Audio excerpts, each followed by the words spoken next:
Fox Sports welcomes you to live coverage of the 50th running of the Coca-Cola 600. Glad you're with us on this holiday weekend for a throwback Coca-Cola classic. We have an opportunity to spend Memorial Day with you and always to give thanks to the men and women who have served our country as Ryan Newman and Kyle Busch get ready to start from the front row. We appreciate the servicemen and servicewomen and their families. Joined by special guest Steve Perez, Coca-Cola Senior Vice President, and Coca-Cola Racing family member Kyle Petty. Welcome, race fans. There's no better place to kick off summer than here at the historic 50th running of the Coca-Cola 600. It's the passion of the fans and competitive spirit of the drivers that make the Coca-Cola 600 a special family event. As we celebrate Memorial Day weekend, we would like to thank the men and women of our military for their service to our country. On behalf of the Coca-Cola Racing family, we welcome tonight's Grand Marshal, Bobby Allison, a three-time winner of the Coca-Cola 600, who is representing all the legends who've taken the checkered flag at this race. So grab an ice cold Coca-Cola and join Bobby Allison for the most famous words in racing. Okay, everybody with me.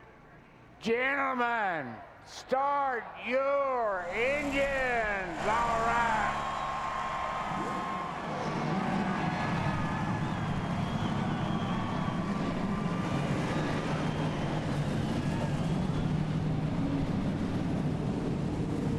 Bobby Allison, 83 NASCAR champ, excited to see the drivers of today. And with Jeff Hammond, Chris Myers from Lowe's Motor Speedway and our Hollywood Hotel.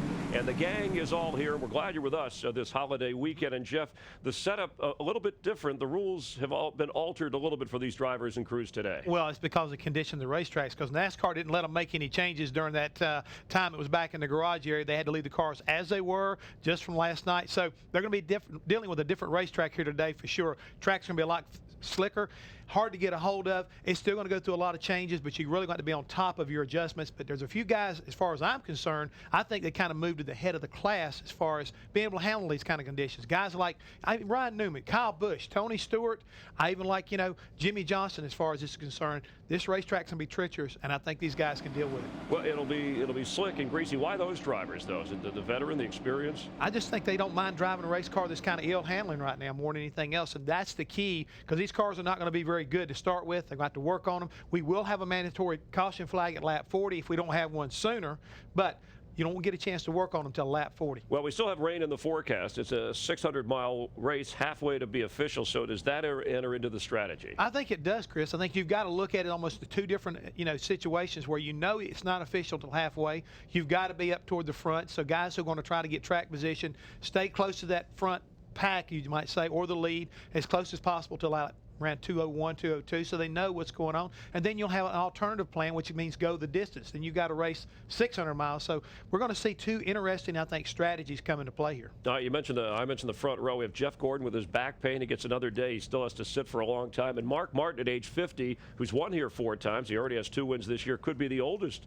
driver ever to win a Coca-Cola 600. Well, Mark, I think, has got a really good chance. But, again, I'm not too sure that he's ready to handle one of these ill race cars. He knows what this racetrack's going to be like when they drop the green flag here. He's raced during the day. A lot of these guys maybe don't have as much experience with a daylight type scenario as Mark does, for example. So he may fare pretty well also. Maybe it's meant to be the high noon race, right? I love it because of the fact 50 years ago, Joe Lee Johnson had to do it this way. Daylight racing the way it's supposed to be. Hey, our man DW, he won all 5 of his races during the daylight hours. He knows what it's all about. And up to the play-by-play booth with Darrell Waltrip, Larry McReynolds, and Mike Joy. And good afternoon, gentlemen. Thanks, Chris, and hello, everybody. We're going to try to get 600 miles in today, of course. But the forecast for sunny weather is 60% from now until about 1 p.m. and 40% from then until, Friday or so.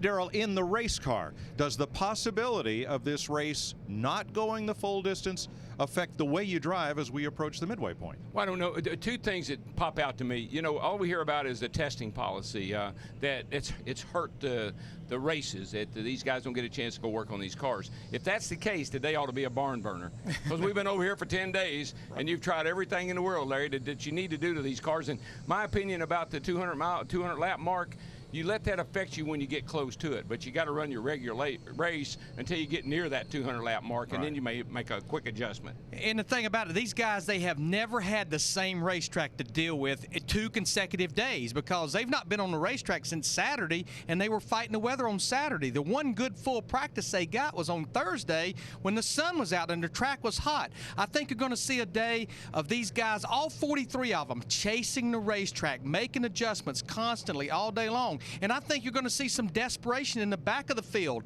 with people like Tony Stewart, Dale Earnhardt Jr., Jeff Burt, Matt Kenseth, because we know we're going to have somebody out there that's going to hit on it from the beginning, maybe too good at the beginning, and these guys are going to be back there fighting just to stay on the lead lap. Well, one thing we expected to do that we hope we won't do today is race from daylight into darkness. Let's have a look at the starting lineup for the 50th annual Coca-Cola 600.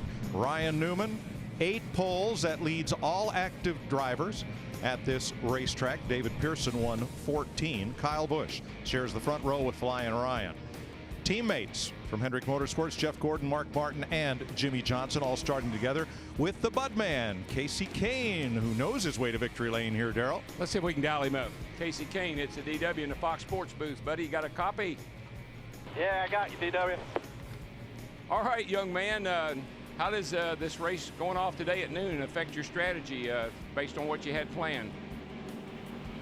Well, it's still just as long, so we got to, race the racetrack for a while here. I think the track will be a good bit different than what it's been in practice, probably. So just see where the car's at, make the right adjustments, communicate well with Kenny, and I think if we do that kind of stuff, hopefully we'll be towards the front late in the race when we need the track position. Casey, will you push hard here at the beginning because, there's rain in the area and we could race maybe only to 200 laps? So are you going to push pretty hard at the start?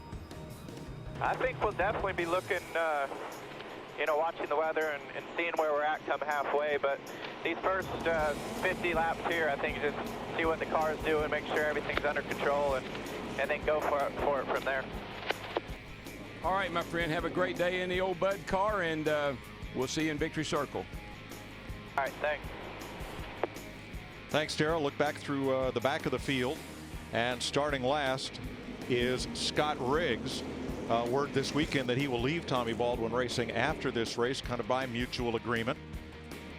We'll see how Riggs fares today, starting from the back. Make it a great race day with a perfect balance of flavor and refreshment.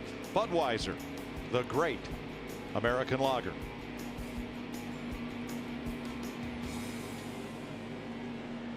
Let's take a look at our FedEx Understanding the Race. This is the trends of the patterns of the last 8 Coca-Cola 600s NASCAR on Fox. Number of cautions, average 11. In 2001 to 2004, it was average of 7, but since they repaved this place and it's gotten faster, a little more the last 4 years. The longest green flag run, average about 96 laps. I can guarantee you we will see at least one set of green flag pit stops. The last caution period, remember this is a 400-lap race, comes with about 39 laps to go. Now this excludes the 2003 race because it was rain shortened. In cars on the lead lap, average of 14 finishing on the lead lap. We have a few more than that these last several races. Thanks, Larry. Let's get late word from our NASCAR on Fox All-Star pit crew. Dr. Dick Berggren. 4-year-old Kyle Busch is NASCAR's hottest driver. In his short career, he has already won 50 times across NASCAR's top 3 divisions, 8 of those wins coming this year alone. He has never won the Coca-Cola 600, but moments ago, Busch told me that this start at midday favors him because he always runs better in the daytime than at night. Busch starts on the outside of the front row. Steve Burns. Well, Dick, Tony Stewart won the All-Star race here 1 week ago, his first win as an owner. But for many of the guys on this team, it was their first visit ever to Victory Lane. And crew chief Darian Grubb said all the crew members had a death grip on the special hats and bottles of champagne they get. But what they really got from that win was a sense of confidence and determination to win a points race, Matt Yoakum. Steve Poland, crew chiefs 24 hours ago, they said the biggest lesson learned from the All-Star race was simply track position. getting it and keeping it. Therefore, today expect to see a lot of different scenarios depending upon a certain driver's position on the racetrack. No tires, 2 tires, 4 tires. In fact, now that we're racing the daylight, I asked Kurt Busch before he rolled off the grid, he said, if I put it into movie terms, the title today would simply be Mystery of the Unknown, because we have no idea what to expect. Chris Devoda? Well, Carl Edwards knows this is a day of reflection and remembrance, but it's also a day of redemption. He and his crew still looking to go to victory lane for the first time this year. Carl just came on the radio and said, guys, we have a great pit stall. Let's use that to our advantage, especially on the short runs. His crew chief, Bob Osborne, said, Carl, you do this better than anybody. Let's all just stay on our toes. We don't know if we're racing to 200 laps or 400. We'll be ready for both. Now let's have a quick look at the front of the field, Darrell, because the pole winner has the option at every NASCAR race of starting on the inside or the outside of the front row. They rolled off the way they qualified with Newman on the inside, and then he made his choice. Yeah, I think if you think back to the All-Star race, Jimmy Johnson did that same thing. He took the outside because, as we've seen in race conditions, particularly off turn 2, you have a lot more momentum up there, so I think that's a good move. Let's take a look at our race analysis. 600 miles, 400 laps, pit road speed 45 miles per hour. The pit window for Sunoco race fuel 54 to 58 laps. Scott Riggs had to change an engine, but he had already qualified 43rd at the back of the field anyhow. And Mike, it doesn't matter whether it's Monaco, if it's the Indianapolis 500 or here today, somebody always gets in trouble early in these races in the first few laps. Somebody gets a little anxious, car not right, usually drags somebody into it with them. A green racetrack from a day and night of rain.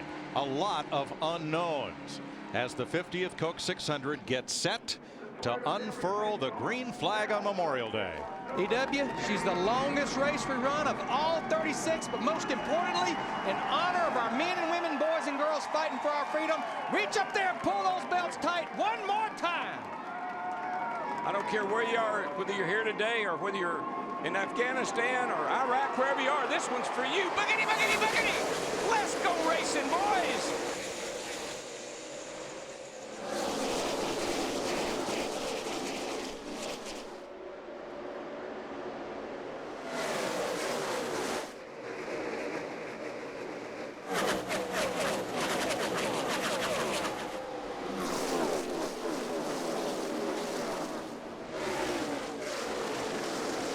Flying Ryan Newman got a good jump on the start. Yeah, he made that outside line work for him and paid off just like he thought it would. So the Rocket leads lap 1. Now here's a note about this 43-car field. Every car in the field is sponsored. Every car in the field has the intention of running the full race. There are no start and park entries in this Coke 600. And I think that tells you the importance and the prestige of this race. You come here loaded for bear, hoping to have a great day, make a name for yourself. You know, when you look at our top 6 or 7 cars right now, even though we know that there's a second and third group here right now, all of them are right around the bottom of the racetrack. You can actually see that 5 car lost a little ground, Mark Martin, right in the middle of 1 and 2. As long as your tires are fresh, I think you can run the bottom like you see. But as soon as those tires go off, pressure build up a little bit, you'll start moving around more on the racetrack. Right now, you got a lot of grip. Darrell Dale Jr. down in turn 1, backed up the back of the pack up in turn 1. We'll get to that in a minute as Kyle Busch takes the lead. First lead change of the day. It happens on lap 3. I just think Kyle Busch in this 18 car has so much, he has motivation to win every race he runs, and I think he shows that, but he was so dominant in the Nationwide Series race Saturday night after starting at the back and lost it because of basically strategy and the race being rain short. Matt Kenseth making some ground as Earnhardt continues to give up spots in that high groove. Yeah, and what we're seeing, and I think you're going to see it pretty quickly, all these cars will be single file here before we run too many more laps.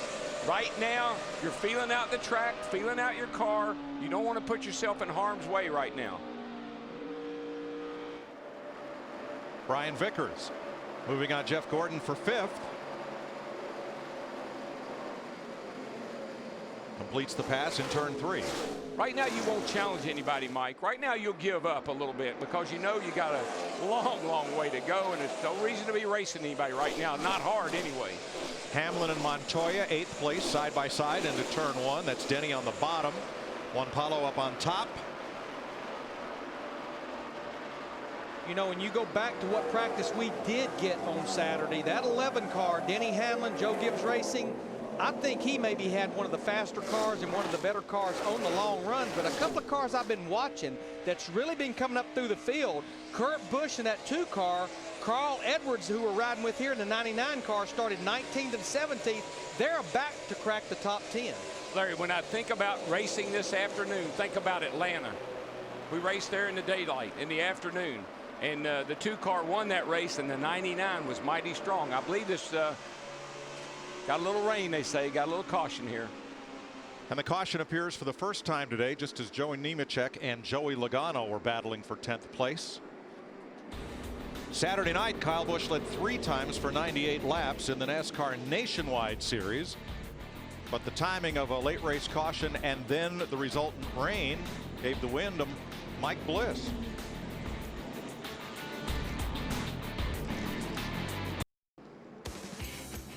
Welcome back to Lowe's Motor Speedway. 8 laps complete under caution for a little sprinkle. We're going to get 1 to go this time by. 11 cars made an appearance on pit road. Here's our Aflac trivia question for the day. Who scored their first Cup victory in NASCAR's longest race, the Coca-Cola 600? We'll give you a few minutes to ponder that one.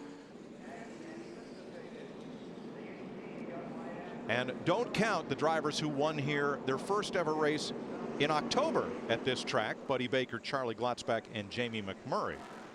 We're looking for the ones who won in May for their first victory. And Mike, we had several cars like Kevin Harvick, Dale Earnhardt Jr., this 88 car, that were kind of backing up when they dropped the green flag. And we had about 11 of them come to pit road, including Dale Earnhardt Jr. But here's what's interesting. They're going to make sure he sees his pit pocket. Got this thing going on.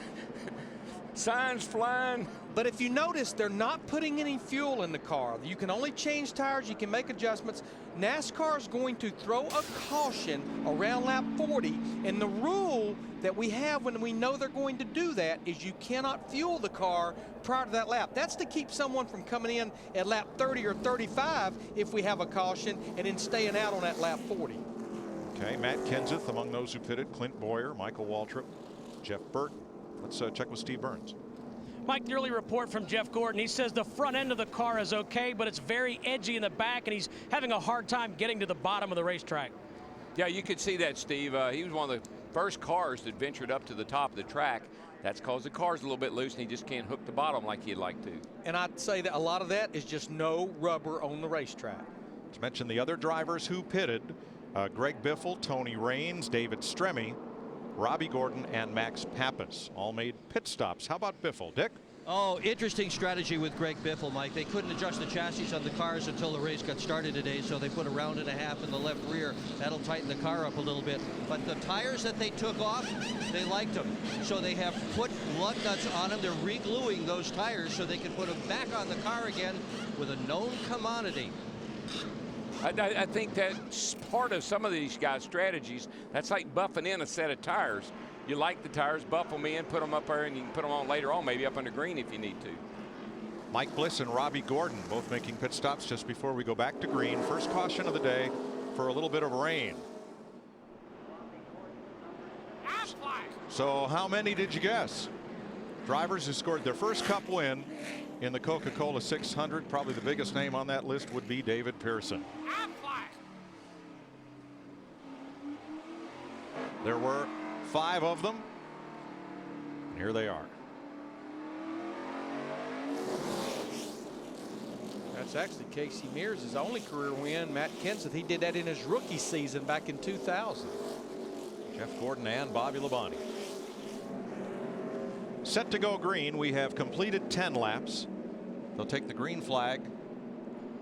Finishing up lap 11, Kyle Busch has led 6 laps. Pole sitter Ryan Newman the first 2. Watch these restarts, Mike. Spin the tires real easy on this restart.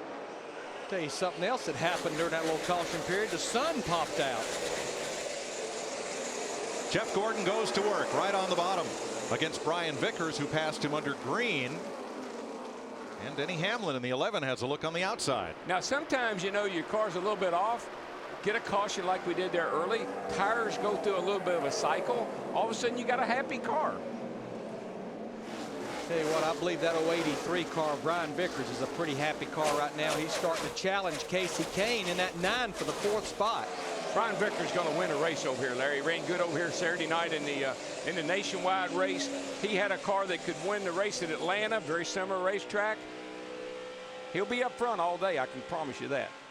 Boy, Kevin Harvick climbed the hill between turns 1 and 2 and almost got some of that 50th anniversary gold from the safer barrier on the side of his car. Let's see, was it the result of contact? And we see the fender on TV knocked in so bad. It's knocked in about 2 inches. Got a little smoke coming off that, looks like left front, I guess it is.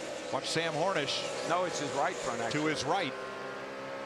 Yeah, ooh, yeah, and you can see the fender got all buckled up right there. Clear. Now Paul Menard almost gets in the turn 2 wall, sliding up the hill.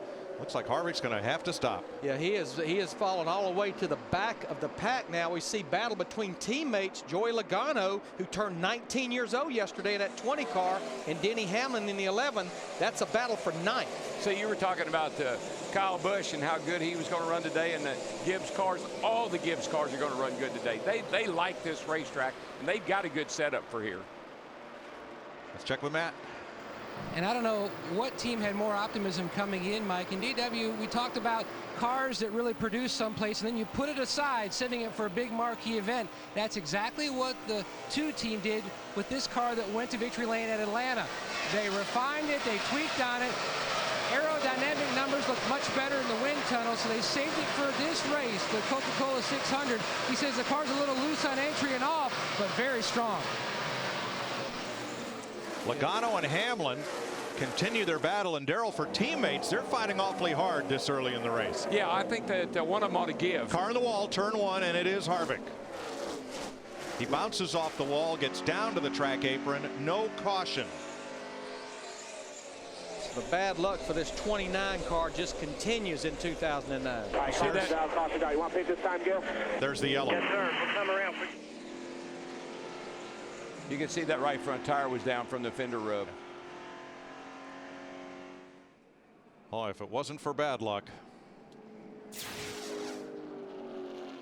Here's a look at it this last time around into turn 1. Car just wouldn't turn a lick. Just went up the wall there, Gil. Pretty calm about it. There's his wife Delana looking at the replays. And I know that was a brand new car that they just barely finished to get it out here for this weekend, and they were trying some new things. He was pretty happy in practice the other day. Second caution of the day in Charlotte. The Coca-Cola 600 on Fox is sponsored by Hamburger Helper, 1 pound, 1 pan, 1 tasty meal. By Sprint, NASCAR Sprint Cup Mobile, it'll change the way you experience the race. By State Farm, where great coverage meets great rates. And by the Ford F-150. It's not just a pickup truck, it's a Ford F-150. 18 laps complete. Kevin Harvick made it around to pit road. What was left of his right front tire, however, did not. They have made repairs, and Harvick stays on the lead lap, pitting again this time as we get 1 to go.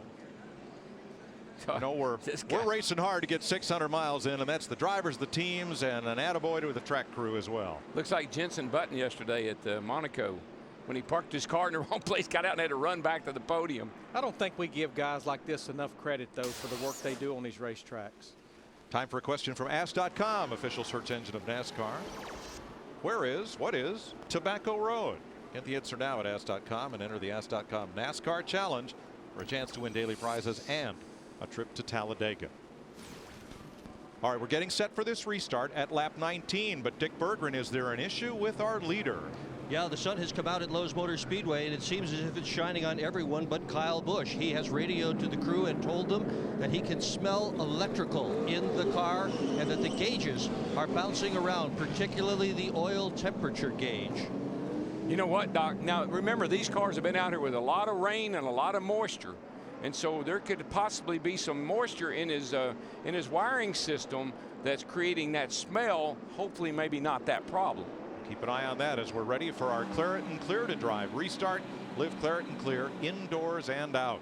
Kyle Busch leading from Ryan Newman, Mark Martin, Casey Kane, Brian Vickers, Jeff Gordon, Jimmy Johnson, Montoya, Hamlin, and Logano as we go back to green, completing lap number 20. Green flag.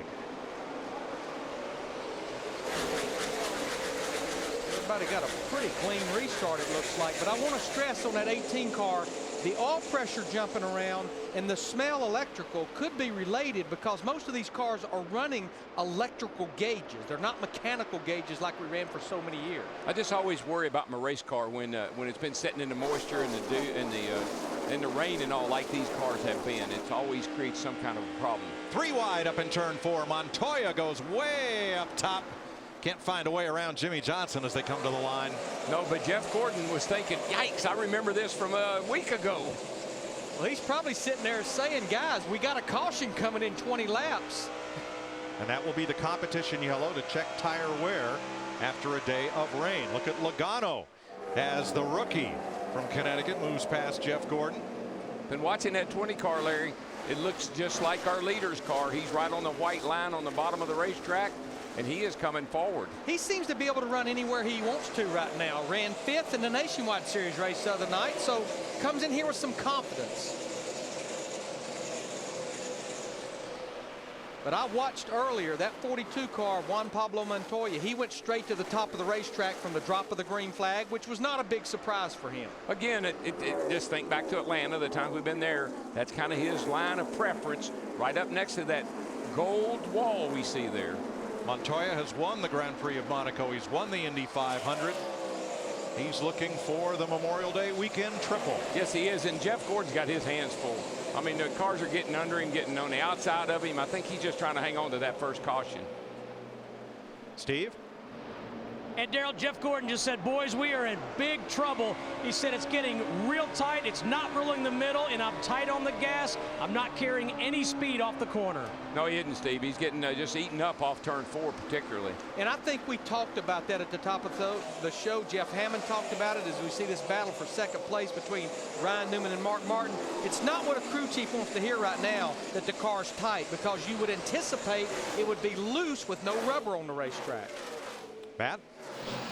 Mike, as far as the pole sitter Ryan Newman, currently running in the 2nd spot, he said his only issue is the car is snug, a little tight down in the center of 3 and 4.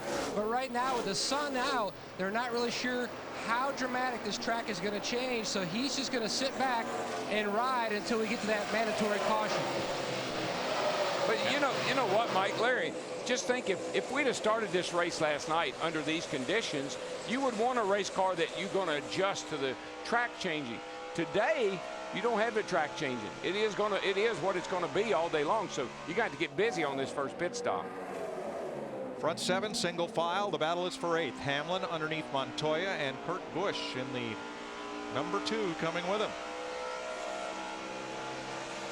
You know, the Coca-Cola 600 has never been very good to Kurt Busch. He's never finished in the top 10. His best finish is 11th. Patches of sunlight in turn 2, turn 4, the front and back straightaway.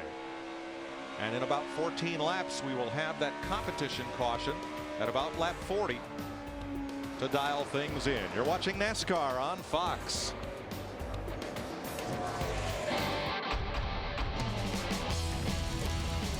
Stay tuned for more NASCAR on Fox.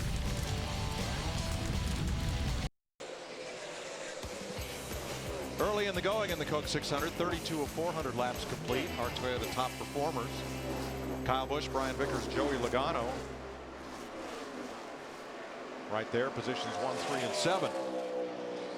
The caution for adjustments comes at lap 40, 7 laps from now, and for some drivers, it can't come soon enough. Oh, I think there's a lot of guys. I mean, if you think about our leader right now, he's in the middle of the back straightaway. The last place car, which is Max Pappas, he's just now going by the start-finish line. If this thing went green very much longer, some of the back markers would be a lap down.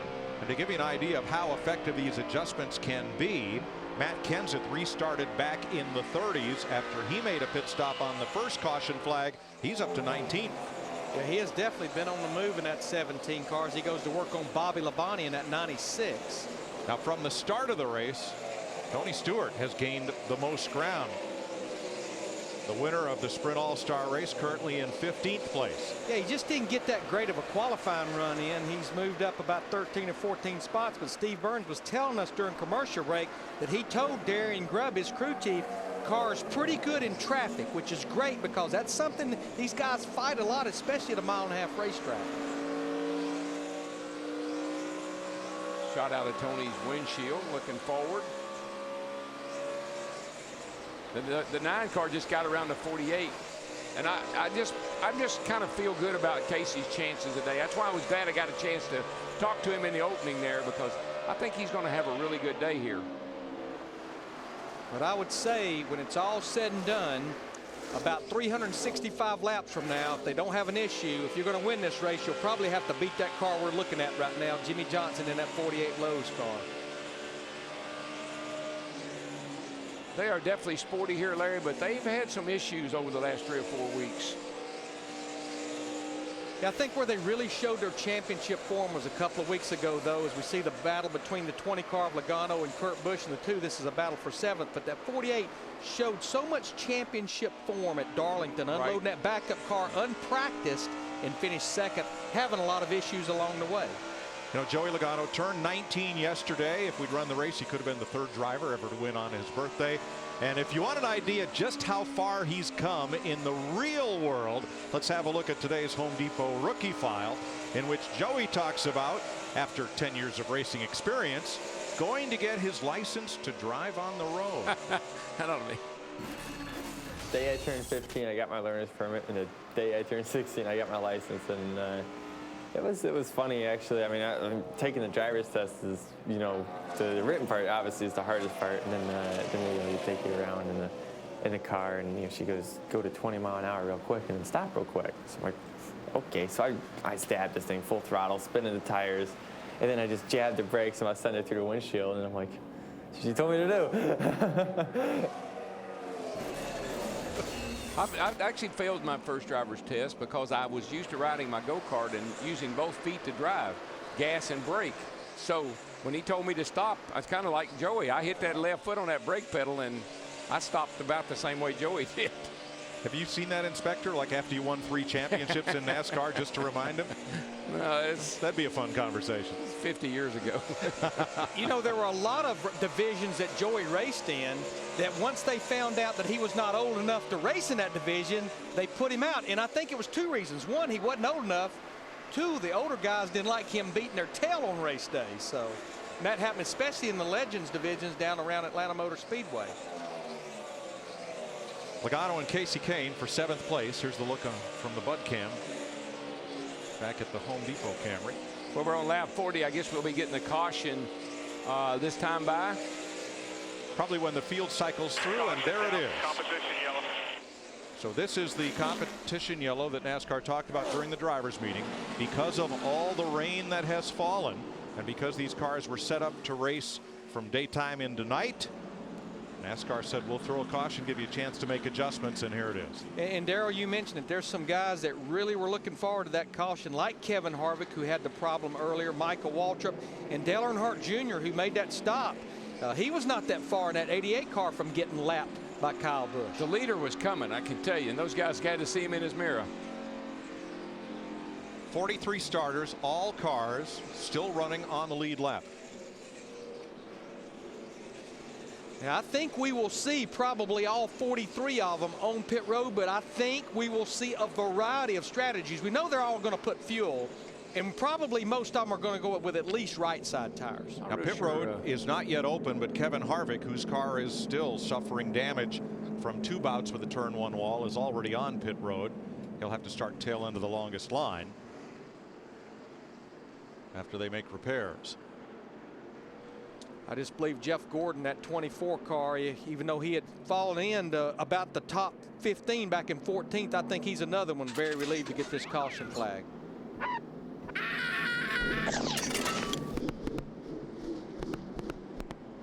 They head for pit road, beginning with Chris Devoto.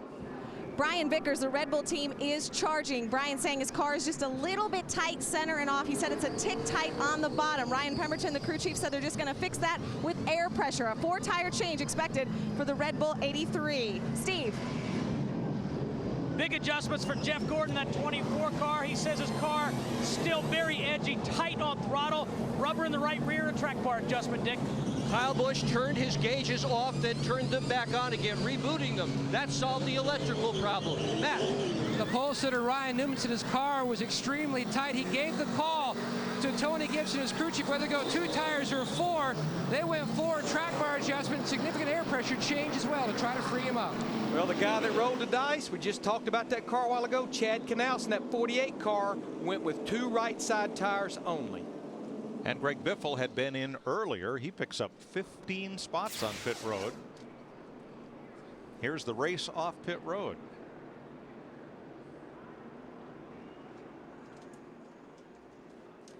Let's check into the Hollywood Hotel for an AT&T race break. Chris?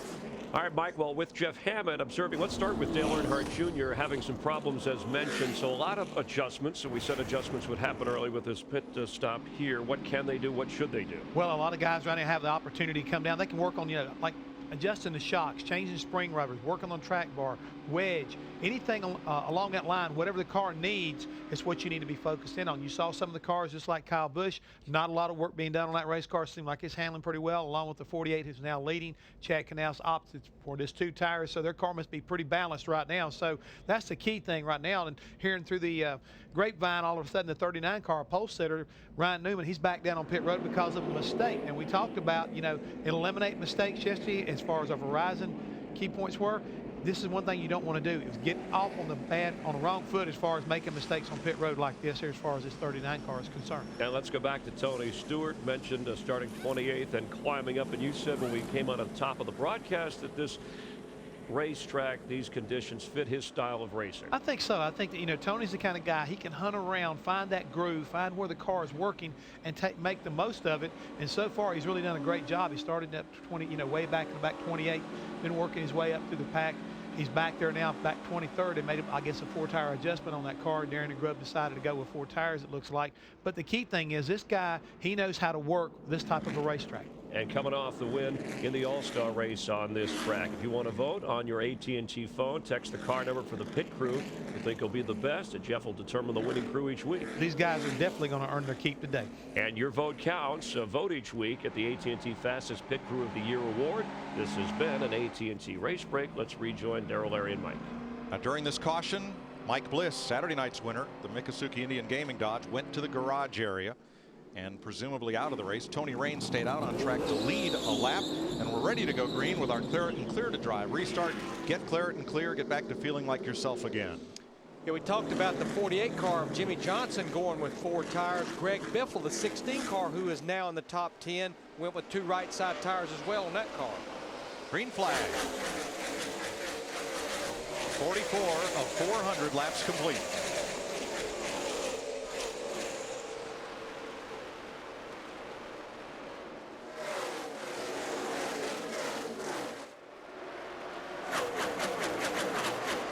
This is also a good part of the race to do a little bit of science projects. Try 2 right side tires. Well, they were 4 wide, Larry. Bill Elliott, the 21, got caught. He was either the meat or the cheese in the middle of that sandwich, right down the back straightaway, backed out of it. But Tony Stewart, he is coming to the front. He was the rock between 2 hard places. I can tell you, this guy, they just fan out down this back right here.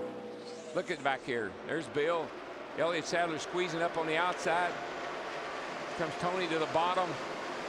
It's Scott Speed in the silver car. 4 abreast down toward turn 3. And they all made it. Steve. Mike, pretty big adjustments to Tony Stewart's 14 car, as Jeff Hammond referenced. They made a track bar adjustment. They took a spring rubber out of the left rear. They also made an air pressure adjustment. Tony said, I didn't want to do that much, but guys, let's do it. I'd rather do it now instead of later. There you go. You can always put it back, but you don't want to wait too late in the race and get too far behind by making that many adjustments on a pit stop. I think that's where the driver has to trust the crew, that they know better than he does. He might give them good feedback, but he needs to let them make the decision of what to do.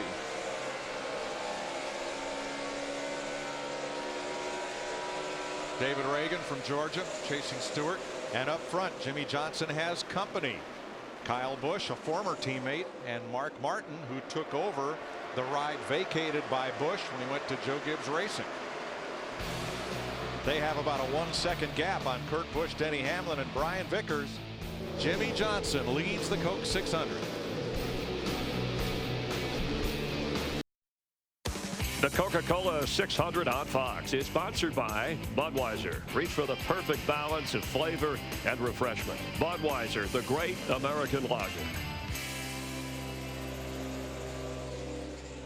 53 laps complete. We have a new leader. Kyle Busch has passed Jimmy Johnson. Mark Martin has moved up to second. I think Mark's he's not gonna let that 18 car get away from him this time.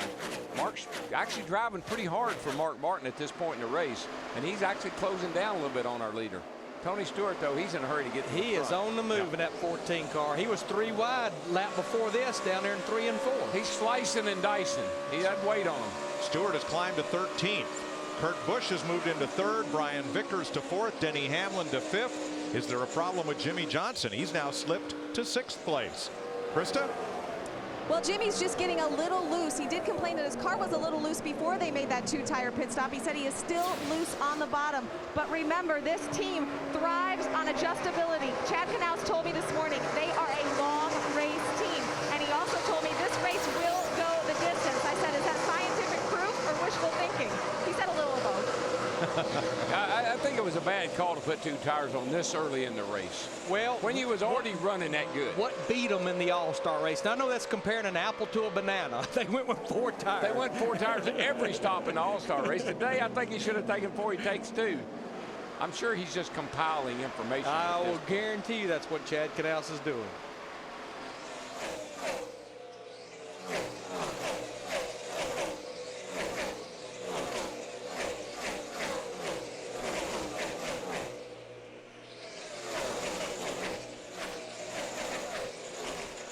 Bobby Labonte, a 2-time winner at Lowe's Motor Speedway, has been battling Jeff Gordon now for about the last 5 laps. That's for 15th place. Yeah, I think Jeff Gordon's in trouble.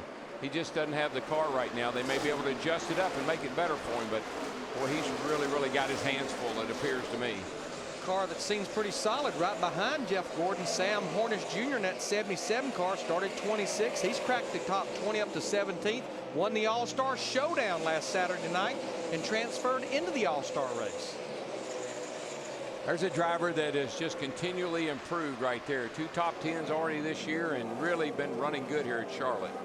And congratulations to his car owner, Roger Penske, getting his 15th Indy 500 win yesterday up at Indianapolis Motor Speedway. And to Elio Castroneves, great to see Elio in victory lane at the Brickyard. 3-time champ. Our pole sitter, Ryan Newman, had to make that pit stop for lug nuts to be replaced after he'd made his pit stop, and he's mired deep in the pack in 33rd, Matt. Mike Newman slowly making his way back toward the front. He just moved into the 33rd position a lap and a half ago. The good news for Ryan Newman fans, the car extremely tight before that stop. He says now the car is very free as he's trying to take the low side on the 44. Now the one thing about his pit stop, you might call blame on the front changer, Mike Trower. He had to replace those lugs. But a key conversation that Tony Gibson said on the radio to their jack man, simply keep an eye, Andy Turner, on the front changer. You've got to time it a little bit better, and Jeff Hammond knows from being a jack man, it's all about timing, keeping an eye on when you think and anticipate that your changer is going to hit all those lugs. Then you drop it.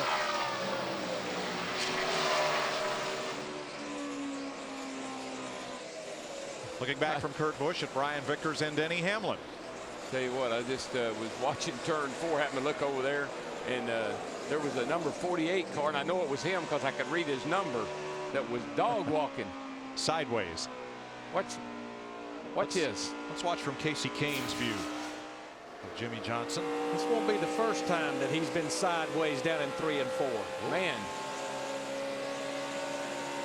I think those 2 tires at this point in the race could bite him big time.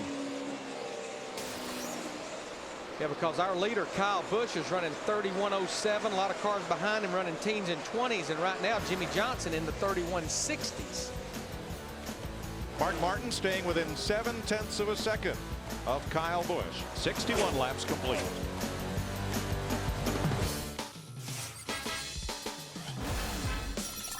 You're watching NASCAR on Fox.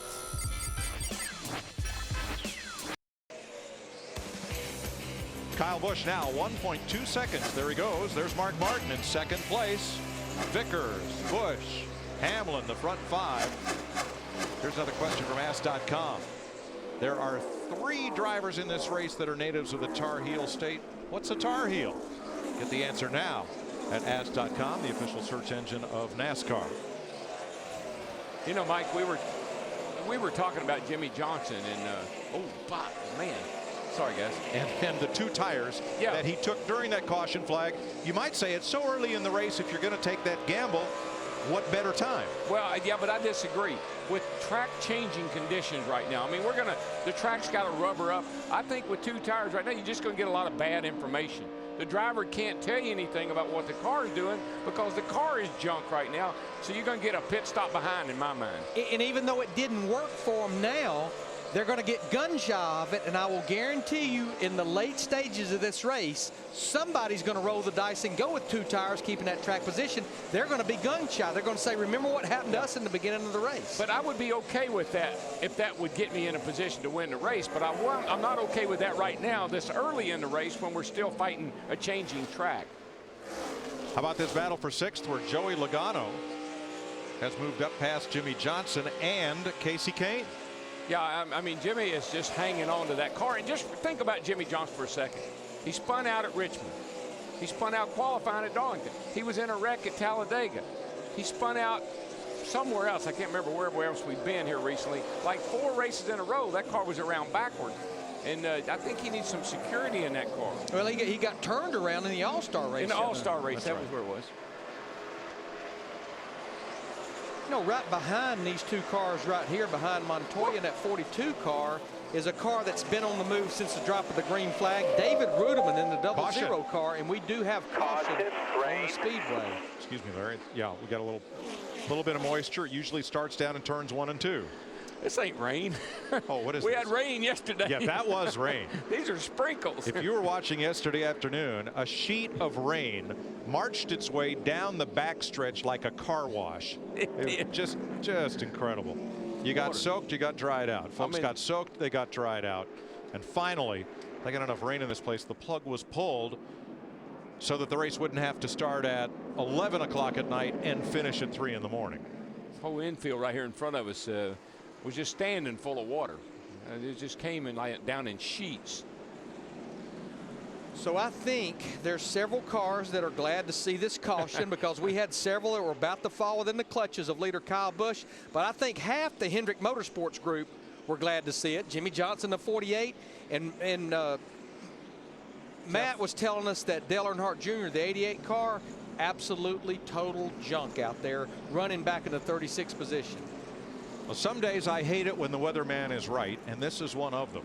The forecast for today was 40% chance of thunder showers until 1 o'clock, and then from 1 o'clock on, only 40% chance of sunshine. So right now, looks like we're getting about 80% of that 60%. Holy falling cow. down in turn Time 2. out. How many percent is that anyway? Yeah. 40, 80, 60. I can't keep up. Doesn't add up, does it? Sound like Yogi Berra. But here's the thing. We're going to keep these cars going around this track, get back to green, and try to get this whole 600 miles in today. Next week, Dover, Delaware. All right, Krista, pit road's open. What are we getting? Wipers? Yeah, that's exactly what's needed. We do have a little bit of precipitation down here. Brian Vickers coming in. He is having a great run right now. Said they're going to stick with 4 tires. That's what they did on the last stop. They had a good stop. They don't want to mess with anything. Steve. Krista, new jackman on the 14, Rick Pigeon filling in for injured Mike Casto. They debated 2 tires, but they're going to go ahead and take 4 at this point in the race, Dick. Well, Kyle Busch is already out of here because he took just 2 tires. Matt. Busch thinks the trend we're seeing now with his car being too free is what we're going to see for the rest of the day. They're going to make a significant air pressure change for Busch, 4 tires, and he is slip sliding out of his box. Boy, a lot of wheel spin there as pit road becomes damp. It's raining. No, it's not. It's coming down pretty hard right now, Mike, and the pit road got wet. That's out of the 5 car right there. He was trying to back up to get out of his pit box and hit that tire. Now this is a thunder shower, and hopefully we can get this track dried out before too long. We'll be right back. What percentage is it going to be? Tell you in a minute. The Coca-Cola 600 on Fox is sponsored by Coca-Cola. Open a Coke and celebrate the 50th running of the Coca-Cola 600. We welcome you back live at AT&T Race Break under caution because of rain. 4th caution we've had, postponed, of course, from Sunday, hoping to get 600 miles in. A quick recap. About an hour into this race, and Ryan Newman from the pole, the Daytona 500 winner in 2008, hasn't won in 46 straight races. Led a couple of laps. Kevin Harvick, the 2007 Daytona 500 winner, has some problems here, bumping with Hornish Jr. then into the wall. That creates a tire problem, and Harvick continuing to have problems. Ryan Newman had problems in the pits. Yes, he did. He comes around here, left side change. You see the left front go on, a little trouble right there, and all of a sudden the jackman drops it a little too quick. They don't get him tight. He had to come back to pit road to get those reinstalled. And moments ago, the round of pit stops, we saw Mark Martin near the front of the pack most of the day as that tire rolls through, Jeff, out into the middle, belonging to the car and the pit crew of Mark Martin. Yeah, he'll have to come back down pit road because of that. They're not very happy about that when NASCAR sees those tires go across pit road. All right, so some of the things you've seen so far with adjustments, with rain figuring it looks more and more, whether we want 600 miles or not, you have to be thinking halfway point. I think so right now. You've got to be on top of those kind of adjustments. We saw early on where Tony Stewart, they made some pretty wholesale changes in that 14 car, even though he was pretty good at the drop of the green flag. But now, again, he's already made his way back up through traffic, looking pretty promising. But I watched cars like Dale Earnhardt Jr. They came down pit road early on that pit stop. They made a big change to the right front of that car and went further back. So this is an opportunity for them to kind of work on it, try to go back the other direction, and hopefully give him an opportunity to get that 88 car back in the competition to where he can be competitive. And from your AT&T phone, text the car number for the crew you think will be fastest to 22558. The fastest pit crew of the year award delivered by AT&T, the nation's fastest 3G network. Kyle Busch has led 64 laps so far. He seems like the car to beat, and we're trying to beat the rain right now. We're live at Lowe's Motor Speedway. More in a moment. The Coca-Cola 600 on Fox is sponsored by McDonald's McCafe. I'm loving it. By Dodge Chrysler Jeep. We're building a new car company. Come see what we're building for you. By Home Depot. More saving, more doing. That's the power of the Home Depot. And by Pennzoil Platinum Full Synthetic. Our ultimate clean, your ultimate feeling. The red flag is out at 73 laps at Lowe's Motor Speedway. Now these are thunder showers. They're pesky. They just kind of blow up out of nowhere, and they dumped about 100% of rain from this one on the racetrack. So the track is wet, but look at that hole in the clouds. There's blue sky over this racetrack. The rain has stopped, and very quickly NASCAR has the jet dryers out, the sweepers out, in an attempt to get this track back to green flag conditions as quickly as possible. Let's join Dick Berggren with our race leader. As expected, Kyle Busch has dominated this race so far, leading the majority of laps. Just 2 tires on that pit stop. So many conversations back and forth between you and your crew chief, Steve Addington. 2 or 4. Why was the decision to make 2? Well, you just got to try to keep track position here for the first part of this race. If we're going to halfway, you know, we got to be sure that we're up front at halfway. So we'll see how it pans out. I think our M&M's Toyota is pretty strong, so it's just unfortunate, man. This weather's not cooperating very well with us, so we can give a good race for all the troops and everybody that's done such a great job for this country over the years, and past and present. You know, it's just we'd love to get out there and put on a good show for everybody, and miss having all the rest of the people here in the stands today. Electrical issues early in the race, and then you talked about the brakes being a little bit long, that the brakes were going away. How are things? Well, I don't know what the electrical deal was. It smelled funny, and then the oil temp gauge was bouncing back and forth, so I just reset everything, and that seemed to have fixed that problem. But I don't know why the brakes are long. They started long on that first run, and I didn't say anything and just see if they would come back, but they haven't really come back. So not sure what the deal is there. I think it's the same package as last year. We never had any problems, so we'll see. Brakes long means that when he pushes the brake pedal down, it goes closer to the floor than he'd like. Matt? Now, Kurt Busch called today's race the mystery of the unknown, and when you're leaving your pit box, it looked more like John Force sideways back, sideways back. It was a little damp. Yeah, the guys on the first turn side of pit road were in the wet, so I couldn't get any traction. Some guys took 2, and then we took 4. But, man, I was going from nowhere to nowhere quick just because of the rain on our pit box. But right now the car is handling well, and I feel like we want to make small adjustments just until we can really get a run in, but yet it's the unknown. We don't know how long we're going to run and what we're running to. And so for us, we're just taking our time and trying to settle in. Some guys took 2, some guys took 4. Now that we've had the rain showers and the stoppage now, how much of an advantage or disadvantage will that be going with the 2 versus a 4? Well, I was upset because I thought maybe we should do 2, and I overrode my crew chief and said we should do 4. Short term, everybody's tires are going to cool down that are on the left sides that they didn't change, so they're going to act as if they've got 4 tires. So we lost quite a bit of track position, but I think we're faster than some of those guys, and we'll work our way through. Right now the car wants the bottom. I was expecting the top side for most of the day with the Miller Lite Dodge, but so far so good, and we'll just keep plugging away. He'll restart in the 14th position, and I think even the French judges, Mike Joy, would agree that 9.9595 for his exit out of the pit box. We have some report cards to hand out a little later in the show, Matt. Thanks. Now, I'm just a little paranoid about all this moisture on the ground, but mainly in my race car. Some of those issues that Kyle is talking about can be moisture related. Brake fluid, if it gets a little moisture in it, then your pedal is going to be a little soft. Just like when he had problems with his ignition, get a little moisture in all those electronics, you can have an issue with those. So I tell you, when a car sits in, right now, this is the worst case scenario, hot race car under a car cover. All that heat is held inside that car cover.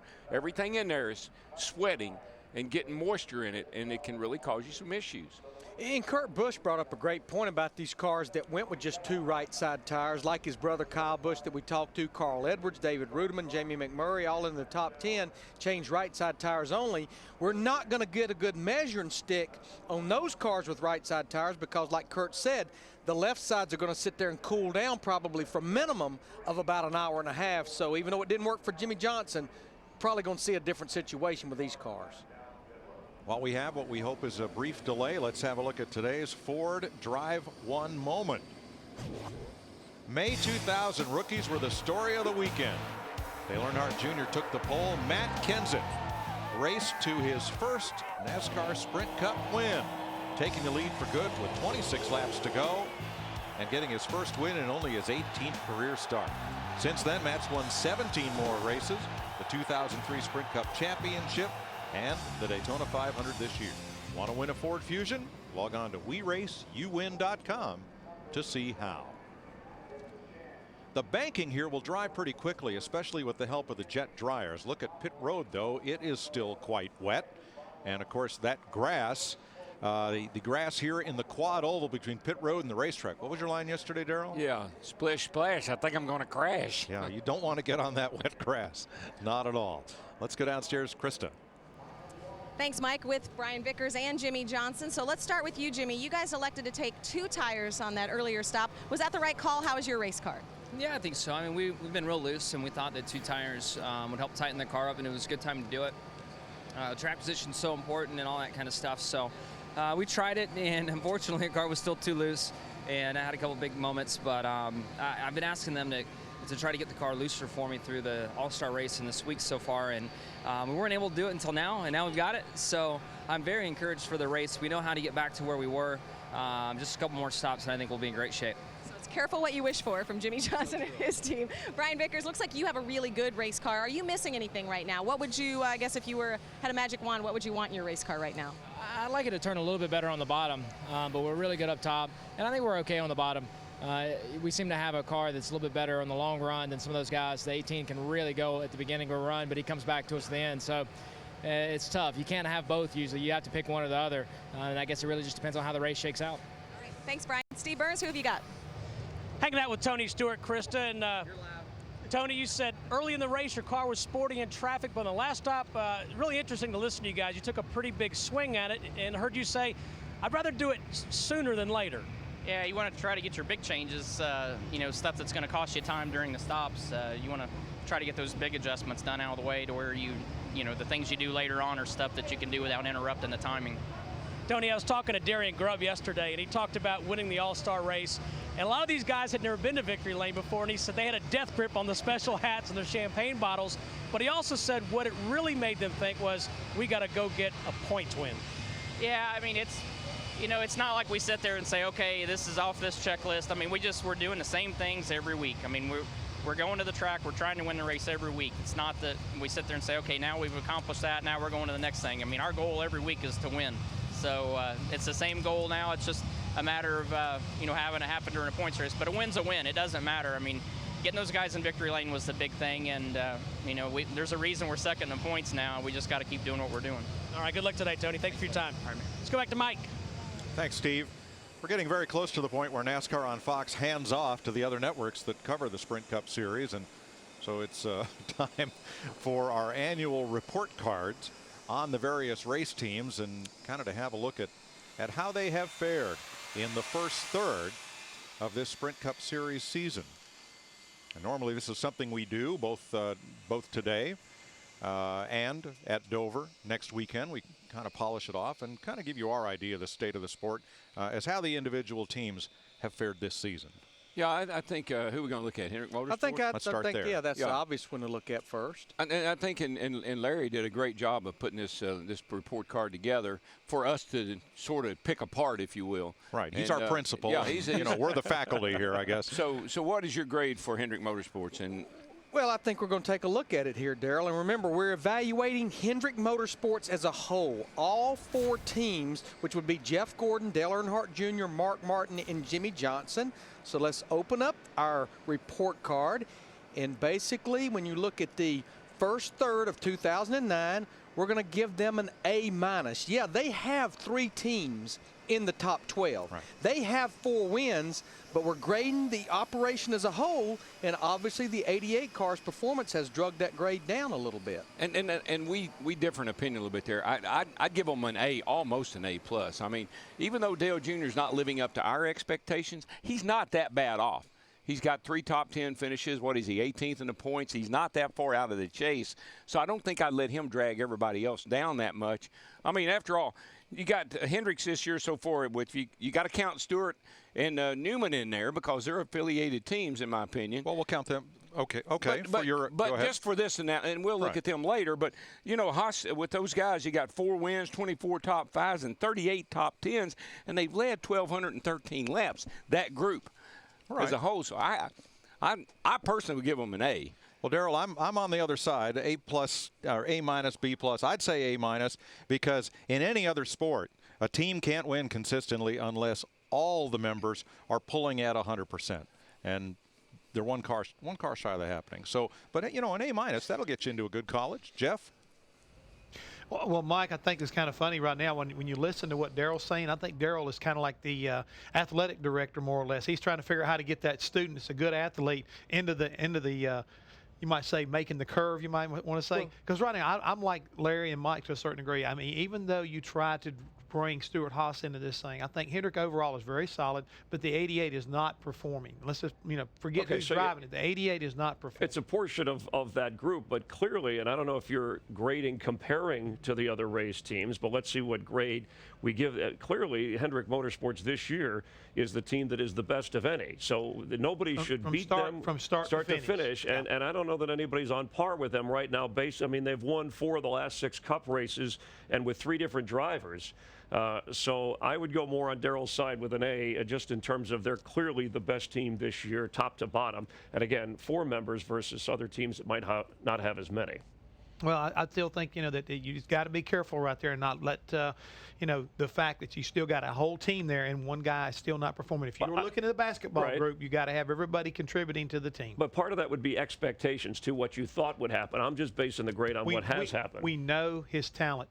His, know meaning his Dale talent. Earnhardt Jr. We know his All right, talent. we know Hendrick. They're clearly the #1 team. Let's check in. More grading in a moment. This is kind of fun. I want to give Larry a chance to respond here, too. Yeah. Dick Berger is standing by with a guest. Dick?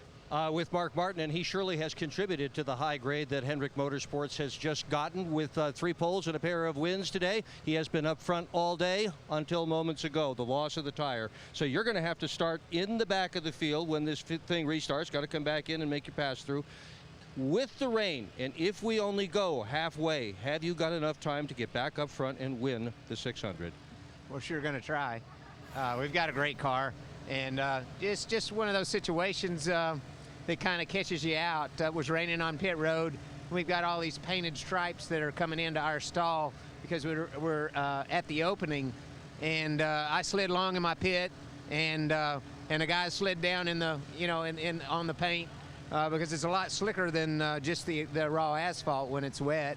And so a tire got behind us, and then I had to back up, and it knocked it out. So it was just, a series of mistakes that started with me, and it was my fault. So we'll do everything we can to get this thing back. And I think we're going to go further than halfway. There you go. Mark Martin going to start at the back. He'll be passing cars, Mike. Thanks, Dick. And Mike, as we continue to look at Hendrick Motorsports, think about that driver lineup. They've got. Do you talk about Dale Jr.? Well, remember he is NASCAR's most popular driver. Right. You just talked to NASCAR's hottest driver, Mark Martin. You've got the defending champion. You've got the winningest active driver, and you got a rookie that won Talladega in basically a Hendrick car. So not only do they have the numbers, I think they've got the talent and the drivers. And remember, Hendrick's won more races and championships than anyone that has done in the last decade. I'm with you. I think if Dale Jr. can win a race or get into the chase, I give him an A. You just look at today's race alone. We still got a long way to go, but go back and look at qualifying on Thursday. 3 of the 4 Hendrick cars qualified in the top 5. There was one missing. There was missing from the top 20, Dale Earnhardt Jr. Had it not been for these cautions we've had already after 70-something laps, he would already be a lap down. Well, let's move ahead to Stewart-Haas Racing. We know they get their engines from Hendrick Engines. They get their chassis from Hendrick Motorsports. And Tony Stewart and Ryan Newman.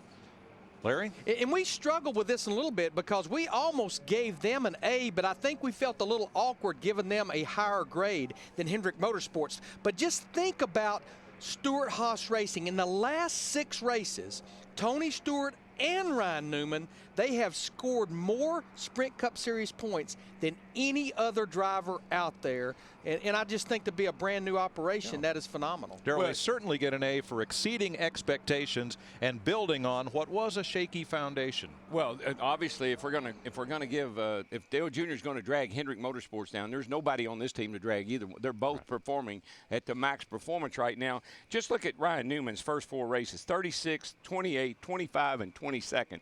That was his first 4 finishes. Since then, he's gone 7, 6, 15, 16, 3, 4, 4. Right. And that's Ryan. That doesn't count Tony, who's leading. He's second in the points right now, who's had a phenomenal start to this whole year. All right, Matt Yoakum is with today's pole sitter, Ryan Newman.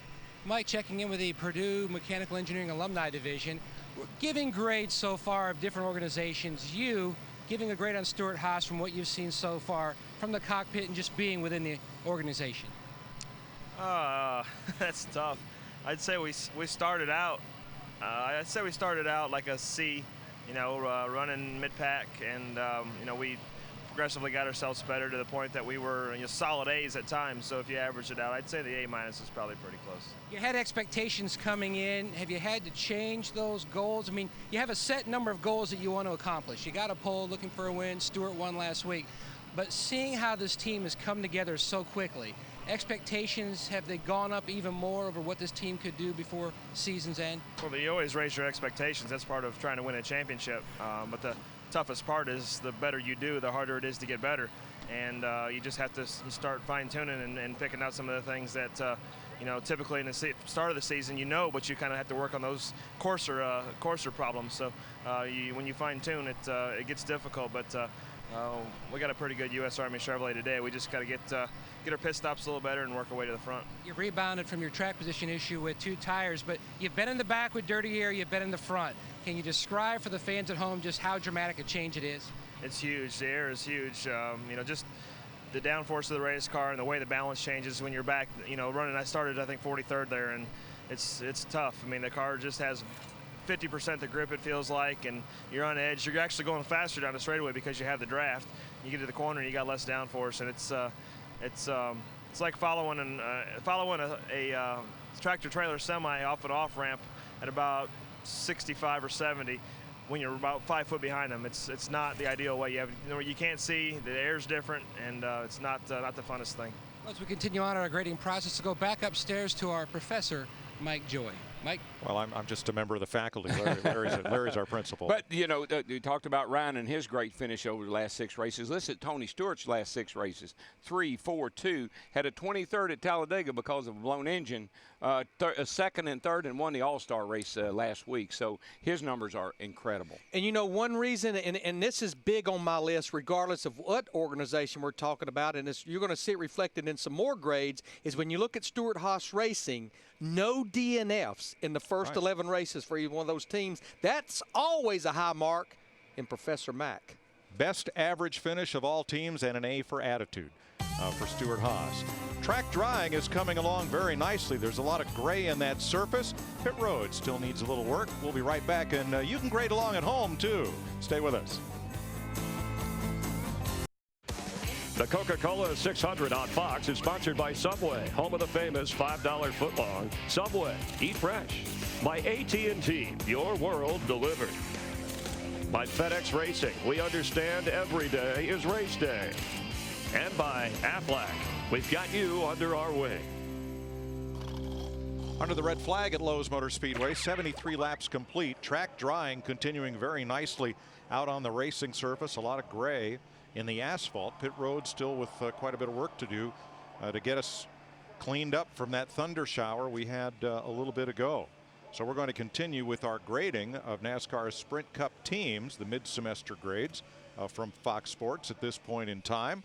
Let's have a look at Joe Gibbs Racing. In the offseason, they lost their star player, Tony Stewart, and had to elevate Joey Logano to the A team maybe a year before they wanted to. How's that worked out? Well, you've got Kyle Busch, the 18. Yeah, they've won 3 races. He's been leading this race. And you've got Denny Hamlin that's led a lot of laps. They just can't quite seal the deal. And, yeah, when you look at Joey Logano, the 20 car, a very rough start. But you look at the last 3 or 4 races, 2 top 10 finishes, and looks like he could be headed toward one here. So a B+ for Joe Gibbs Racing. And Steve is with Joey Logano. Thank you, Mike. Joey, right now you're in the 8th position, and we've just talked about Joe Gibbs Racing, and we talk about confidence. Darrell Waltrip talks about it all the time. Do you feel that starting to build? Is that a tangible thing to build on? It's huge. I think for me, is building confidence up after Darlington. I think even our practice here for the All-Star race, I think that was one of our best practices. Just being more confident in what you're saying. I think that's kind of the biggest deal, what you want in your race car. And I think between all that, and it works the whole team up over here, and me and Zippy are working great together, and it's showing. I mean, we're running 8th. I think we got a really good car. In the long haul, I think we're real good. Short run, I'm too loose, but everyone's loose. I think some of that's just probably me still not liking a loose car. But when we get tight, I feel like I'm real good. So I feel like I'll get some more laps here at the Home Depot Toyota, and hopefully we get this race in. It's starting to rain again a little bit, so hopefully it all blows over and we get out there.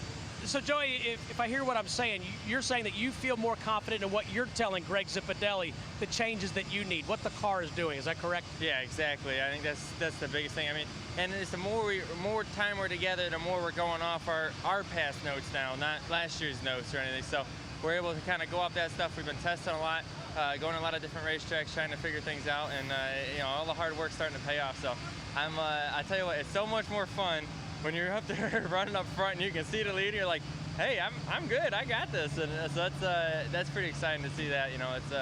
It's nice to see after you work so hard and it starts to pay off. It's cool. Well, it's fun to watch, Joey. We'll let you get into a dry place. Appreciate it.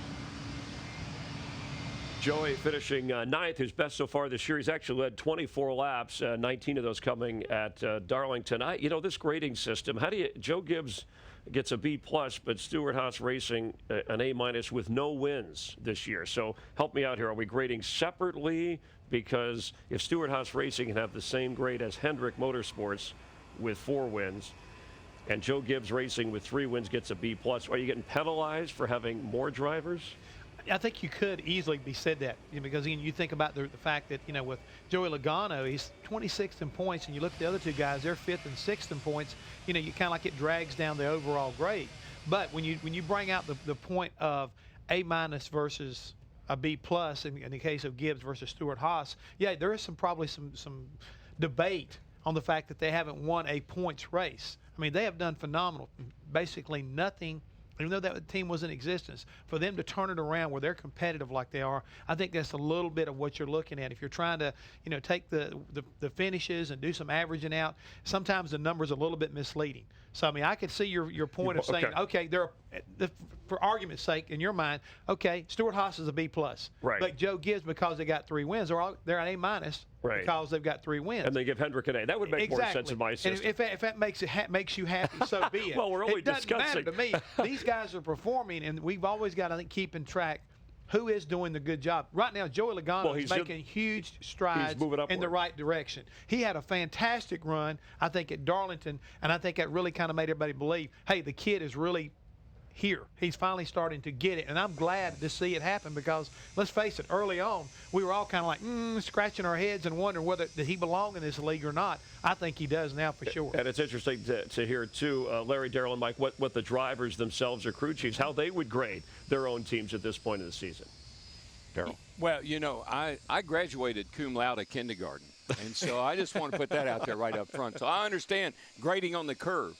And so if you say that Hendrick is an A-, and I happen to think they're an A, then I can't see how Gibbs can be a B+, because they got one driver that's dragging them down too. Joey Logano is 26 in the points, right, and he only has 2 top 10 finishes, even though they got 3 wins by one driver. So to me, Gibbs is more like a B- in my book. Well, but you think about it, though, just recently, if we look at it the short term, Joey Logano seems to be on the uprise. The 88 car, Dale Earnhardt Jr., is still flat. But the thing that's amazing about that 20 car, it was not that many races ago. They were having to look over their shoulder. Are we going to be able to stay in the top 35 in points? You saw the graphic. Now they're looking out there saying, man, we can actually get to our original goal, and that's finishing the top 20 in points. Now, all of our grades were academic grades. Had we been giving out conduct grades, we would like to see Kyle Busch to bring his grade up a little bit in conduct, especially when he doesn't go to victory lane. Could be just a little better. But he's never been absent. I mean, he's tended 100% attendance. His attendance is good.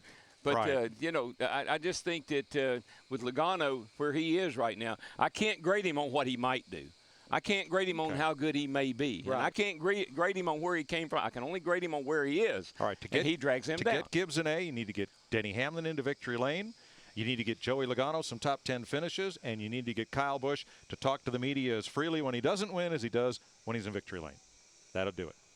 I can't argue with that. All right. Then let's move on. Let's talk. How about me and you? To Roush Fenway Racing, Larry. Yeah, now this is the team that we had to look at 5 drivers. And when you look at the fact that other than winning those first 2 races of 2009 with Matt Kenseth, it's been pretty dismal. So for Roush Fenway, this is a B-. And actually the only thing that kept them at a B- was winning the first 2 races, including the 2009 Daytona 500. Yeah, I think you're Mr. Crew Chief or Mr. Professor. I think you're just being a little too kind to some of these teams, and I think this is one of them. They are not living up to their expectations. They have the winningest driver from last year, Carl Edwards, who has not won a race this year. As a matter of fact, he's just barely in the top. Is he in the top 12? Barely. By 7 points, he's 12th. Barely in. And you've got Jamie McMurray, who woulda, coulda, shoulda, but hasn't. And so basically you got 2 wins by the 17 car, and that's it. Jeff Hammond, they were very close to getting a C. Can I get in here, Principal? Mr. Principal, can I please get in here just 1 second? Yes, sir. This ought to be good. Mr. Waltrip just said a second ago, I can't judge a man on what he might do or what he should do or what he could do. Now, you're already coming right back saying, look at the 99. He should be doing this from last year. No, I didn't Focus on one thing and one thing only, Darrell. Which way are you going to do it? Barry, play that back. So he's obviously not You're paying confusing attention. me. That's a problem he had all through school. He never paid attention. Hey, I took notes on what Ryan Newman said. He said it's better to you to do harder is to get better. I mean, it's like, come on, you got Those were bad. Those are bad notes. Maybe those are Daryl. Those are Daryl's notes. Stick to what you know. Things, but the thing right now you got to understand is that these guys have got to do something this year, not last year. I don't care about what Jeff Gordon did 10 years ago. We're talking about what he did 10 races ago. You know what, Jeff Hammond, I get the ago. impression you and I are on the same page, I think, for the most part, aren't we? It's this year. It's the quarter, this right now, not last year. I don't know what you're Or not expectations, I have no idea what you're performing, how you're going, how you're doing. These faculty meetings can get contentious. We are not grading on the curve here, especially not the S curve at turn 7 at Sonoma. That is not how these grades are based. Let's go down and get a word from one of those Roush Fenway drivers. Well, it's the Roush Fenway driver that won the first 2 races of 2009. Unfortunately, he wasn't listening to you guys, but he did see the B- grade. How about it? Is that a fair grade for Roush Fenway this year? Why, were you listening to them guys? Darn right. That's why I was laughing. I hear you. I don't know. I mean, we won them first 2 races. Obviously, we'd like to get the grades after that week, but obviously it's a season-long thing, and I probably would have gave us a C as an organization, really. I think that with the people that we have assembled here, the resources we have behind us, you know, the teams, all 5 of them, I think, are capable of winning races and, you know, should be up there contending for championships and winning races. And as a group, we really haven't been doing that. We haven't really proved that we can run with the Hendrick cars. So, yeah, I mean, I think that's a pretty generous grade, actually. So what's it going to take to get you guys up to the B+ level? Well, we want to get up to the A+ level. That's your goal. You know, your goal is to be the best. If it's not, then you're in the wrong sport and the wrong business. So we've been working as hard as we can, try to make the cars better. Me try to do a better job on the track, give better feedback, do a better job on pit road. Me do a better job on pit road. Just the whole thing. You know, when I just look at the 17, I don't see one thing glaring out there that we really have a problem with. It's just you know, little things here and there, whether it's things in our control or out of our control. But we just really look at all aspects of the program and try to improve. You know, no matter how good you're doing, but you're always trying to get better. Problem with this deal is every weekend all the drivers and the crews drive so hard, but there's only one winner, and everybody else is after that, Mike. Of course, Dick, and to get Roush Fenway up to the A level, just as Matt Kenseth said, Carl Edwards, Greg Biffle, got to get to victory lane. Matt Kenseth wants to get back there. David Reagan, he's got 1 top 10 start and 1 top 10 finish. And that's a guy that almost made the chase in 2008. And Carl's only got 2 top 10s this year. But you know what? If we gave these grades out on effort, everybody would get an A+. There's no question. Oh, there you go, crew chief. Track drying continues here at Lowe's Motor Speedway in Concord, North Carolina. We will continue grading NASCAR's Sprint Cup teams when we come back. Here's a shot into right. High fly ball hits a left field. Out of here. Ball. It's a home run. The bases are clear. Wow. Grand slam. Wow. That's impressive. What a game. We got plenty more to come.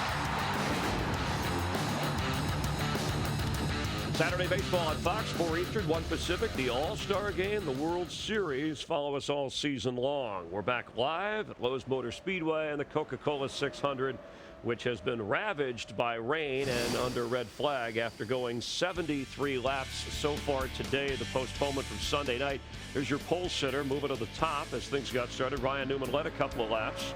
Here, Kevin Harvick, the problem's continuing. Little fender problem. Jimmy Johnson, the race off of pit road, he led 6 laps in this race, and Newman pit problem. Yeah, Newman came in, made a left side or 4-tire stop. Guy dropped the jack too quick, didn't get all the lug nuts back on. He had to come back in, and you see a tire rolling across pit road there from the pit of the 5-car, Mark Martin. That means when we go back to green, he's got to go to the tail end the longest line, Chris, but then right after that pit stop, the rains came. Kyle Busch has had the best car from what we could tell, leading 64 laps of the 73 that have been run as we're having a Coke and a smile here, trying to beat the cloudy weather. I'm trying to buy me a Coke, see if you cheer me up after those grades. Yeah, you know, we're all over the map on the grading system here, but Hendrick Motorsports an A-, Stewart-Haas Racing an A-. There's something wrong with that because Stewart-Haas Racing, they've been outstanding, but they haven't won a race yet. Joe Gibbs Racing a B+, and you heard moments ago Matt Kenseth saying a B- for Roush Fenway. He thought was on target. I thought he said it was generous. Generous. No, Daryl said it was generous. Matt Kenseth said that sounds about right after winning the first 2. With Greg Biffle, 9th in points, your highest ranked Roush Fenway driver. I'm confused. I'm always been a D student, so I'm just going to have to get used to it. And nobody's failing, by the way, in this. I like Larry's class. Nobody fails. So, and you get grades for attendance. You get certain grades for conduct. And one thing I will challenge Larry on. I know all those guys work hard and able to deserve A's, as he said. But Larry, if they're working in the wrong direction, I don't want to give them an A for doing really bad either. Yeah, you mean the driver, or I'm talking about the crew and because every now and then, I think right now it's a situation of, okay, we got the dunce hats, okay. Just enjoy it, guys, while you can. Good thing enjoy I didn't it while grade you the can. Hollywood Hotel. There might be some failing going on. But you understand what I'm saying, Larry? There are a lot of times I've seen guys hire engineers. Does Larry have a degree? Certain mechanics. I mean, he's been around the block, okay? School of Hard Knocks from Alabama. Okay. All right? But I really believe that sometimes these guys and some of these teams, we got into it a little bit more in depth, we'd find out that they've got guys that are working real hard, but the results are definitely taking them the wrong direction. Well, and I think too, if it's a bottom line business, you always talk about the wins are where it's at. Wins so are where I mean it's at. that should be worth a lot. It's like acing a test or getting 100 on a test. Can't make the playoffs without wins. Whether it's expectations. We are under a red flag. They're dry on the track. They need one of those ShamWow things for the pits. And the Duds hat. they need those to keep the rain away. That looks like when we were out on Cinco de Mayo, I think. A little bit of a different kind of a celebration. We're You're live too serious, Chris. at Lowe's Motor Speedway. I was going to mention Penske Racing. It's down in turn 1. A Speedway club and adjoining office tower. And 10 years ago, it became the first of NASCAR's speedways to sell its naming rights. For the last 10 years, this has been Lowe's Motor Speedway, and it's a track that has always been an innovator in NASCAR. And for many, many years was the showplace of this sport. They are uncovering the cars. They have called the drivers back to their cars. The track is just about dry. You see still some wetness on pit road. But we're not too far away from rolling these cars off of pit lane and hopefully getting back to competition. We have 73 laps completed. So let's continue with our grading. Despite all the second guessing that we've been getting, let's move ahead. Roush, where do we go? No, we're going to Penske Racing. We're going to Penske Racing. Roger Penske's 3-car team. Roger's teams have always been the class of Indianapolis car racing. Roger's been in Formula One, and since the early 70s, he's been in NASCAR to one degree or another, and now he's a 3-car team. Yeah, well, we're looking at the leader of the Penske group right here. Certainly, Kurt is, he's got that win at Atlanta. He's got 6 top 10 finishes, but really and truly, other than the bright spot of Sam Hornish getting better, David Stremme has struggled. He has no top 10 finishes. I think he may have led 3 laps somewhere back down the road. So Kurt's been pulling the load of this team, but they are improved. I will give them credit for that, and I'm not so sure that's not a lenient grade. It is, and I think this is a grade that all of us debated yesterday when we were going through all of these, and I think what brought it up to that C+ was the fact of how Sam Hornish has run here lately, winning the All-Star Showdown, a couple of top 10 finishes. I think that's what brought that grade up to where it was. And we give Penske a little extra credit for homework because they dove headfirst into the new Dodge engine program and adopted that before the other Dodge teams. There's Sam getting ready to get back in his car and get going. So a C+ for Penske Racing, and we move on to Richard Childress. And by the way, when it comes to the owner of that team, when Roger Penske, he gets an A+ in my book. When you look at his overall racing resume and what he's done at Indy and what he's done down here in NASCAR, he's a very classy guy. Absolutely. Richard Childress Racing expanded to 4 teams for 2009. And I just don't think they've seen the success that they hoped for. No, if we'd have given these grades out maybe after about week 4 or 5 when Kevin Harvick had won the Budweiser Shootout, finished second in the Daytona 500, Clint Boyer was second in the points, this would certainly be a higher grade. But just look at the 4 cars here after 74 laps. I'm not sure, other than the fact of through some gambling on pit road this last caution, that we even had one of their cars up in the top 20 so far. Yeah, I think a C is a good grade for them. They're just average. And I think that's being kind to them right now. But when you say that a Richard Childress team is just average, that's probably not making Childress very happy. I don't think so, Darrell. I agree with you. And Chris, in college, we'd call this a gentleman's C. Took all the tests, showed up for all of the classes and the exams, but not performing up to expectations. Yeah, and I think we're finally getting all of us on the same page, right? Yeah. You like to see it. I think the Penske C+ and the thoughts, the way you guys covered it, I think we're in agreement on that. No, I agree with both those grades again, because of the fact that Kurt Busch was able to dominate like he did at Atlanta. He's led the points once this year, been strong. That 2 car is definitely the flagship as far as Penske Racing is concerned. And he just needs his teammates to step it up a little bit, and Sam Hornish is starting to do that. But as far as Childress is concerned, come on, RC, you know good and well, your teams are better than this, and they need to perform better than this. Well, and what can they do? Jeff Burton certainly is a guy who gives good feedback. He's very experienced. Can he be the lead on this? I think so. I think that they're working real hard right now. There's Jeff Burton. I talked to him a little bit this morning. He's now talking to Jeff Gordon, but even Jeff said, you got to race this racetrack and you got to work on it. Caution flag to caution flag, the way he put it to me this morning. And I think that's the way that this team has got to start turning it around. They've got to work on their cars, and get them better before they get to the racetrack. I saw them making wholesale changes in these cars on Saturday, trying to make them drive better. So they got to go back to work and do some serious work at the shop to get them handling better. And having some difficulties today, and it looks like we're going to get back rolling here in a few moments. Through 73 laps, we need to go 200 to be official. The grading will continue with Earnhardt Ganassi, Red Bull, and Michael Waltrip Racing in a moment. The Coca-Cola 600 on Fox is sponsored by Verizon Wireless. Get the inside track from Penske Racing and race analysis, plus highlights and high-speed action, all on VCast from Verizon Wireless, America's largest, most reliable wireless network. An unusual race is about to start. The first annual World 600. Jolie Johnson wins it. Johnson is the first man to see the checkered flag and the historic pride of winning the first World 600 race. Rubber goes flying as Pearson's right rear tire blows on the backstretch. Pearson hangs on, and with sparks flying, takes the checkered flag. Richard Petty is ready to relieve drive. The crowd cheers as Richard Petty takes the checkered flag going away. It is Darrell Waltrip, the 5th time he's won it. Checkers are out, and it is Jeff Gordon victorious at the Charlotte Motor Speedway. Winston Cup win, #1 in the Coca-Cola 600 for Wisconsin's Matt Kenseth. He's not going to be able to do it, I don't think. There's Simon. Yes, he is. Here he comes. Jimmy Johnson. He did it. Boy, was that worth staying up late for, or what? And what kind of memory will this race provide today? The 50th year golden anniversary of the Coca-Cola 600 from Lowe's Motor Speedway. Kyle Busch has led most of the way through 73 laps. The rain, 51, 52 minutes and counting, but we're ready to roll here in just a few moments. We've been getting texts and people are Twitter. They want to know the other grades. So let's quickly head back upstairs for the final race teams as the engines will be fired up. Mike, what do you have? Well, Michael Waltrip Racing with JTG, Richard Petty Motorsports, Earnhardt Ganassi, and Red Bull. We're going to lump them all in the C- category in needs improvement. And in the list of average finishes of all the multi-car teams in 2009, they all settle right about in that same area. And one thing that was very impressive is we were looking through all the records of all these race teams. If you look at Richard Petty Motorsports, 4 teams, 11 races.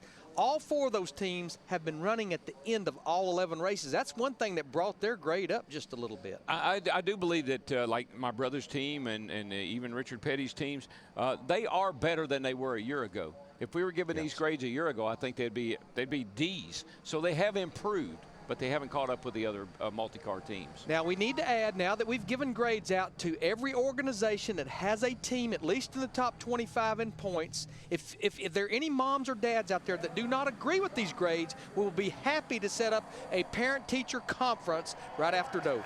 That's great. They have just given the command to refire engines. Let's go back for 1 second and revisit Chris and Jeff's point about the relative grades of Stuart Haas versus Joe Gibbs Racing. Well, we looked at the tail of the tape. Last year, Haas had no top 10s to this point in the season. This year, they have 13. Last year, Gibbs had 58% top 10 finishes. This year, only 30.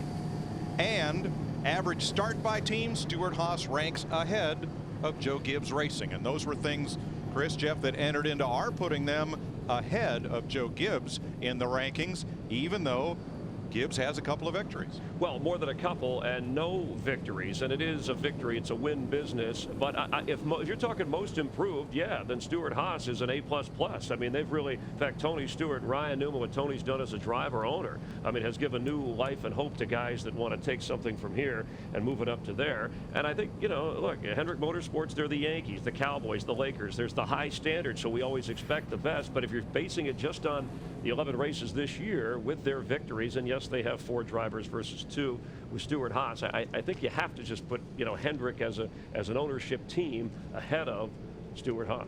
Does it make you happy? No, it makes me happy to discuss it. I think it's fascinating. I mean,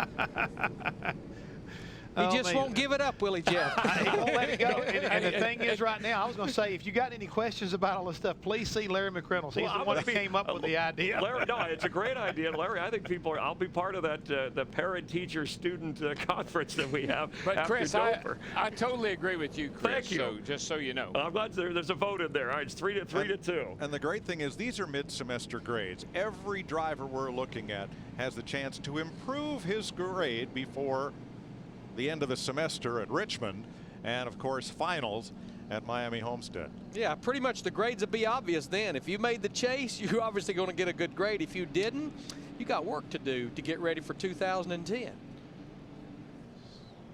Now, Jimmy Johnson's car has not started. I believe every other car on pit road has fired, judging by the indication being given by the NASCAR officials stationed at each car. And it looks like Johnson may need a push to start. And again, Darrell, we're talking about moisture and humidity and its effect on systems.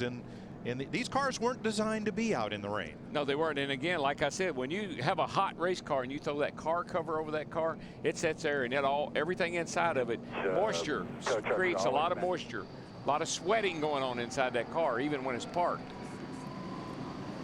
73 laps complete. We're getting ready to go back to green at Lowe's Motor Speedway in the Coca-Cola 600.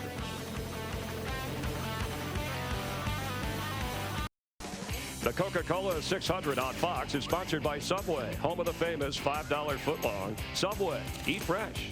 By AT&T, your world delivered.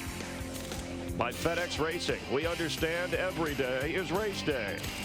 And by Aflac, we've got you under our wing. Ready to race in Charlotte this Memorial Day weekend.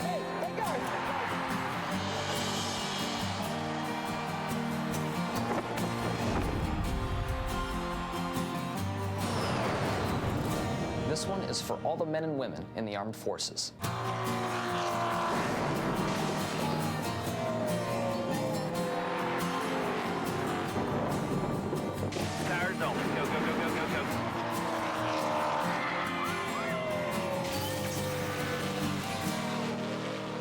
Let's go racing, boys. It's the 50th running of the Coke 600.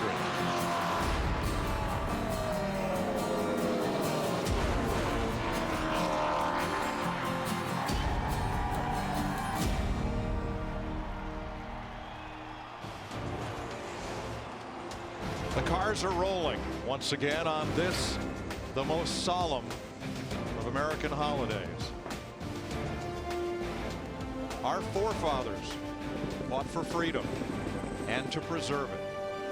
Exploration, innovation, industrialization, the Great War, the Depression, the war to end all wars, the Cold War, Vietnam, the electronic age, space, the final frontier. And now we look back on all those years and we fondly remember those who gave that last full measure of devotion so that we could spend a day like this at a place like this enjoying a sport like this. You know, Mike, the intelligence of the men and women in the military today, I've been around, I've been to Washington a few times, to Walter Reed Hospital and other places, but the intelligence, the equipment that they use today, and the execution, the way they go about doing their business these days, and the men and women volunteer to be in the Army. That to me is that's why NASCAR and the military go so well together. Those are the same things that you see at a NASCAR race. We're at 76 laps. Caution laps are counting as we complete a red flag period of nearly 57 minutes. Kyle Busch has led 64 of those laps. Jimmy Johnson 6. Ryan Newman the first 2. Darrell, I couldn't agree more. We have become the greatest nation of consumers on earth.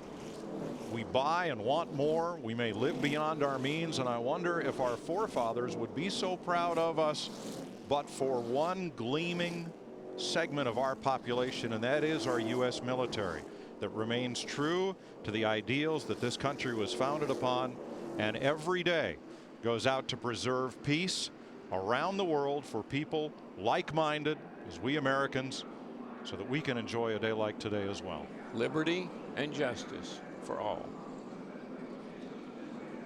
You know, Mike, you mentioned at the top of the show Scott Riggs would be leaving Tommy Baldwin Racing, and he's our leader right now. Started shotgun on the field.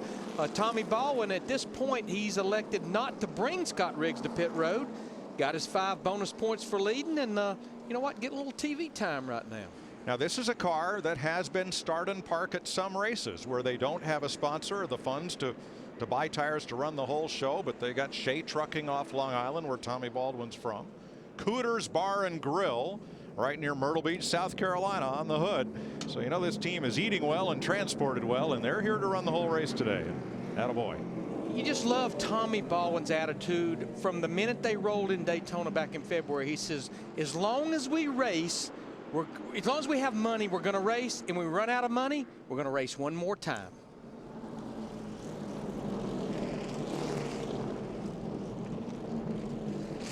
Here's a question from Ask.com.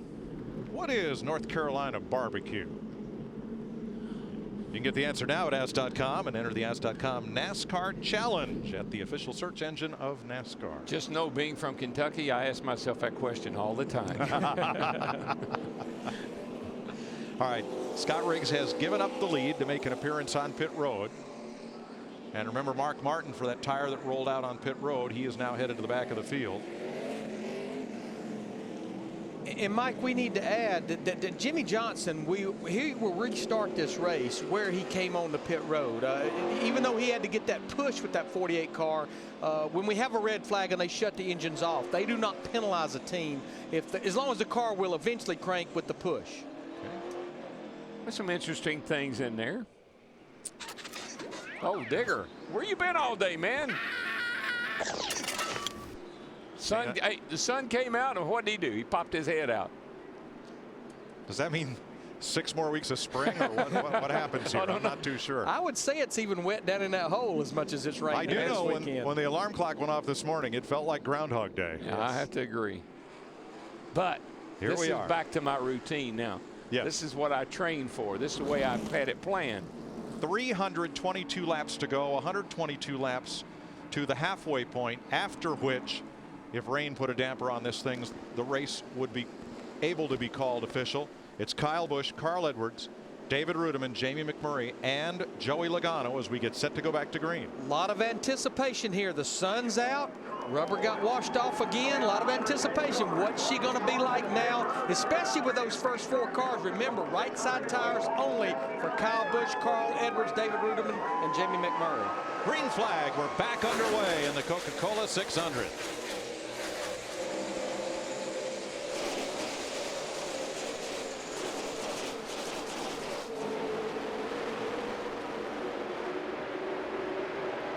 You know, a lot of times these guys will complain a little bit about the residue from the jet fuel. But I tell you what races I've watched lately, the track just seems to be like it would be really fast right now. Here comes Rudiman for second on the inside. You know, we just had started talking about him when that rain came. He started back in the 21st position, had just cracked the top 10. Rodney Childers goes with 2 right side tires. Here he is battling for second with Carl Edwards. But the cars with 4 tires are closing in on that front group and in a hurry. That's just the 2-tire deal right now to me, with the track the way it is, things change the way they are. That's a short-term gain for just a really bad long-term loss in my mind. I know it looks good right now. Kane and Jimmy Johnson on the move, closing up on the leaders. Tell you, another car on the move is that 48 car of Jimmy Johnson. I think they were glad to be able to get to pit road and get 4 tires and more adjustments on this Lowe's car. Thinking about 3 wide here. Yeah, a lot of slicing and dicing back in here right now, as you can see. And it's Casey Kane who moves up into 5th in the number 9. Ooh, that 48 car's got a nice run here off. Boy, 3 wide though, off turn 4. 3 wide in the middle 3. Something's got to give, boys. Still in the middle, you're clear high. I think McMurray learned his lesson from practice Saturday. Krista? Mike, Larry, Darrell, you guys have been talking about the 2 tires versus 4 tires decision for Jimmy Johnson and Chad Knaus. When we talked to him there during that brief rain delay, you heard Jimmy talk about that he dared his team to loosen his car up. It was just way too tight in practice, and yeah, it was very loose. So not only was the 4 tires he took important, it was important for them to tighten up his car too. Yeah, Krista, I think he took those 2 tires earlier, and that didn't work on that 48 car, so he backed that strategy up a little bit. Second place battle, you're right in the middle of it. There is David Rudiman just ahead. Carl Edwards, his Ford in the middle. Don't overdrive your entry, you look good like that. And Joey Logano, the rookie. But Joey Logano, he's got his hands full of that 48 car, Jimmy Johnson, that we just spoke about.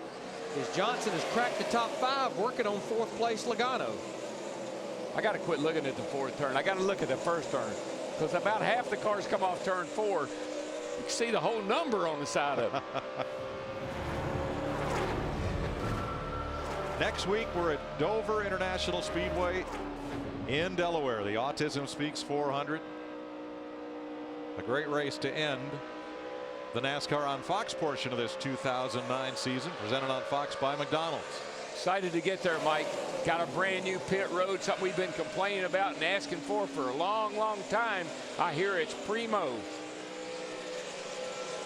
Boy, Casey Kane, Larry, has tried every groove on this racetrack in the last 2 or 3 laps. Well, he found one he liked? Yeah, he just got by the 20 car of Logano, but I think a lot of that had to do with the fact Logano got a little out of shape right in the middle of 1 and 2, and Casey went to the high side in 1 and 2, just like he is in 3 and 4. Look who's coming behind them. Matt Kenseth in yellow and green, and Juan Pablo Montoya there in the red and white target car. They have made a quick march up to the back of this lead pack.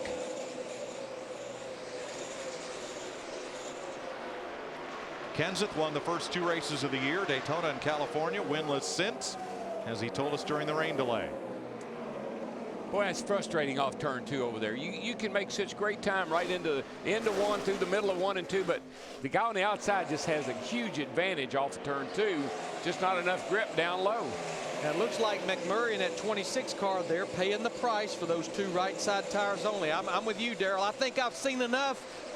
Right now, I don't want just 2 right side tires. Larry, and you know, I mean, that could work out good for you later on today, but I think with this track getting washed off, not having any rubber in it, you need to keep 4 fresh tires on your car right now. Look at Kenseth, though. In that 17, he is picking off, Darrell, a car, a lap, and then some. Yeah, he's in a hurry. He must have radar in his car.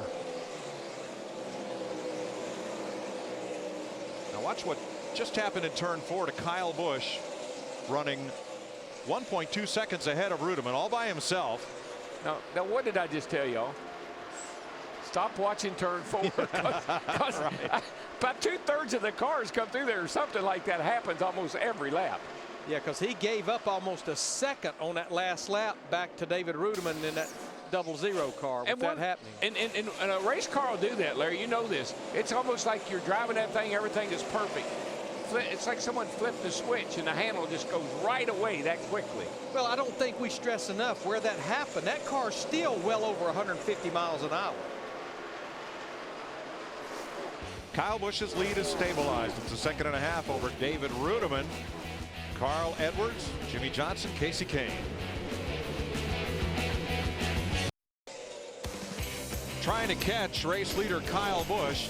David Rudiman came off the corner and got into the wall and has fallen from 2nd to 4th. Watch the 00. Larry, I think one thing that we probably have failed to really recognize is right now this is a sunny and the sun's shining down on the racetrack. This sucker's pretty hot and slick right now. Not a lot of grip. Matt, is Rudiman's car okay? Well, Mike, they're talking about it on the radio right now. The only thing he said earlier was that the car was just so free on entry. Remember, he took 2 tires on that stop. Not a lot of conversation since he smacked the wall, but we're listening in.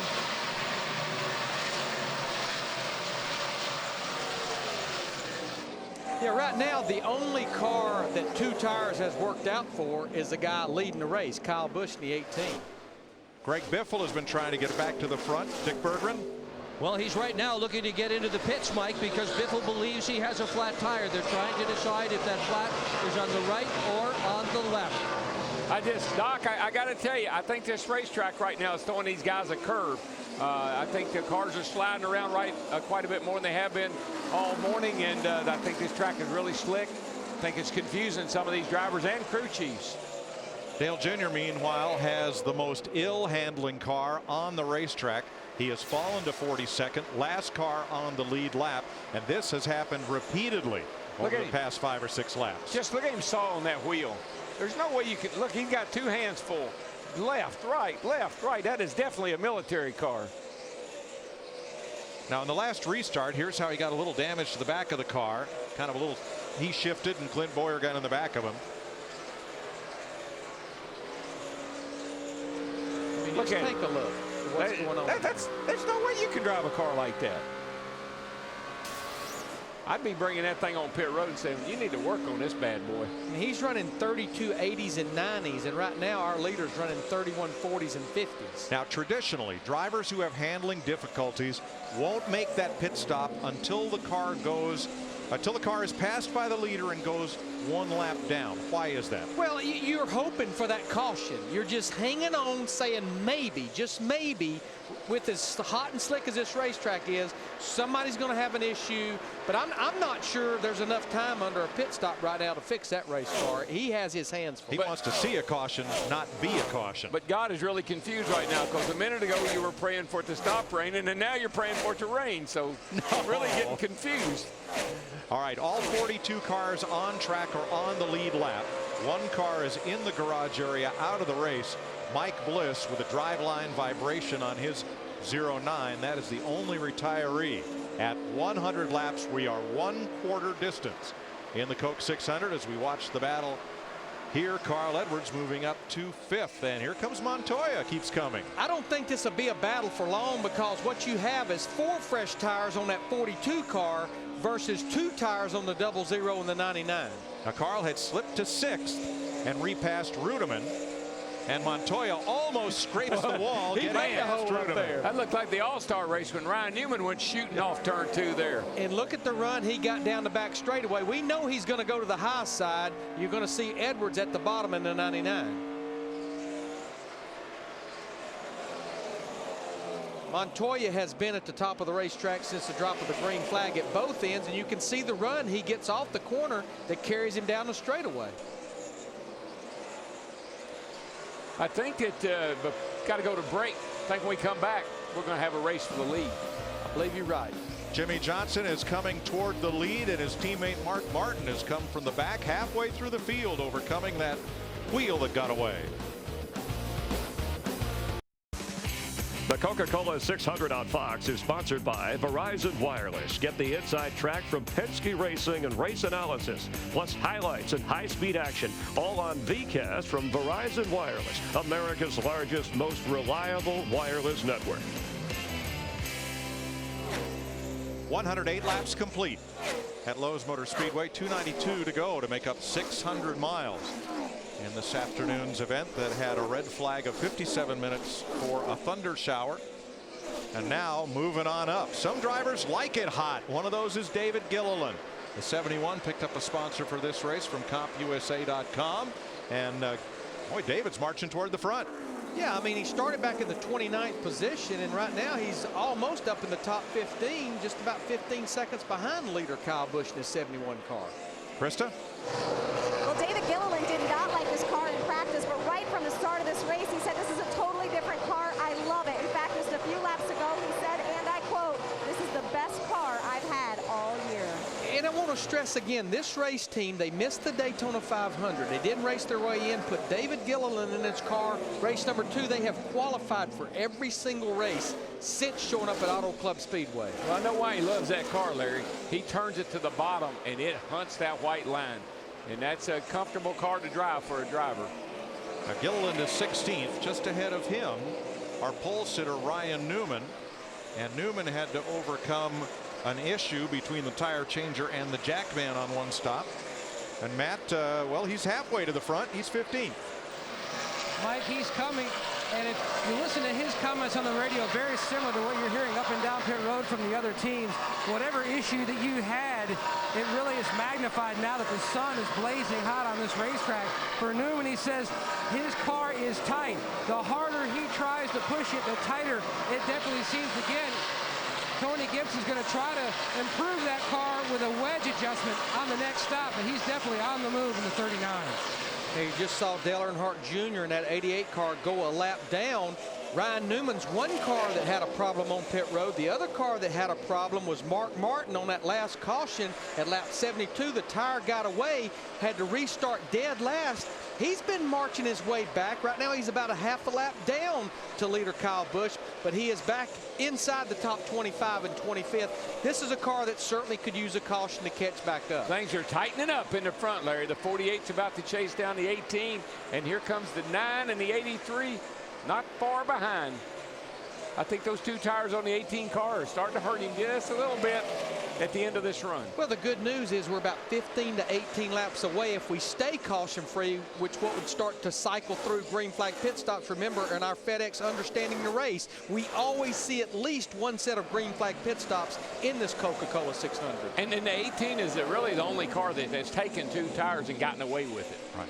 Here's Vickers going downstairs against Casey Kane. That's a pretty fast hot rod. Boy, he got a right run there. off that corner right there. Pretty fast car. Third place there, and Vickers in a flash catches Jimmy Johnson. This is for second. I think you'll see a lot of guys that'll run the top in 1 and 2 like you see here, and they really like the bottom of 3 and 4. A lot of grip down on that white line in 3 and 4.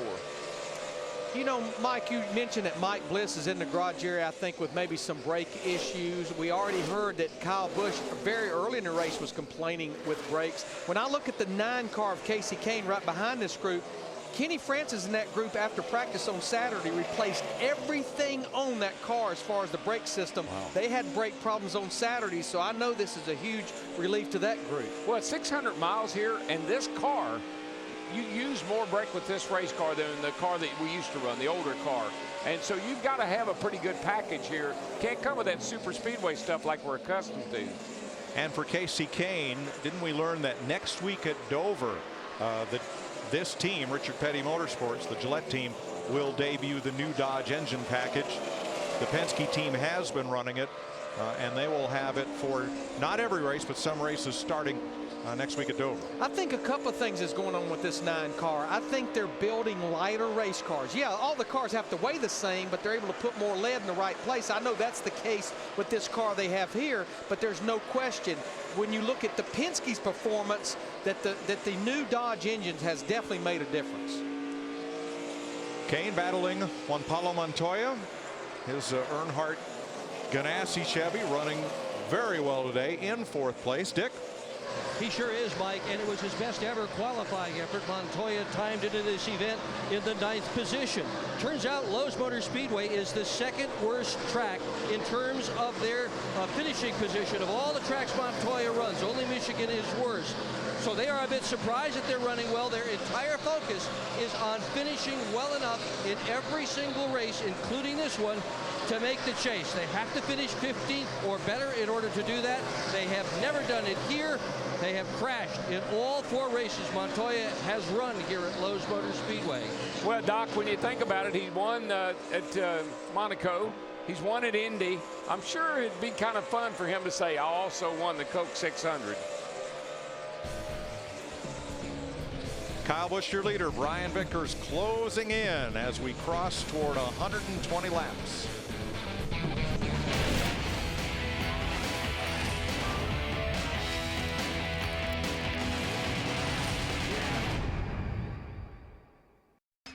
The Coca-Cola 600 on Fox is sponsored by Toyota, moving forward. By Taco Bell, think outside the bun. By Sprint, NASCAR Sprint Cup Mobile. It'll change the way you experience the race. And by Lowe's, for all your home improvement needs. Lowe's, let's build something together. 124 laps complete. Brian Vickers took the lead from Kyle Busch on lap 120. And right now, only 3 drivers are lapping this track under 30 seconds. There's Vickers, along with Kyle Busch, and 5th place Casey Kane. I'm sorry, their fastest laps under 30 seconds. Right now, nobody's near that. Everybody's running the high 31s and low 32s at this point. Here's the pass for the lead. It's kind of like we say about this car, Mike. It doesn't matter how fast you're going, you're just faster than everybody else. But that 83 is definitely in that category, Mike. He's actually the only car that's running in the 31-second bracket right now as we're closing in on what will be some green flag pit stops shortly. And the pit road is dry, so all the work they did, and here comes the 88 finally. He's got to come to pit road or wreck that thing. I think that's the 11 right behind him. Got a battle. Montoya in the 42. The Colombian racing Kyle Busch for 2nd place. This race is 600 miles long. Montoya, if you had an odometer in his car, is going to run about 620. He's up right up near the wall. Yeah. Every single lap he's running way up on the outside. Denny Hamlin has come to pit road. Matt?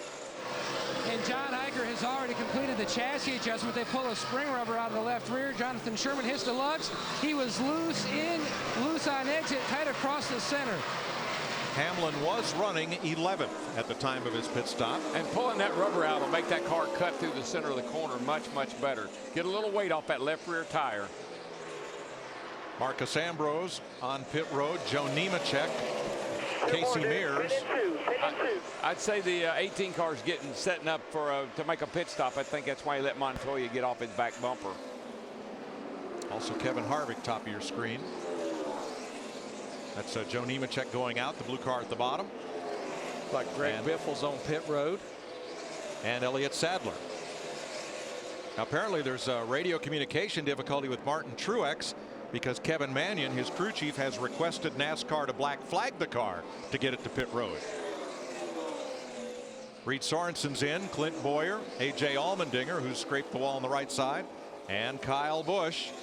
Michael Waltrip's in, and Matt Kenseth. Blocking up the brakes, Sam Hornish. He makes it. I don't know if he did or not. Dick. Kyle Busch said that the car had gone noticeably free except in the center where it had become tight. He said all those changes happened as soon as the sun popped out full. Steve. Kenseth had to get around A.J. Allmendinger. He said his car is loose on entry, tight in the center, and loose off. Chassis adjustment of 4 tires. McMurray, Rudeman, Stremme, and Jimmy Johnson. I'm not so sure that Tony Raines may not be out of gas, but I think he's going to make it, Mike. He's on the apron of 3 and 4 right now. Krista? You see Jimmy Johnson in. He was still loose into the turns, but he said around lap 113 his car was getting tight in the center. Steve. Tony Stewart tight from the center off. They're going to make a track bar adjustment and an air pressure adjustment. 4 tires for Tony Stewart. Tight from the center off, Krista. Leader Brian Vickers bringing his car in. Brian Pemberton counting him in. Brian's car was getting extremely loose like others because the track is so slick, but the last thing he said on the radio is that it was very consistent. Brian Vickers extremely happy with this Red Bull Toyota. You see the crew coming around on the left side for the 4-tire change. Jeff Gordon completing his stop. Montoya is in. Joey Logano's our new leader. That's his 2nd consecutive race to lead lap. Led about 19 laps at Darlington a couple of weeks ago, and evidently it worked out. Getting the 1 car, Martin Truex Jr. just made his pit stop. Matt? And the 2 of Kurt Busch is in. Absolutely no grip. Breaking down each section of the racetrack. Chassis adjustments already completed as well as an air pressure to try to get that car the feel that he's looking for. Krista. Joey Logano bringing the number 20, and you see him tilted just a little bit cattywampus into his pit stall. Joey Logano's car also loose, extremely loose under throttle with the slick race conditions. The crew putting the gas in and heats down and away. That'll put Dave Blaney into the lead. That Prism Motorsports entry. Running today as a teammate to the 0-0. And David Gilliland's great run comes undone by a penalty for too fast entering pit road. When you're out there racing at over 180 miles an hour, and you've got to be down to 45 miles per hour and you get to pit road, and it happens a lot. Normally happens right there at the early part of pit road getting on. Boy, Larry, I tell you, the 18 car made up a ton of time on that pit stop, in and out. As you know, the 83, Brian Vickers, was pretty far ahead of the 18 when the pit stop cycle started, and right now the 18 regained the lead. And you know, one thing I think that made a difference, Darrell, and even at a track this size, there were not many cars on pit road when he came. When Brian Vickers and Montoya and Jimmy Johnson came, there were probably double the cars on pit road. I think another thing, I was watching him, what really helped him, his outlap. I mean, he came out of the pits like he was on a qualifying run.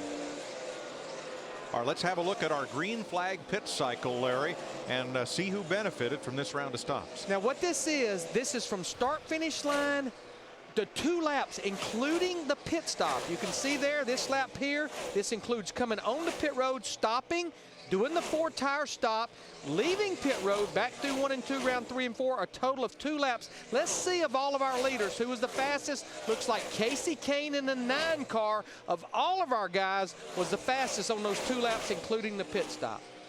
And the one number you don't see up there is the 83 of Brian Vickers, and that's why he's no longer leading. Jeff Gordon just got in the back of somebody in turn 1. I think that was Marcus Ambrose. No spin, no caution, no harm, but Ambrose was there where Jeff wanted to go. Traffic jam Memorial Day weekend. It happens all across America, but here it happens at 190 miles an hour. When we went to break, Kyle Busch had a lead of over half a second on Brian Vickers, and Vickers has run him down. Vickers' car is fast. 18's fast for a few laps, but then Vickers' car is really good on the long run. Same thing we saw in this car in Atlanta. Hadn't been a late caution in Atlanta, I believe Vickers had the car to beat Kurt Busch.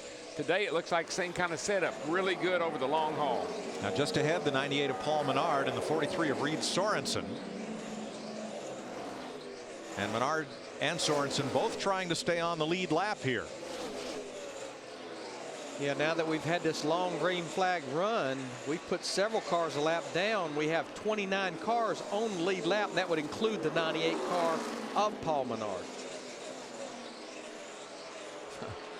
Kyle goes low and Brian goes high. Menard gets up out of the way to let Kyle go by, and he runs right up in front of Brian Vickers.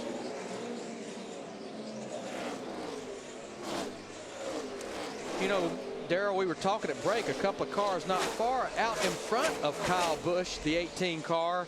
A couple of those Hendrick cars, they're on the verge of going a lap down. One would be Jeff Burton in the 24, or Jeff Gordon in the 24 car. The other would be Mark Martin in the 5 car.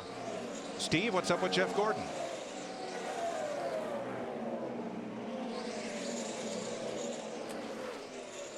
Mike, the comment that he made a moment ago was his car was ridiculously tight in traffic. And see, early in the race, he was sideways loose. Now, I think traffic being part of the key, which this car, this team, they fight that a lot, Darrell. Okay, so what's happened to our weather? Yeah, we've got shade. Gone back to overcast again. And there's some dark clouds looming over here off the first and second turn, so I think temp's gone down quite a bit. What a great battle for the lead right here between these two Toyotas. And this is the first time, boy, you could see that 18 car really wiggle up there in 3 and 4. This is the first time they've kind of been on equal ground as far as their 4 tires. Yeah, I just fresh tires.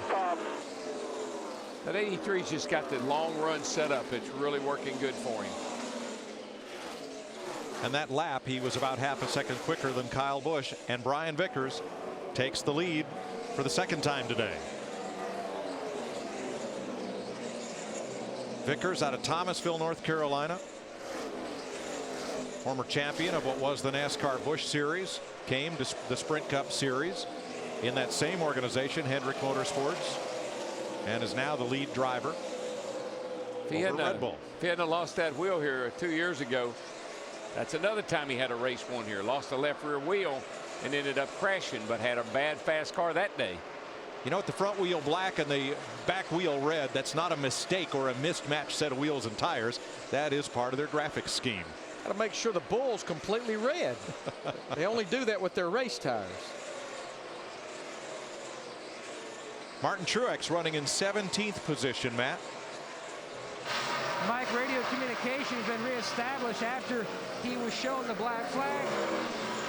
He finally was able to talk to his team because he was on the wrong channel. He said that something fell or something bumped the radio inside the car and went from channel 1 to channel 2. So when he saw that, he started playing with the radio, and then he was able to hear communication. So they're good to go now. Their biggest issue is trying to tighten up this race car. Once again, after their last stop, the initial laps on this run, the car still very loose. Tony Stewart just passed Carl Edwards, and that moves Stewart into the 9th position. Drops Edwards to 10th. 148 laps complete in the Coca-Cola 600. Brian Vickers now trying to pull away from Kyle Busch. The Coca-Cola 600 on Fox is sponsored by Coca-Cola Zero, real Coke taste and 0 calories. Last night, the Coca-Cola 600 fell victim to rain. Today we battled through morning rain and then one thunder shower after the start of the race. But other than 2 stoppages for rain and the Kevin Harvick crash in turn 1, that plus the competition yellow, it's been green all the way through. As Casey Kane, Jimmy Johnson right there go at it for 4th place. We are 46 laps from the halfway point that would make the race official, 246 laps from the checker. You know, Mike, if you have a good race car, just say like Kyle Busch and Brian Vickers and some of the other guys in the top 10, weather doesn't affect it much. Might slow it down a teeny bit. Tires even, you put 4 tires, 2 tires, might slow it down a teeny bit. But if you're sitting right there with a car that's marginal, not very good, and you do anything at all, it can go it'll fall off the face of the earth. And Larry, we've been saying for at least the 30 years I've been calling these races that there is no more weather sensitive racetrack in all of NASCAR than this one. It doesn't matter what car or what tire we bring to Lowe's Motor Speedway. It doesn't matter the old asphalt or this new asphalt. Trust me, a cloud covering can completely change the way that your car drives. Well, I think I know why. And of course, I think I know why that 42 is getting ready to go by the 18. Juan Pablo going by Kyle here on the outside. Kyle got hung up in traffic back there. But Larry, the sun beams down on this racetrack in turns 3 and 4 all day long from high noon on. And that's what makes this track so treacherous. But I'm going to tell you, that 42 car, he qualified great. He qualified in the top 10, and he has been a solid top 5 car through the red flag, through the cautions, through the green flag pit stop that we had. That pass was set up by traffic, though, and Kyle used good judgment. Let him go. P2, leader running 64, 65 for you with a pass.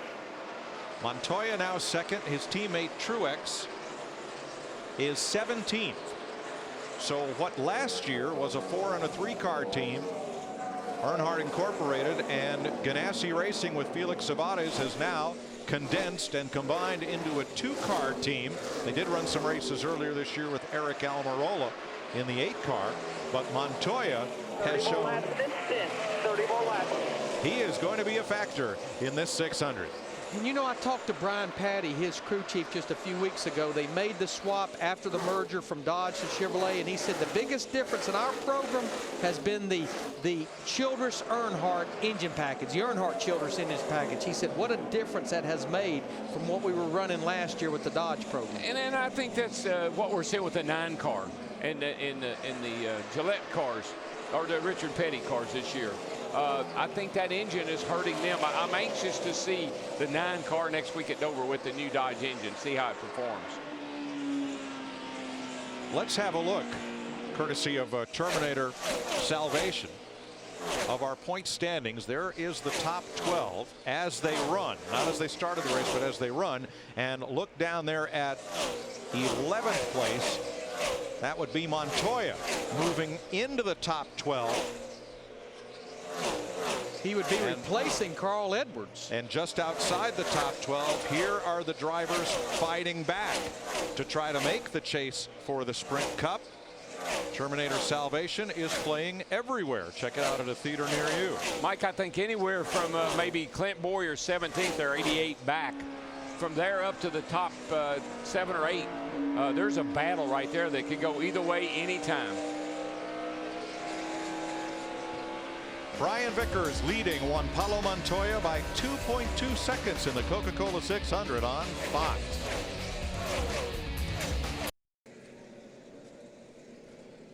We are under caution at Lowe's Motor Speedway on our most solemn of holidays, Memorial Day. There is no crash, no blown engine, and no rain. NASCAR, in what I think is an extraordinary gesture, has elected to wave the caution flag so that as we come to the 3 o'clock hour, the time at which our president has asked all Americans to honor all of those who have served in the defense and protection of our country, NASCAR is going to bring the cars around to the front straightaway, park them, shut them off. All the fans are to their feet. All of the flags have been lowered to half-mast, and all the crewmen have come to the edge of their pit boxes all along pit road to aid in this solemn salute to all of those who have served. So we're about 45 seconds to 3 o'clock. And we'll all stand silent in remembrance and tribute to all the great soldiers, sailors, airmen, Marines, Coast Guardsmen, reservists, National Guard, and all of those who have, throughout the history of this country, taken up arms to win and protect the freedom of Americans and like-minded peoples around the globe. We'll ask you too for a minute of silence.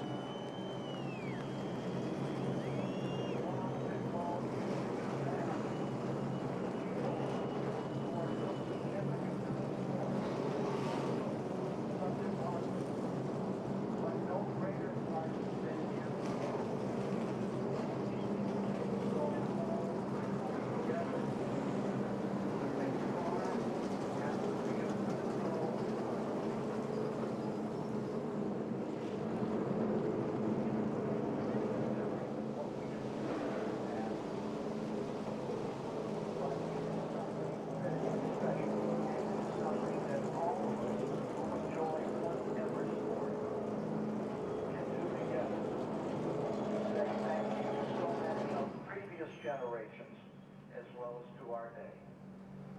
A moment of silence, please.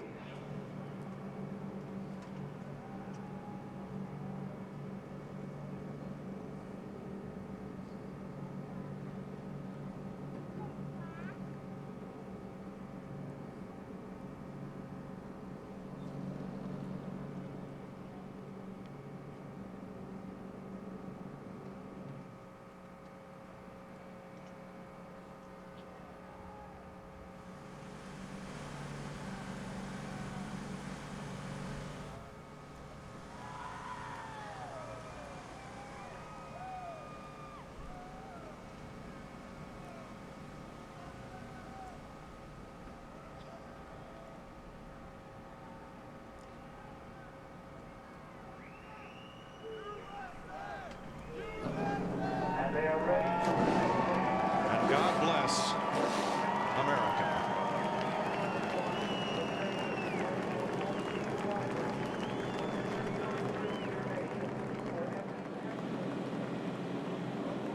As the field refires, let's join Dick Berggren on pit lane.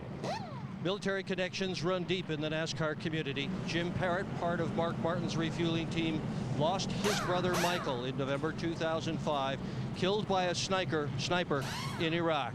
Michael Parrott had signed up for a second tour of duty after serving in Kuwait. He wanted to go back. He was 50 years old when his life was taken from him.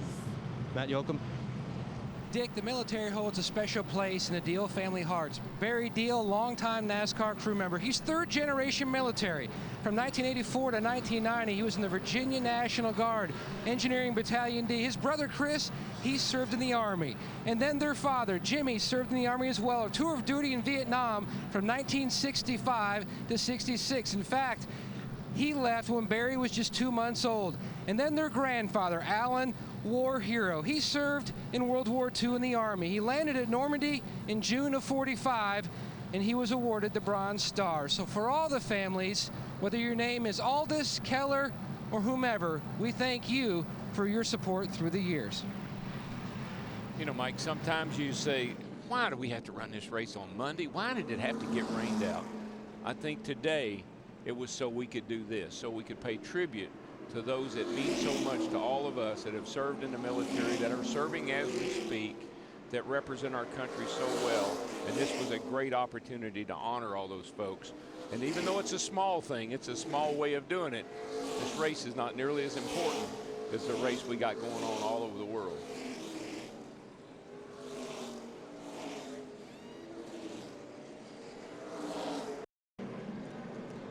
This time around, pit road's open. Krista. Mike, with weather approaching, Brian Vickers and his crew know this could be their money stop. Brian Vickers complaining just a little bit loose into one and off of two. Steve. 4 tires for Matt Kenseth. He says that he's been loose. Dick. And 4 tires for Montoya, who is having his best run of the year. Matt. Primarily tight and loose on exit for Kurt Busch. 4 tire change. Track bar adjustment completed as well. Looks like to me everybody was kind of over the 2-tire deal. I didn't see a single soul go with just 2 right side tires that time. And that 18 was on it, Larry. That was a great stop. Well, I stand corrected. We talked about Jeff Gordon, the 24 car, just about to get lapped before that caution. Steve Letarte, they rolled the dice with just 2 tires. That's how he picked up 12 spots.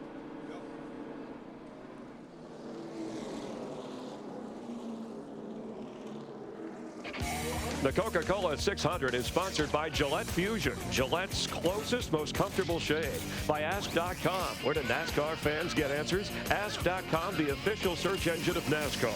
By DirecTV, if you call yourself a sports fan, you got to get DirecTV. And by Sprint, NASCAR Sprint Cup Mobile. It'll change the way you experience the race.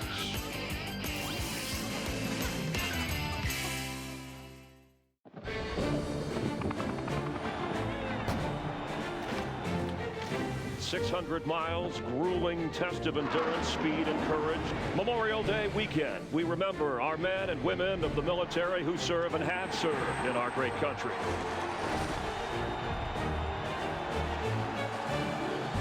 At Lowe's Motor Speedway, Charlotte, North Carolina, 168 laps complete, 232 to go, and 32 to halfway. The radar shows thunder showers throughout the afternoon in the region, and the possibility of rain looming off on the horizon to the south. We'll be right back. This is NASCAR on Fox.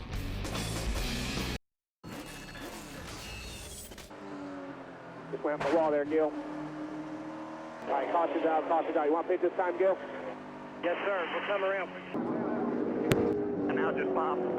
All right, guys, right side tires only, no fuel right here.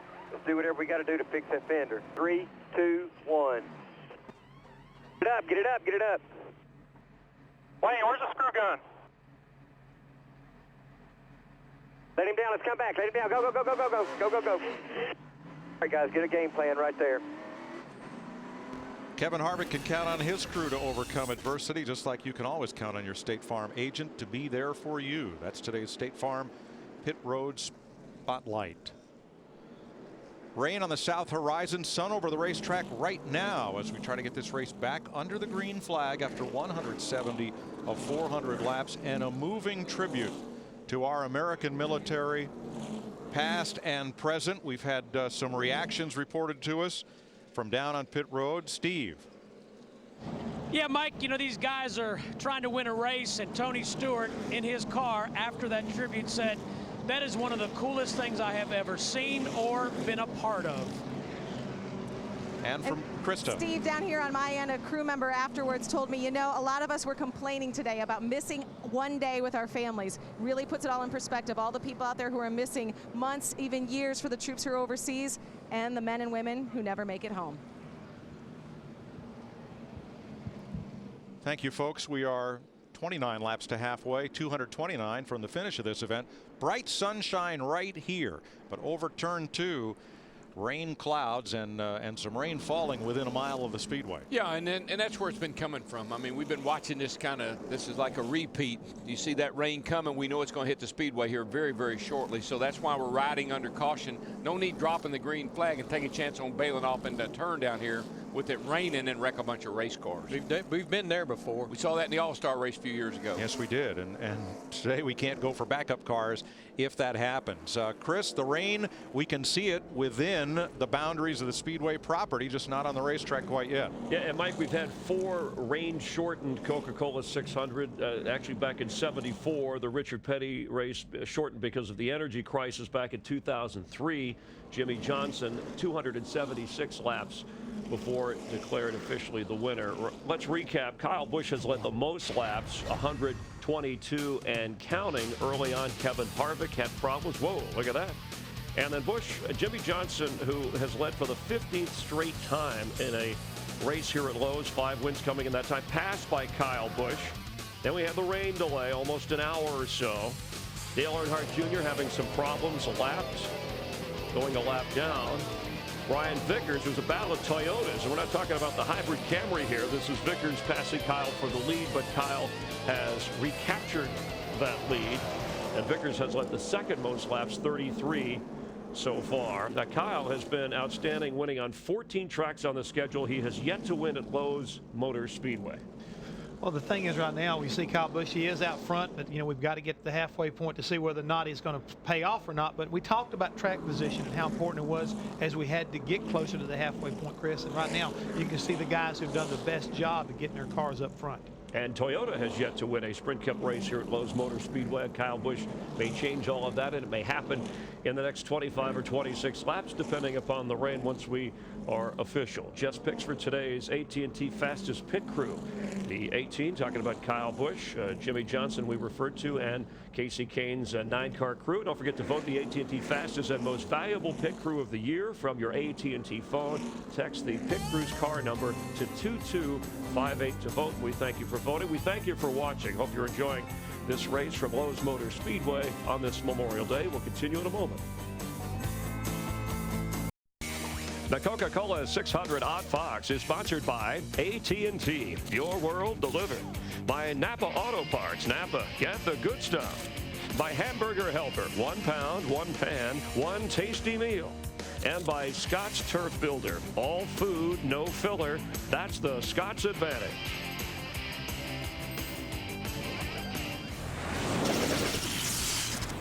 Yeah, by the way, we were all scheduled to have fun today, so let's have fun. 4 wide now, you're about them.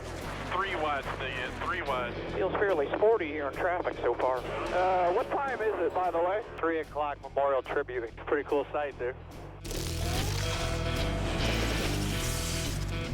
And that was our Cheese It Bye to the race.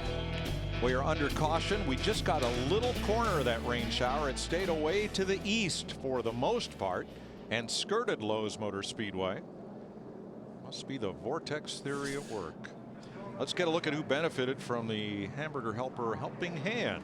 Only one free pass recipient today, and that is David Reagan, who will get the free pass and come around at the end of this caution period. He was the first of the drivers who are 1 lap down. I think the mamas and papas do a song called Rainy Days and Mondays Always Get Me Down. I guess that means that rainy Monday would really get you down, right? We're not going to have that. I am surprised that that shower that came right to the edge of the turn 1 condominiums veered off to the right, and we only got just a little bit of dampness. Now the cars are on pit road. First it was announced that they'd be able to come down pit road and clean the windshields, but now we see some car covers going into position. Yeah, for the longest it was on 4 corners around us. It wasn't on the speedway. It was out, but you could look out our back door off of turn 1 and 2 off the backstretch, and you could see the rain showers. 24 laps to halfway and 224 laps to conclusion of this race. Kyle Busch has led 127 laps. Brian Vickers has led 33. Jimmy Johnson's been out front. Maybe we can fire up another discussion with Chris Myers about report cards and grades. And grading on the curve. We could do that. We'll be right back. Welcome back to NASCAR on Fox coverage of the 50th annual Coca-Cola 600. Summer is officially here. Collect the Coca-Cola cans of summer. Open a Coke and open happiness. We're under what we hope is a brief red flag from a bit of a shower down in turns 1 and 2. NASCAR ran the cars around under caution for a bit, did not throw the green. Darrell, I don't think they bought into our vaunted Vortex theory that if the cars are going circulating under the green, the rain can't come over the speedway, the rain can't fall. The Weather Channel's been trying to explain that for 2 weeks, and it's just so simple.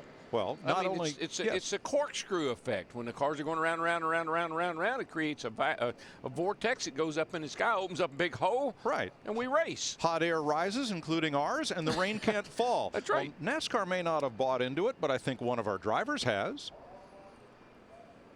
Well, DW said if you go around the track, it won't let the storm come. So if we were under green, the storm wouldn't be able to come in because of all of our air keeps it away. Yeah, cyclone effect. You know, I don't know what has me concerned the most, that Kenny Francis has the terminology wrong or Casey Kane is actually believing and listening to DW. Hey, we're tight. Most of the drivers have stayed in their cars during what we hope is a very brief delay. There is no standing water on the racetrack. The jet dryers are out in what we hope will be a brief appearance. And meanwhile, we're going to go down to the terrace, or is it the valet parking area of the Hollywood Hotel, to Chris Myers and Jeff Hammond. All right, thanks, Mike. Guys, it's slightly raining. I know. Out here. You know what? He doesn't want to get his hair messed up, folks. It's the reason why he's got the umbrella. The closest I've come to a brainstorm was a slight drizzle, and that's about here. All right, but we have some things that relate to the race once we get back. Dale Earnhardt Jr. and some of the problems that he was dealing with. Let's we start saw with that. early on that he came in. He actually looked like they were making an adjustment as far as the front spring, possibly pulling a front spring rubber either out or putting one in. That's one of the things they were working on. Tony Stewart, they came in and made a left rear adjustment as far as a left rear spring here. They pulled one out to try to get that car of his hooked up a little bit better, which seems to be working pretty well. But for a lot of teams, air pressure gauge, working on the tires, Chris, adjusting that air pressure, trying to get the car where it got the right kind of bite. You saw, and Darrell talked about it all day long, coming off of turn 4, some of these teams were getting bad loose. The driver really had to get up on the wheel. Some teams actually even came in, I think, and made adjustments on the Packers, as well as this adjustment you can do as far as the internal workings of this shock to make the car a little more compatible to the racetrack. I mean, this challenge as far as going from a night race when you really expect the track to have a lot of grip to a day race here at Lowe's Motor Speedway. It's been documented by Larry and Darrell and Mike all day long, as well as our pit reporters, how loose this racetrack's been and how a lot of these drivers are having to chase it. What about, we talked earlier, there were some electrical problems, or at least we thought, some of the condensation just with dampness between yesterday and what we've gone through today, covering cars, the heat, the inconsistency there. Yeah, I mean, one of the things that we ran into, and I think we can actually show it over here on our gauges, we have the same types of gauges that the teams are using right now, and you can see the condensation inside the lenses on our cutaway car, and this is what some of the teams I think have run into, this new electrical system, which is all electric, not any kind of mechanical pressures like we're used to seeing with fuel pressure and oil pressure. Everything is run off of sensors, a lot like, you know, a computer would be. And I think whenever you get this kind of moisture around the racetrack, especially when the cars get hot, Darrell talked about it, when you get wet, cover the car up, and all of a sudden that moisture and condensation comes up in there. I think it's affecting some of these things. I mean, these gauges work extremely well, but this is a kind of like an unusual environment for a race car to be run in. So we're seeing some things kind of pop up. I think Kyle Busch best explained it. All he had to do is shut down the system. It rebooted itself, and, you know, it did pretty well. Yeah, as you can see, it's just really a light kind of a mist. It's not a heavy rain. I want to thank Patrick Perrin, our researcher, celebrating 29 years in NASCAR stock car racing as a researcher. Helps us out a lot in the Hollywood Hotel and NASCAR on Fox. And he's only 32 years old. That's right. In Dick Berggren years, which Dick is like Berggren years. 240. Okay. All right. Well, thanks. This is good. Now, if you can do something with the rain. Now, are we going to grade the weather in the Charlotte area? How would you would give that a passing grade so far, right? Well, I mean, we've got opportunities to get this race in. I still believe we're going to be able to get it taken care of. It's going to take a little bit of patience. But I think the key thing right today has to be the mental adjustment each driver, each team is having to go through because of chasing not only the weather, but chasing this racetrack. I mean, it's a big challenge right here. And I think Darrell and Larry both can relate to that from the aspect of trying to get these guys, really working on what needs to be done. And with 23 laps to go here, right? I mean, you've got guys up front that are in great position. So once we restart things, they're racing to get to that halfway point. They really are, Chris. I mean, we talked about that at the very beginning of the show. This is a two-part race, at least in my estimation, that we were going to be running to halfway. And then once you got there, then you start looking on down the road whether or not this thing was going to go the distance, because you never know when the rain's going to come back like it did last night and kind of stick with us. So I think the guys that are up front right now, we've got a great battle, I think, set up between the 18, the 48. I mean, Jimmy Johnson has definitely, I think, dominated this place. But the key thing is, can he hold off a hard-charging guy, guy like Kyle Busch? I mean, he's up there ahead of him. Can he get around him? Juan Pablo Montoya, Casey Kane won 2 out of the last 3 races here. All of these guys understand what's at stake. And let's don't forget about that new trophy that Bruton Smith and everybody. 225 pounds. It's got all the former winners on it. So, I mean, there's a lot at stake. The fact that it's the 50th run into this place, a new trophy, and the prestige of winning a Memorial Day race. Let's check in with Dick Berggren, who is standing by with Juan Pablo Montoya. Such a solid run today. Imagine what it would be if you could be the winner of the Indy 500, the Monaco winner, and the Coca-Cola 600 winner. How big a deal would that be for you? To be honest with you, this Target Chevy is really good. I think everybody at Earnhardt Ganassi has done such a good job, and we honestly got a good car. I think the 83 got a little bit better car than ours, but I think that's about it. It would be a big deal, but, right now for us, to be honest with you, top 15 is our goal every week right now to try to make the chase. I think if we can finish the way we're running and finish top 5 or maybe win the race, it would be huge. You got a lot more laps to run, assuming we go past lap 200. What needs to be done to the car to get you to victory lane? I don't know. I think if it's a short run, we'll struggle maybe a little. The longer it is, the stronger we'll be. We wish you well. Good luck this afternoon. Matt Yoakum. Dick, getting close to the halftime break, or we're in that break. Time to rehydrate. Also, time to get some nutrition for Carl Edwards. What is your meal of the moment? Angela brought it over. It looks like ham, cheese, a little whole wheat, some mustard. Try not to eat too much. Richard Petty told me don't eat a lot before you get in the race car. So just you made a little trip to Subway? Yeah, it's not Subway. I wish it was Subway. Man, that's good stuff. But no, it's just a quick, slap together sandwich. I think we're gonna go green here in just a minute. Well, we talked a lot about things that are very special, and for you are into dirt racing, and the Prelude of the Dream is a military theme this year. I know you're very excited because you've made some trips to Walter Reed and other various medical hospitals. Yeah, it's going to be a lot of fun. Aflac came on board, and I was just thinking about it when we were doing the moment of silence over there. That gave me chills to see all the crew members lined up on pit road, and all the fans standing up and cheering. And that's what this weekend's about. And just can't say enough about the sacrifices that all of our armed service personnel have made and are continuing to make. So the Prelude's going to be fun, and it's for a good cause. And hopefully I can win that thing again. That's a lot of bragging rights go with that race. Once a year, it's a good one. Very special day, a lot of moments here at the Lowe's Motor Speedway. Mike? Thanks, Matt. Mike, Dale Inman and Richard both used to come by. We have a little break in the action like we do here today. You'd be sitting there eating a hot dog or a bologna sandwich or a can of Beanie Weenies back in the day, and they'd say, hey, don't do that. And I said, what do you mean I'm hungry? If you have a wreck, hard impact, and that food is, you have just eaten that food, it hadn't digested yet, it can come up in your throat and it can choke you to death. That had happened in some accidents through the years. And so that was why they would always, Richard and Dale particularly, would always come out and say, don't eat anything, but, and get back in that race car. Good point. They are running a string of emergency vehicles around the track, trying to keep some heat in the asphalt. As you know from driving out on the highway, once the rain stops, the grooves and the asphalt where the tires have been running, that's the first part of the road to dry. Same is true at the racetrack as we work hard to get this race back underway. The Coca-Cola 600 on Fox is delivered by UPS. Watch David Reagan compete with the delivery drivers of UPS and Maximum Driver. Go to racing.ups.com. Ready to race in the first state, in Dover, Delaware. It's going to be about 8 months before we get to do it again. When you get in trouble here, buddy, it's big trouble. You know, folks, it's going to be a while. It's been a pleasure and a privilege to bring you the race each week. Great year. We'll be back. Let's go racing, boys! We love going to Dover. We're just not so happy about leaving Dover and leaving you folks for the rest of the season. Can't wait for next Thursday. We go to Artie's golf tournament there in Wilmington, over to DuPont Country Club for autism. The Autism Speaks 400, crab cakes, concrete, dadgum, and then we got to get on the airplane and go home. I know. The good thing about these brief rain delays, the drivers get a chance to get out of their car and talk to their teams. They also get a chance to talk to other drivers. Tony Stewart and David Rudiman were having a kind of reasonable conversation, and then one of David's crew chimed in, and then things got a little bit heated.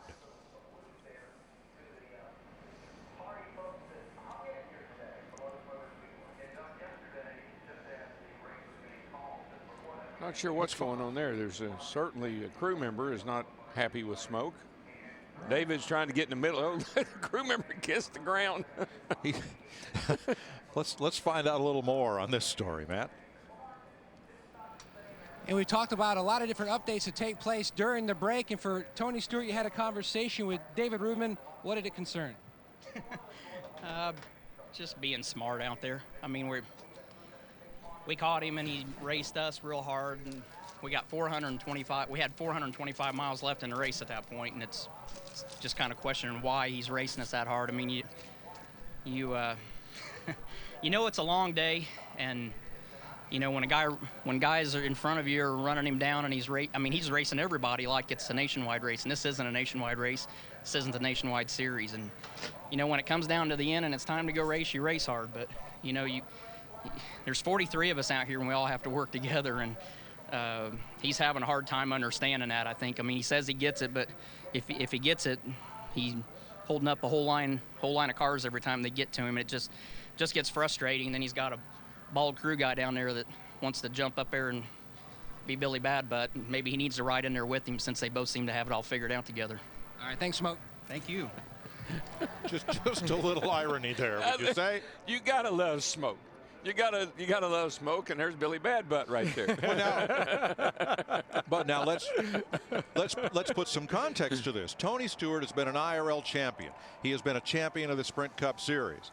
He has won races in just about everything he's driven, and so when he gives counsel, I would pay attention. You know, there was a time I used to kid him about being the sheriff, because anytime somebody did, you know, things just like what he did with David Rudiman, and that's good. That's good information for David Rudiman. Hey, dude, don't race hard right now. Let's get work together. And maybe you wouldn't have all those marks down the side of your car if you'd think about it a little bit. So, I'm not. I agree with Tony. You go up and you try to educate a guy. Yeah, Tony Stewart has not won 2 championships in 33 races, winning a race at least one a year for 10 years. By not following that philosophy that he's trying to make David Rudiman understand. And I love Rudy Tootie. He's one of my buddies. I mean, we've been in the truck series together, and he drives for my brother. And there's times when sometimes you have to tell David, David, here's the way the thing goes. Here's the way you play the game. And there's a little bit of history there, because didn't Rudiman take Ryan Newman, Tony's teammate, out of a race or into the fence at Daytona earlier this season? Yeah. Jeff? Hey, and one more thing, Mike.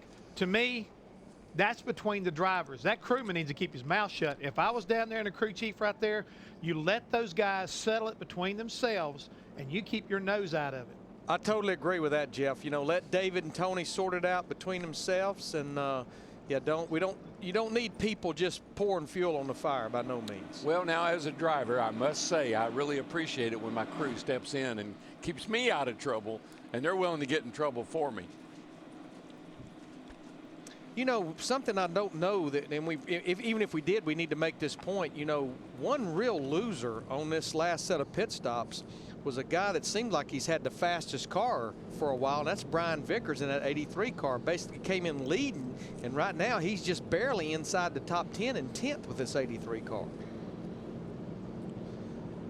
So he's definitely one of those guys that wanted to see this thing go back to green flag racing. And he's got a good car on the long run. I don't know about the short run.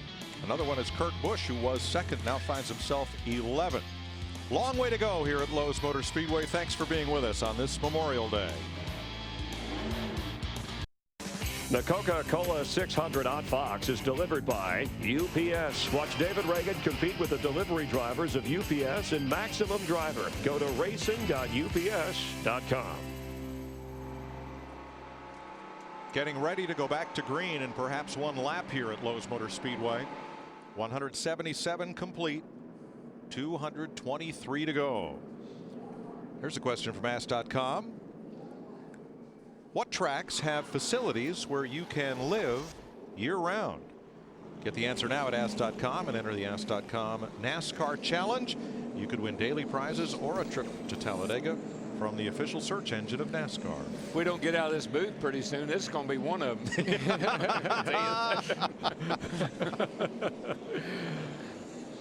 There's Bobby Labonte. He's on the lead lap in 24th spot. Kind of anxious to see what's going to happen with that 24 car of Jeff Gordon when we drop the green flag. Sitting back there in the 8th spot, Steve Letarte decided to maybe go and roll the dice and just put 2 right side tires. Really one of the few that I saw that time with this many laps to go that went with just 2 right sides. I think that's a guy that's racing the halfway. That's what I think. I think when he saw that rain coming, I'm thinking he might have let that kind of have an influence on his decision.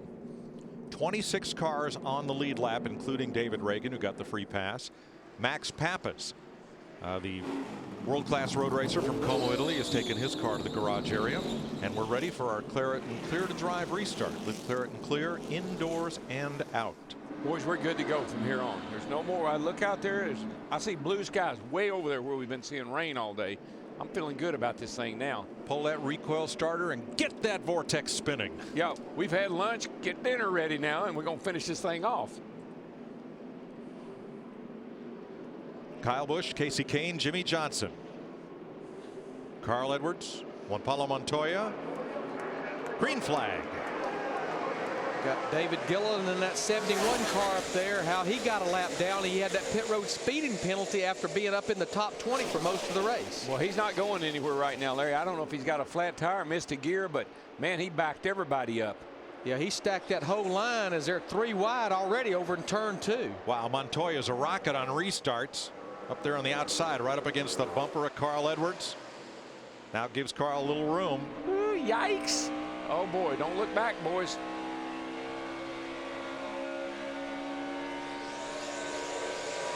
That's about as wadded up as I've seen them today on a restart. Well, everybody's racing hard to halfway, and then we'll see what happens. Here's Logano on the outside of Ambrose, and there's Kurt Busch caught in the middle.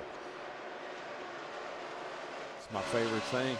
That hole closed up in a hurry. Clowns to the left of me, jokers to the right. Here I am stuck in the middle. Well, you know that car we're looking at right in front of him, that 83 car, Brian Vickers. He's trying to get back to the front. And there's Joey Logano in that 20 car, the rookie, right on the rear bumper of Montoya in the 42. This may well be the hardest 20 laps these drivers run today. Second place, Jimmy Johnson goes for it as Logano passes Montoya, and Johnson works over Casey Kane. I think this is one of those times we're going to find out how good that 48 car can be, because he thinks, you know, halfway I got to get the lead just in case. Well, you don't think they've stepped it up? 6 of our top 7 just ran their fastest lap of the race right there as Rudeman and Kurt Busch get mighty close to each other coming off turn 4. You know, like, I believe Rudeman's car, he's been in the wall. I just don't think it's driving good enough for him to be racing maybe as hard as he's trying to race.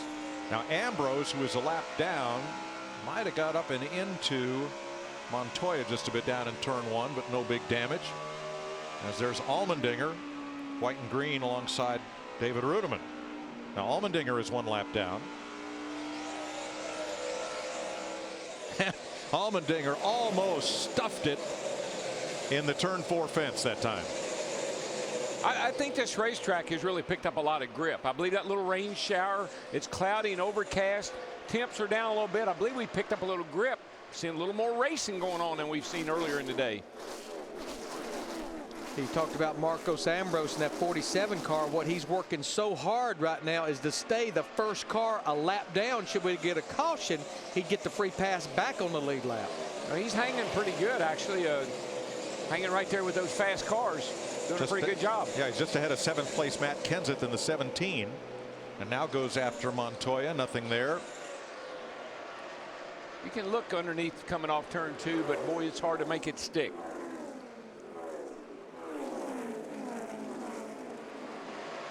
Kenseth is going to make that pass off turn 4. Matt just slid it in front of Marcos to get that spot away from him, move forward. Boy, Matt Kenseth in that 17 car, his car is right around the bottom, actually left side tires below the line, and he's going after Montoya now. Yeah, one thing I noticed about the 17 car is he's pretty good on a short run, been falling off a little on the longer runs. He passes Montoya, and 3 wide with Jamie Mack again in the middle. He's been there before. Yeah. And this time he gets off the corner ahead of Mark Martin and Kurt Busch. But here's the tail of the tape. 6 of the top 7 cars just ran their fastest lap of the race. Every one of them in the top 7 except race leader Kyle Busch. Fast cars, fast track, racing our way at least to halfway. What do you say? How about a Memorial Day? Crank it up.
Montoya almost got in the fence up in turn number 3. Reports that car has gone very tight.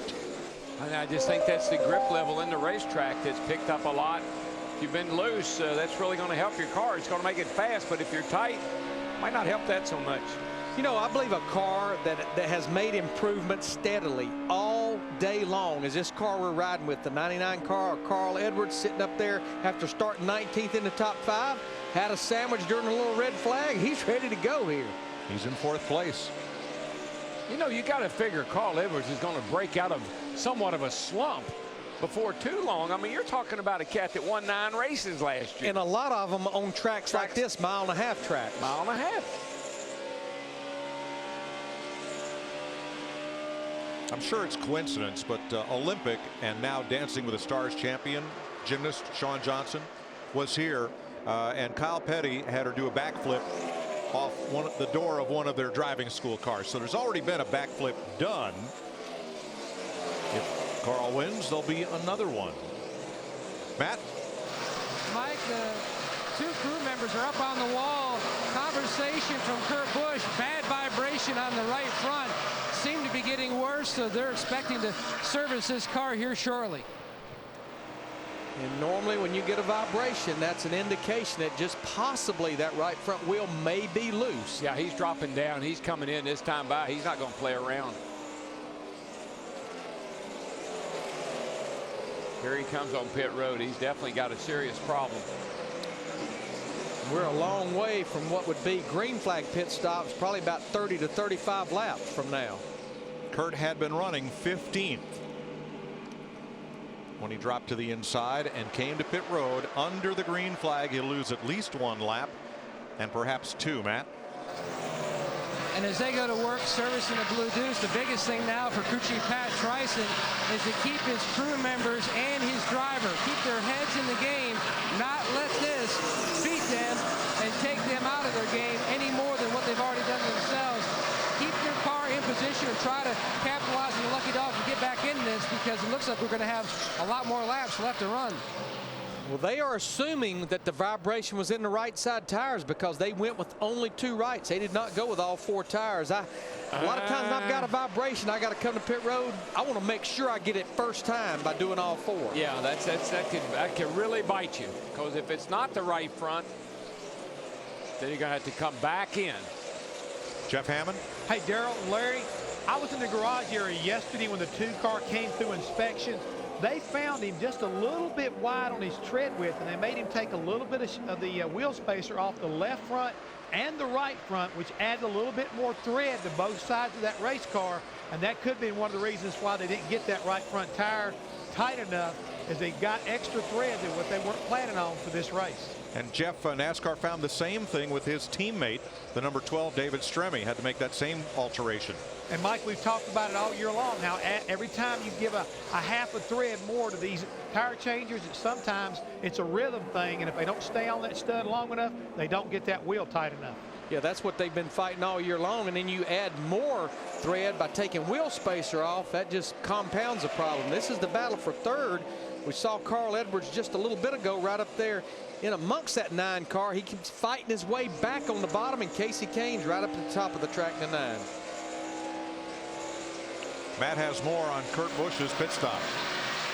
Looking over the wheels, might have an issue with the right front, but Pat Tryson told his driver the wheels look pretty good that came off, but they are still looking at the wheel on that right front.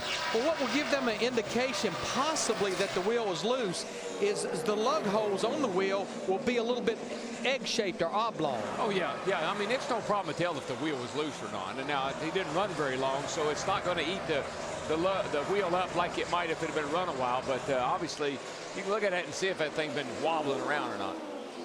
Well, Kurt Busch has fallen 1 lap and a lot of distance down to his younger brother, who leads this race. In fact, he's in danger of going 2 laps down. Yeah, there's a lot of cars in front of him that are a lap down, and this is the battle for 10th between Brian Vickers and that 83, who has absolutely went nowhere since that last pit stop. Tony Stewart, who we talked to during the break, up there trying to get to the top 10 in this 14 car. Well, I know it doesn't seem like it, but we're just 1 lap away from halfway. So he's got a lot of time to get that lap back in the distance. 8th place, Denny Hamlin blasts past Jeff Gordon, who tries to retake the spot on the bottom. But I believe this is definitely possibly, we need to run a few more laps, I think, to have a long run. That maybe the best the 24 car has been, because remember, at the start of the race, very, very loose. Then as Steve Burns reported, it went very tight. The car would not turn at all.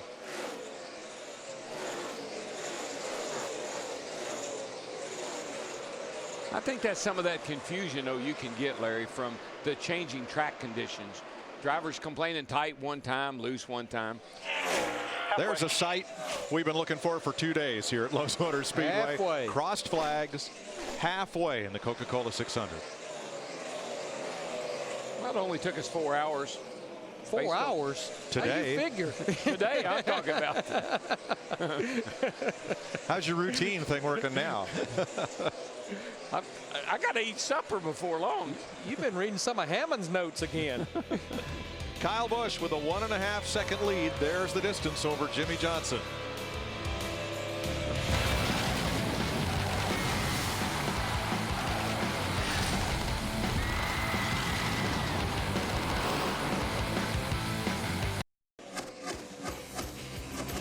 Casey Kane is the new 2nd place car in the Coke 600. He passed Jimmy Johnson 2 laps ago, and he's now 2.4 seconds behind Kyle Busch, the race leader. Casey? I just like the way that car looks, Larry, and I really think that when we wind down in this race, I believe it's going to be a battle between the 9 and the 18. I think this 9 car, even though they did not have a strong showing in that All-Star race last Saturday night, I think just talking to Kenny Francis, they learned a lot of things not to do. You don't always learn things to do, but you do learn things not to do. And remember, he won this race a year ago. Has a couple wins here at Lowe's Motor Speedway. Well, it's a lot different racing the car 600 miles than it is running in one of those All-Star races. This is when you have to have a good handling car, a good running car, and you got to have good pit strategy. There was no strategy last week. Jimmy Johnson running in third. They tried the 2 tires early. That didn't work out all that well. I just think this is one of the coolest paint schemes that we've got going on here today. You know, for years they ran what they called the Power of Pride paint scheme on Memorial Day weekend, talking about the 48. And they didn't run it last year, and Chad Canals had a military personnel come up to him at Pocono and said, you know, why did you guys not run that paint scheme Memorial Day? We always look forward to that. So Chad Canals said, you know what, we're going to work on that for 2009. And that paint scheme actually is derived from a paint scheme that his dad used to race up in the Illinois area on the short tracks. Johnson third, Carl Edwards fourth, Logano fifth, Montoya sixth. Darrell, this car doesn't seem to be quite as good as it was in the last segment of this Well, race. we heard him say that it's just picked up a bad push, and he's having to ride around the top right now, and he's just not able to get back to the throttle quite as good as he could. And Matt looks to me like he had a short run car. He's falling back a little bit. What are they saying down there? Our Matt. Steve. All right, Darrell, Steve. you're exactly right. Early in this run, Matt Kenseth said, I'm going to get what I can get while I can get it because I'm going to get tight. Sure enough, just a lap ago, he said, I am way too tight now.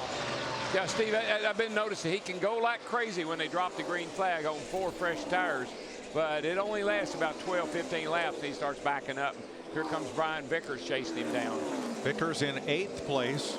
Another car that's really fallen off the pace is Vickers' car, who was up there fighting for the lead and actually leading the race until we had that break for the rain. Jeff Gordon now in 9th. Has had an up and down day after starting 3rd. But you know, Vickers, back to Brian Vickers, he's showing just what he showed before that last caution. He's about 2/10 faster than anybody with that 83 car as we're closing in on about 15 laps before green flag stops. Good long run car. We see that all the time here with him. Denny Hamlin has moved back into the top 10.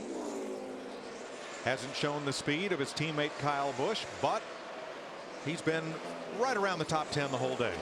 But what a day for Joe Gibbs Racing. All 3 cars right now in the top 10. Tony Stewart is 11th, and early in the race Steve Stewart was making a mad march to the front, but now he's pretty well settled right around 10th place. Yeah, Mike, he's kind of stuck where he is right now. He's another guy facing a tight race car. He says, I'm a lot tighter on this run than I was the run before. And I just think this track has just changed continuously all day long, as right now we've got this battle for 3rd between 3 cars, actually. Carl Edwards in the 99, Jimmy Johnson in the 48, and Joey Logano right behind him in that 20 car. Krista? Well, adding on Jimmy Johnson, I know the 3 of you were commenting on how he was snapping loose off of turn 4. I was down in Jimmy Johnson's pit stall, which is the first pit stall, the one right off of turn 4, and you could see that. He was trying to stick down to the bottom. You see him there with Joey Logano on the outside making the pass. And yeah, his car, the handling has just fallen off for the 48. And Jimmy Johnson hasn't won here at this track. He calls it his house, 5 wins, but hasn't had one since the fall of 05. He said he's looking for some more of that magic from his house. Yeah, ever since they repaved this place, Krista, they've lost a little something with this racetrack. Yeah, he said that the bumps, believe it or not, that they had a really nice shock package and a setup that worked good through the rough surface. When they repaved this thing, and it's as smooth as it is now, not quite so good. Let's pick up with Mark Martin there at 12th place. Martin has had to overcome a penalty for a tire that rolled out across pit road. And let's catch back up with our leader, Kyle Busch. Here's what happened a lap ago. How hard does he try? Whoa! How hard does he drive? He's leading the race by a good, comfortable margin, but he's still going as hard as he can go. Well, his lead is disappearing, and that's one reason why, Darrell. Here's Casey Kane, less than a second behind. No question, the 2 best cars on the long haul is Casey Kane in this 9. We mentioned also Brian Vickers in that 83. You may see a few raindrops on the lens here, because that's what is being reported outside turn number 1. There's a little bit of rain. Thunder showers are going to plague us all day, as they have since noontime after the sustained rain of last night. Casey Kane has not led this race today, so he'd love to get up there and get 5 points for leading the lap. I think if we stay green here very long, he's going to do that with ease, because he is there, and that car is Casey's car is really handling well.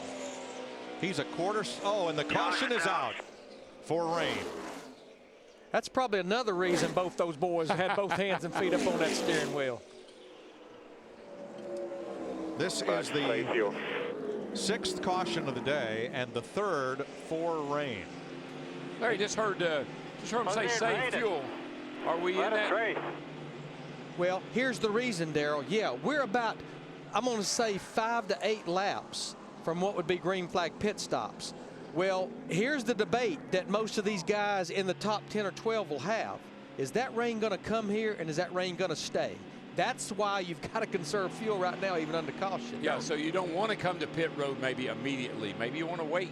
No, just Saturday night in the nationwide race, everybody pitted on a caution but Mike Bliss. And Bliss and Brendan Gaughan, who was the free pass cars, were the 2 men left standing when the rains came. They finished 1-2. Yeah, and that shot right there, that could have been from Friday. That could have been from Saturday. That could have been from Sunday, but I think it's from today.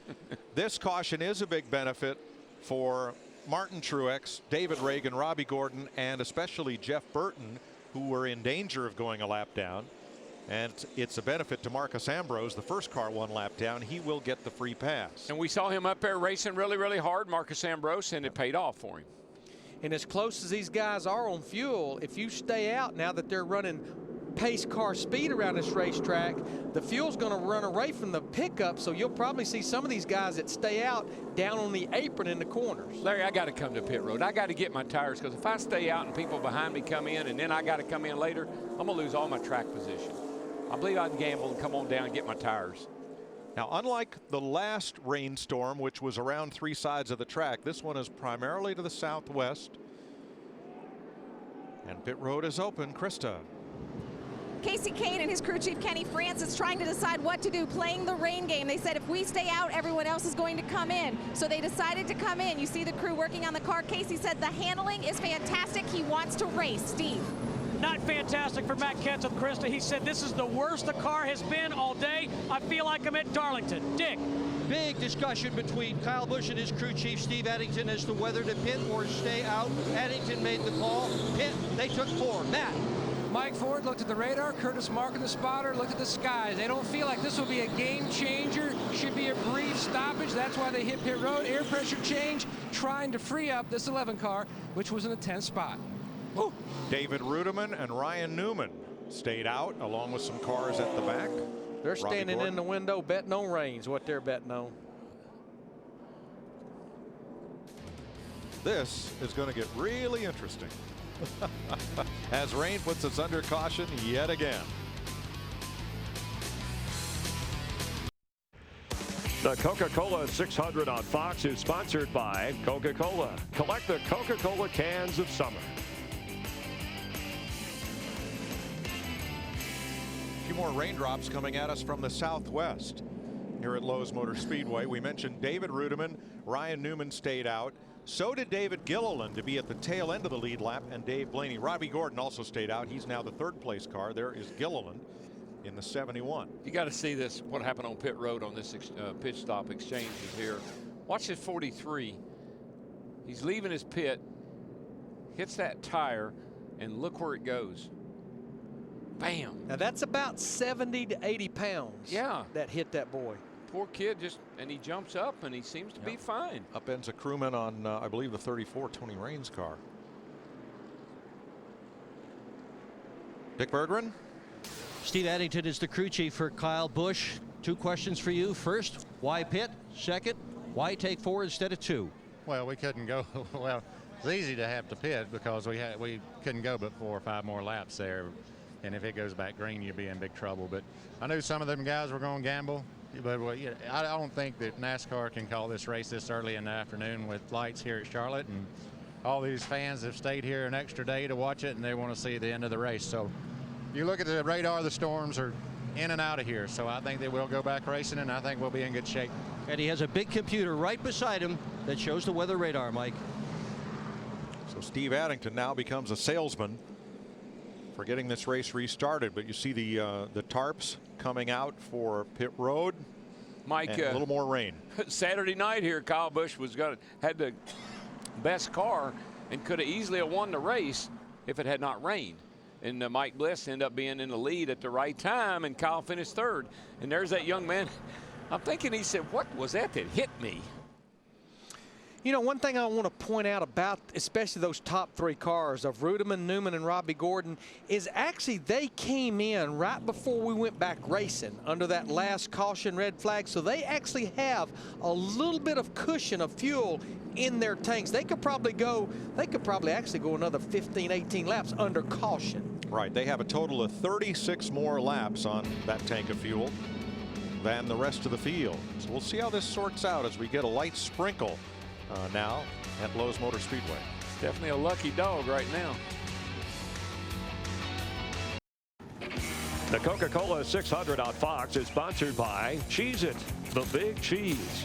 By Claritin Allergy Products, live Claritin Clear.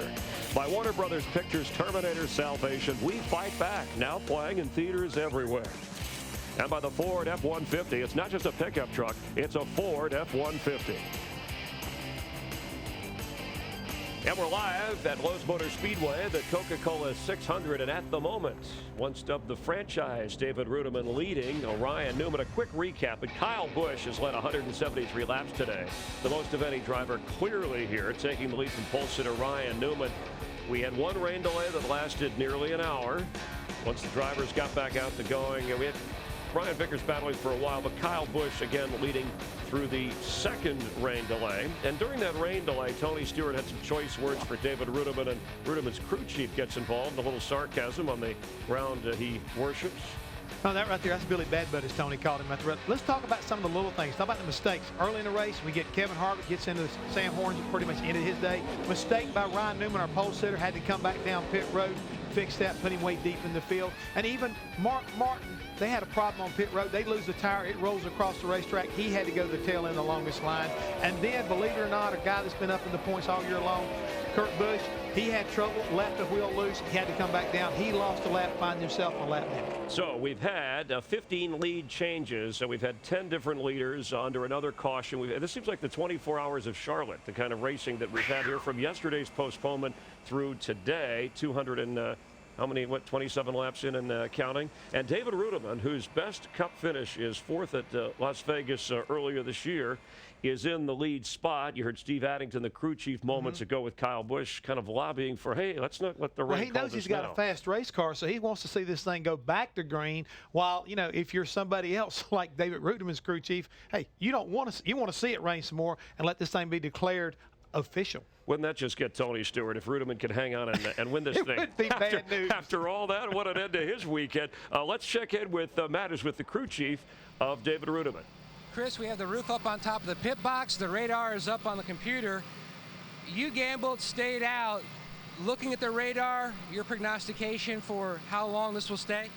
It's just kind of hard to say. All day it's been pretty sporadic. So, you know, we were running 14th. The car's really tight, and to make the adjustments we need to make to get it right, we were going to lose probably 5 spots on pit road. So we can do this, and, you know, if it doesn't rain, then we'll come in and we'll lose 10 spots. So the car's been pretty good all day, and you know, it's hard to say. But a lot on the line, Coke 600, and, man, I'm willing to gamble on it. I'll do it if nobody else will. All right, thanks, Rodney. Thank you. Go right to breakup. Guys? All right, thank you very much. And that's Rodney Childers, crew chief for the 00 car, and David Rudiman. We'll be back with an update under another rain delay with Rudiman leading Ryan Newman at the Coca-Cola 600. Kyle Busch has dominated today, but he's been frustrated leading the most laps in 3 previous races this season with just 1 win during that stretch. 3 wins overall, and right now behind David Rudiman, Ryan Newman, Robbie Gordon, Carl Edwards, Brian Vickers, and then Kyle Busch. As the rain is coming down, a quick check of the radar. Well, if we were to look at the radar, you could see that there's rain all around. Rain all around us right here. You can see right there, coming from Asheville, moving towards Charlotte from the west. You can see all this rain coming basically from the southwest, moving up into the Charlotte area. And not to be a weather forecaster, but for the next few days, the rain in the area looks pretty thick too. So NASCAR doing all it can to kind of get this in and be fair to the drivers and the team. Yes, it has, man. I mean, everybody knew when they dropped the green flag today, this could be a race that might only just make it past halfway. So that's what we've been trying to do. And right here toward the end, we've really seen a lot of strategy kind of play out. We're taking a look at David Rudiman with his hat turned around backwards. I think he's probably thinking, man, can I just get a little bit of break and let the rain favor me today? Well, and a lot of gambling and look at Michael Waltrip right there. Michael Waltrip. It's okay, buddy. Hang in there. You know, Carl Edwards, who's looking for that first win this year, started 19th, has been as high as second, currently fourth. Wonder what his crew chief is thinking. Well, so was Chris Devoto. She's with Bob Osborne. Yeah, thanks, Chris. You know, there was the call 4 tires, 2 tires, or the call to stay out. You guys chose 2 tires. You had made that call earlier in the race. Is that the right call, and was it, I guess, predicated by the Mother Nature? Definitely by Mother Nature. Whether it turns out to be the right call or not to win the race, I don't know. But it was I think the safest competitive call. Keep track position, but still have a little bit of tire on the car in case it does go back green. Sounds like aggressively conservative was the way that the 99 team went. Chris? Thank you very much. Weather for a duck and Carl Edwards holding up. Your thoughts on the strategy at the time, staying out, Jeff? You were saying not so sure about that, but then looking at the radar, that's the gamble. Well, that's the gamble right now. But Rodney Childers was saying is that well, if we come down pit road now, we're going to lose maybe 10 or 12 spots. No, he's going to wind up losing a lot more than that. But it's like Junior Johnson taught me a long time ago. Is the risk worth the reward? If we go the distance and he has to come down, well, probably he'll be able to make it back up. But if the rains do come in here and we have to call this thing, all of a sudden, look what happens. Christmas has done come early, Chris. That's right. I mean, it's going to be really great. A rain-shortened win is still a win. It's a win. Kyle Busch has led 173 laps. Let's check in. Dick Berggren is with Kyle. Well, usually when the cars come down on pit road, the drivers are calling for changes in the car, adjustments in the chassis and that kind of thing. Kyle Busch has called for a fresh, dry helmet. Somebody has ordered a banana to come to him. And you've been stretching your neck. What's going on? Just trying to get ready for the next 200. That's 2 down, 2 to go. So laps, that is. Miles, it's 3 down, 3 to go. So I don't know. What do you want to talk about, Dick? Let's talk about the banana. Why the banana at the halfway point of this 600-mile race? Well, you might as well get some potassium in you so you don't cramp up, stuff like that. And, it's good to get some Powerade in you as well, too, and some water. I've got plenty of water. I just need to get some Powerade and bananas, whatnot. So just something to eat. It's almost time for dinner, so it'd be nice to go back and get some grilled chicken or something like that, but I don't foresee that happening here. Hopefully this rain will cut out of here so we can get going. And the dry helmet, what's that all about? Well, it stinks when you got to put a wet helmet on, man. It's like you got this wet helmet and you just pull it over your head and it's like, and it's like you dipped it in the lake and put a helmet on, it's just nasty. So get a dry, fresh one on. It'll make me feel better, feel like I'm rejuvenated. It's on its way. We just saw it coming down pit road. All right, thanks, Dick. So we've learned it stinks when you put on a wet helmet, which is understandable. We're going to cover everything before this race wraps up. You talked about the nationwide race, and for those who were with us yesterday, involving Kyle Busch, he pretty much lost out because of a weather gamble, and Mike Bliss enjoyed the victory. He definitely did, so I'm sure right now that he's kind of feeling like he's snake-bitten when it comes to rain-shortened races. Kyle Busch is facing possibly another loss here because of that, and again, I think Steve Anderson probably summed it up best. Hey, we still got lights. We still got a long ways to go. Let's get this thing dried because they know they've got a fast race car, and I'm pretty sure they'd like to see this thing, go back to green so they can get him back out front. We just don't know what the weather is going to do, so that risk-reward, there's a lot of that in NASCAR. Let's go back up to Darrell, Larry, and Mike. Well, we talked about David Rudiman and Tony Stewart's conversation. Here's Rudiman leading the race, but Ryan Newman is in second place. Guess who the last driver was to score their first career NASCAR win in a rain-shortened race? It was Ryan Newman at New Hampshire in September of 2002. Was the beneficiary of Mother Nature's largesse. Well, you know what, Mike, Larry, I think we all had an inkling that this race today may be decided by the weather.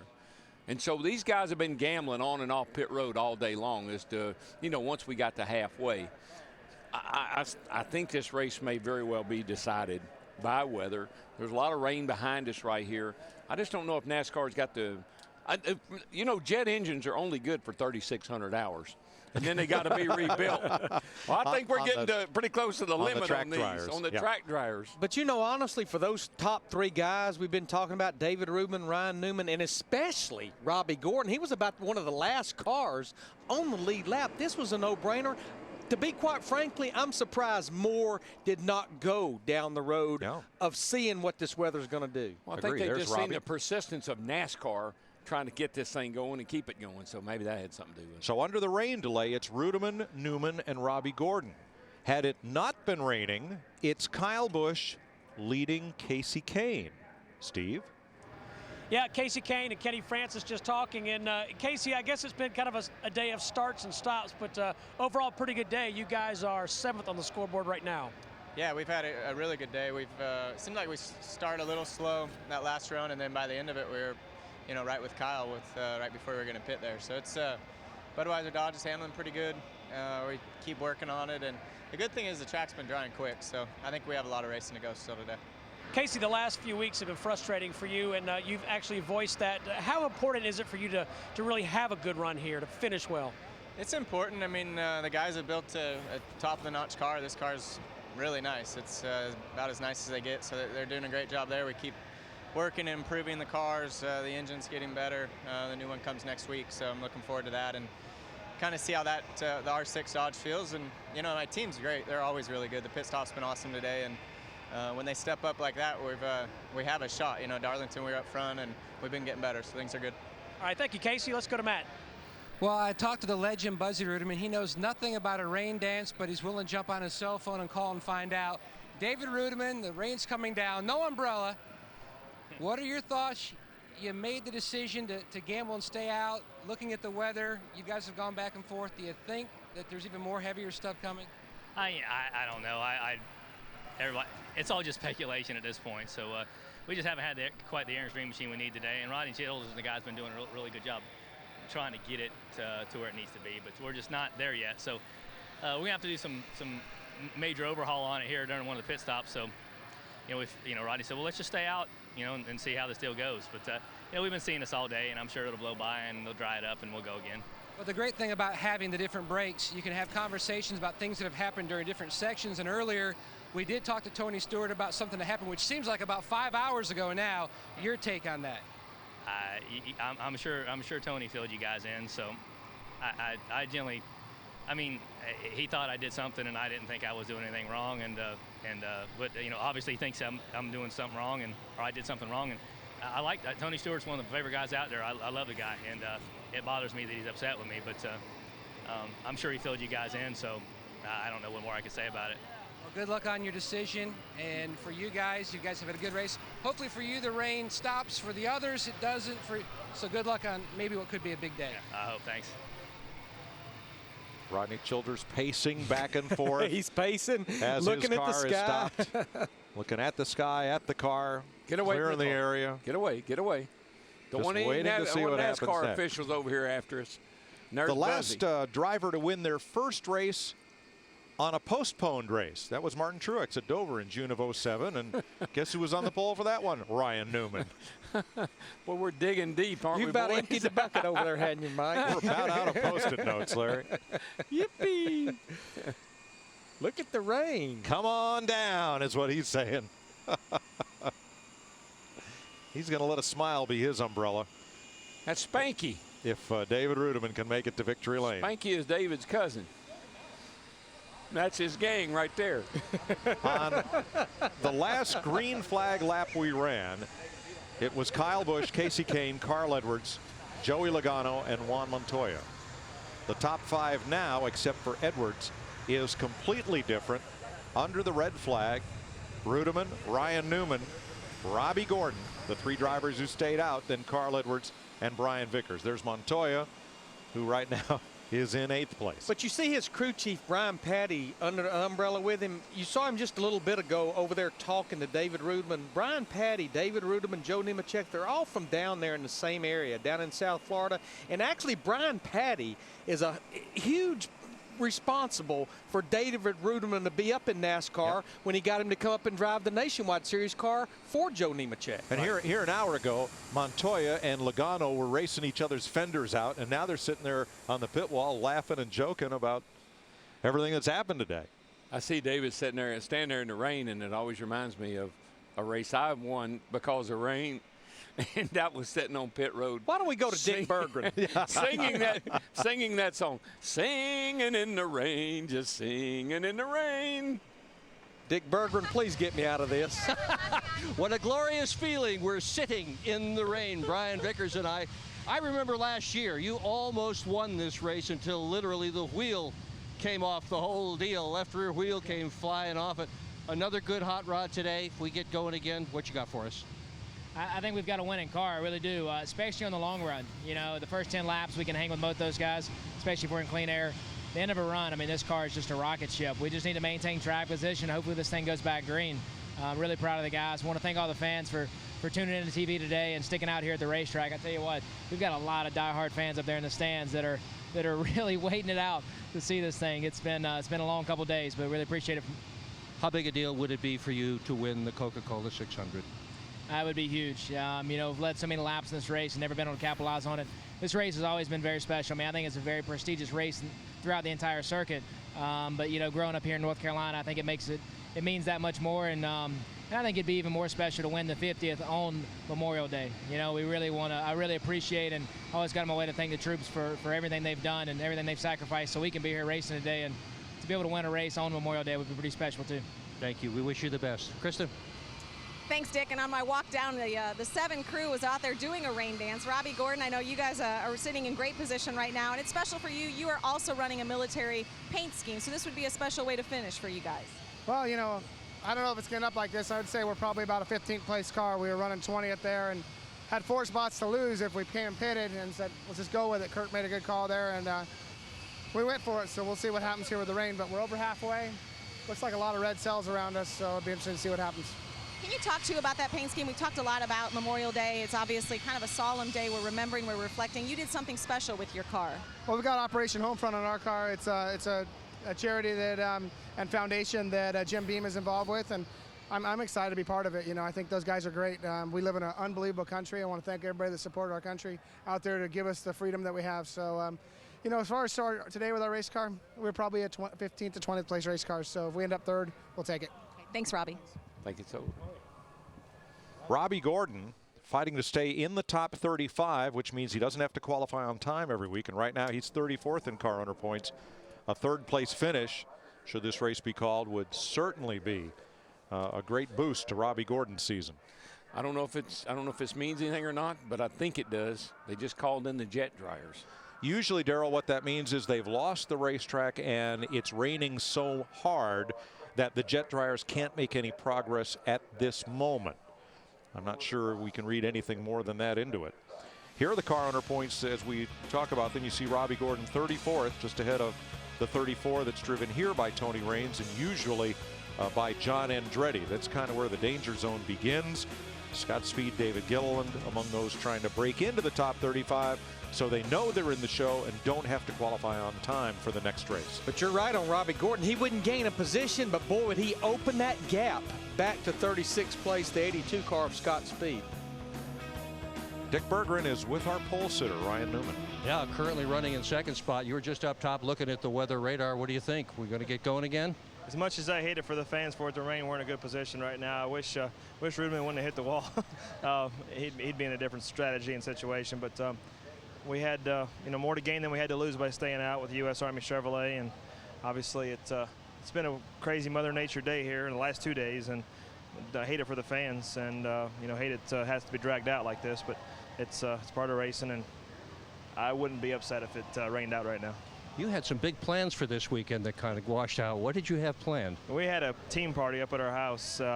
Everybody, we had 375 people that were coming to the house today. So we still plan on it, and 2nd place finish would be a good deal. But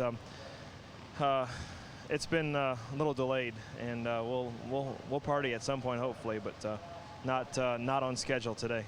Would you mind if the NASCAR on Fox team came up? It sounds like you have enough food even for Chris Myers. No, that's fine. I think we're going to miss a few people just with the situation today. And I mean, if John Darby or Mike Helton or anybody else wanted to come up, there's free drinks and food and everything like that. So, I mean, just if it helps, we might be able to chopper them up there, whatever it takes. So if they'd like to enjoy that, we'd sure entertain them. There you go. Mike Joy. Well, Dick, let me explain why Newman would be so happy with a 2nd place finish here. His last 3 Coke 600 resulted in finishes of 35th, 39th, and last year 21st. So this would be a great rebound for Ryan. And while we're on the subject of last 3 for Ryan Newman, remember Talladega, Richmond, Darlington, all top 5 finishes. If he can stay where he's at, that would be 4 consecutive top 5 finishes for this 39 car. We're waiting it out for rain once again here for the 3rd time today. Let's get out of Chris Myers. Well, Kyle Busch led after 100 laps, and he was the dominant driver after 200 laps. But as we've pointed out, David Rudeman, I thought Ryan Newman summed things up rather succinctly about the more to lose, more to gain, and that's why we're in the position we're at right now. Well, I think I'd like to go back to what Clint Eastwood said one time. Do you feel lucky, punk? I mean, because to a certain degree, you know, you have to every now and then look at the big picture. Is the risk worth the reward again? And David Rudeman and his team said, hey, you know, we weren't quite like we needed to be, so now's the time to maybe gamble. As far as the 18 and the 83 and the 99 are concerned, you know, they're danged if they do and danged if they don't. If they don't come down pit road as fast as they are, and this thing had happened to go cycle through real quick, all of a sudden they'd be marred back in the back of the pack. So it's hard always to know, have that crystal ball, I should say, Chris, so you can look in there and know exactly what to do. They were watching the weather just like we were, and they made a decision, hey, this is not going to last very long, but right now it looks like it's set in and the racetrack's pretty wet. Yeah, with all the money you invest in race teams, maybe it'd be good to have your own personal meteorologist and bring him right there. Well, Larry Mack's available. I mean, all you have to do is just call him up or tweeter him, and he'll give you his advice. But just remember, 1992, he did lose a race. There's only well, no, nice of you to bring that up. He was hoping people would forget. But obviously, Casey Kane, Kyle Busch, they had a lot to lose, so that's why they pitted under the circumstances. That's exactly right. And again, you know, it's always interesting the way things can play out. It's all about strategy. It's always about a little bit, you know, we don't talk a lot about luck, racing luck. Right now, racing luck may be in favor of David Rudeman. The rain has eased up a bit, but it's still sprinkling out there. Remember, the year started. The Daytona 500 was rain shortened. Matt Kenseth led 152 laps out of 200. The Coca-Cola 600 on Fox is sponsored by Subway, home of the famous $5 footlong. Subway, eat fresh. By Lipitor. By Toyota, moving forward. And by Sprint, NASCAR Sprint Cup Mobile. It'll change the way you experience the race. Fox Saturday Baseball, and every week, 4 Eastern, 1 Pacific on Fox. The Dodgers head to Wrigley to take on the Cubs. Rematch of two teams that played in the series last year. Chicago struggling. Dodgers have held up well without Manny Ramirez, awaiting his return. Other games, you'll see the Braves and Diamondbacks, the Twins, and the Tampa Bay Rays. That's 4 Eastern, 1 Pacific. And Taco Bell presents Saturday Baseball on Fox. Well, if this were a baseball game, I was at the World Series last year. We'd still be playing. Where they stopped, they started. When is enough enough? And when does it, the drivers seem to be, and we really appreciate drivers and crew chiefs taking the time to talk with our pit reporters through all this. They don't seem as agitated, but at what point does it kind of get in the way of them focusing on what they have to do? Well, first off, I want to also thank our pit reporters. You know, they've done a great job in out there kind of weathering all these rain delays and everything like that. You see Steve Burns, Krista, Matt Yoakum, Dick Bergen. I mean, they've done a great job right there. Even when they're not on camera, they're out there doing. They're out there digging. They're trying to see what's going on. Dick Bergen is missing his blue plate special, which is what he's upset about. But we'll cover him. The thing is, right now with the weather, I mean, this is something that as a crew chief you just have to deal with. You have to kind of be patient. You got to look. Okay, if this thing does go back to green, what do we do? Start thinking about your game plan there. Because if they call it, well, it's over, and you just go on to the next week. But right now, until they do, you got to be thinking about what's your next move. A lot of guys, they've already made their move. They've already come down pit road.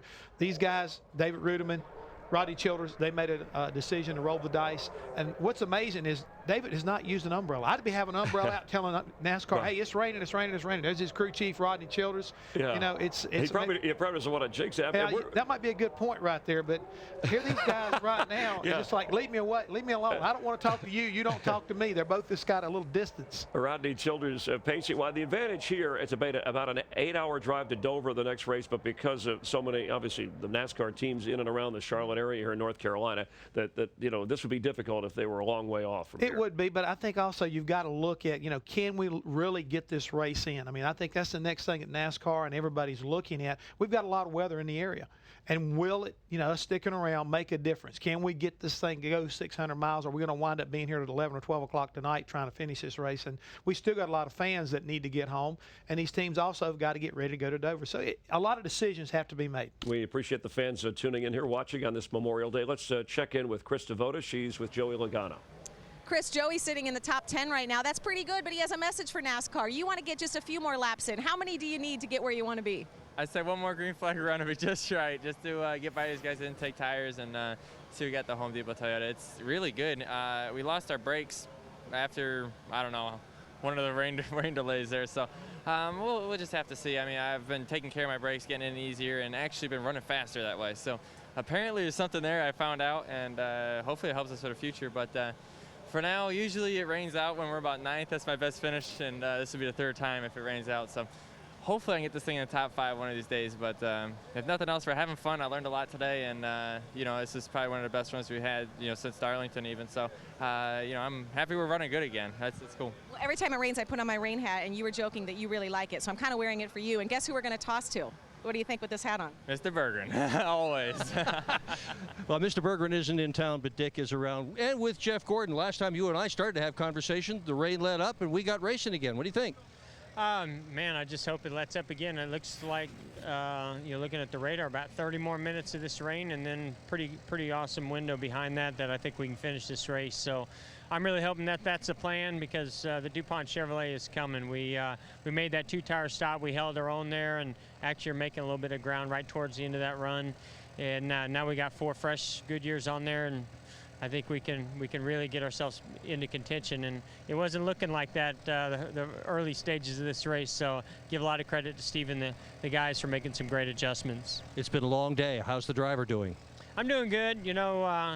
I'm always better when I'm out there in the race car going, not thinking about anything else, just trying to get the car to the front. It's certainly been a struggle today with that. We start off really tight, but the last 2 adjustments, man, the car has taken off. So we're having fun now. All right, well, meteorologist Jeff Gordon says we're going to get going soon, Chris Myers. All right, thank you, Mr. Bergeron. I don't want to say Dick's old, but his memory is in black and white. Okay, hey, we're kidding. By the way, Joey Logano, his 19th birthday yesterday. He'll be celebrating at Chuck E. Cheese a little later. All right, Jeff Gordon, your points leader coming into the race, followed by Tony Stewart, Kurt Busch. This is as they stand at the moment, so taking into consideration how far we've gone in the 227 laps here. Yeah, if we happen to call the race, this would be like an official that way the top 12 will kind of stack up. If you notice, Mark Martin right now is back up in the top 12, so is Carl Edwards. But a lot of guys just looming on the outside of that have got to be like the 42. We see David Rudiman right there, who's presently leading this thing. He wound up 13th, but Juan Pablo Montoya, another car's been running well, along with Casey Kane. All these guys, Brian Vickers, they're not out of this thing yet by a long shot. And you see the importance, obviously, for Casey Kane and hoping that he does get back racing. Dale Earnhardt Jr. a couple of laps down currently in this situation. Is Jeff Gordon the father, the husband, the driver, who will be 38 years old this August and toughing it out with that back pain. The back procedure he had during the week says he's good to go here. Maybe all these breaks help him get out and stretch a little. We'll continue with the 24 Hours of Charlotte here in just a moment. NASCAR on Fox. We are live at Lowe's Motor Speedway, and officially this is a race at the Coca-Cola 600 in another rain delay. We had about an hour delay, red flag. Then there was another 25-minute rain delay. We are red flag here with your leader, David Rudiman. Gambling to stay out. Is it good enough to win? Ryan Newman right behind him. Next week, our final NASCAR and Fox broadcast, a race coming up for this season. It's the Autism Speaks 400 at 1:30 Eastern, presented by McDonald's in high definition. Kyle Busch trying to defend his title against a full field. I just got a question. Are you scared of monsters? No, I am not, actually. Monster movies, maybe. Well, next week we get a chance to go to the Monster Mile. I like the trophy there. I know. That's and pretty don't cool. forget Miles. I mean, it's just, I think it's really probably one of the most impressive and probably one of the most underrated racetracks we go to. I think Dover is very exciting, especially when you come off down that first corner and dive off into turn 1, run up out the back straightaway down the canyon. I mean, that concrete racetrack is something else right there. There's Miles, the monster. The emblem of the trophy. And he will chew you up and spit you out if you don't respect him. And if David Rudiman can hang on here, he would go to Dover with his first Cup win in hand. And the owner of David Rudiman's car is standing by with our Steve Burns. Steve? Thank you, Chris. Yeah, we have Michael Waltrip, the driver, whose uniform is drenched with sweat, and Michael Waltrip, the owner, who is looking at his driver, but David Rudiman, potentially winning this race. I felt rain that felt this good once down in Daytona in 03. That was a nice shower. And the one we're having here today is certainly welcome too. David got himself in a position to get a victory, and you can't hardly know how hard this is, and to see them win would be cool. But I'll tell you something else, Steve. The thing at 3 o'clock, I was touched by that. You know, I was glad we were able to participate in that and be a part of thanking the men and women that have served our country, and that meant a lot to me. Michael, we've talked about your progression as an owner. 3 years ago, you were heartbroken at Daytona when NASCAR didn't like your car. To where you are today, to be able to be in position to potentially win a race, what does that progress mean to you? Well, it's simple. I saw the report card you guys did on Fox earlier. We were an F in 07, we made a D in 08, and we're up to a C now. We're racing against organizations that have been doing this for 25 or 30 years, and we're just starting our 3rd season. So we've had some good runs. We've had some fun. We had a chance to win Talladega last fall with the Napa car, finished 2nd at Loudon, and now just watching David week in and week out be a part of the story of that Aaron's Dream Machine. You got to tip your hat to Ken Butler and Robin Loudermilk for saying, we don't know if we ought to go cup racing, but if you think we should, we think we will. And now they're enjoying a whole lot of success with David. What a great dude he is. I don't want to be too excited because it's probably going to stop raining, but doggone, it feels pretty good right now, having just a little mild wetness falling from the sky. The fans have stuck it out, but how long can you last? I mean, they're probably getting tired. Well, by the way, you get an A for good behavior, you play well with others, and you have good handwriting. People like you. Well, I care. I'm sensitive. Thank you, Michael. Let's go to Chris Myers. Good job as the substitute teacher here. We'll see how Principal McReynolds rules overall on this. There's a lot of grading to go as we continue. David Rudeman, 15th in points. He was, I think, 28th at this point the last season. So overall, he's been up in that top 12 Michael, a lot this year. So talking about it. But if you're going to franchise, you got to get a win, right? At some point, however you win. Right there on the edge. Right on the edge. Let's bring in the owner's brother, Darrell Waltrip, with the principal and Mike Joy. You guys doing all right up there? They let you out of the booth for air. Well, yeah, but not for dinner. At least not yet. Now, David Rudeman's trying to become the 2nd first-time winner of 2009, and surprisingly, the car number 00 has never been to victory lane in what is now the NASCAR Sprint Cup Series. Martinsville, Virginia, 1964, Junior Johnson drove a 00 car to a 3rd place finish, but it's never won yet. It would just be unbelievable if he could pull this off.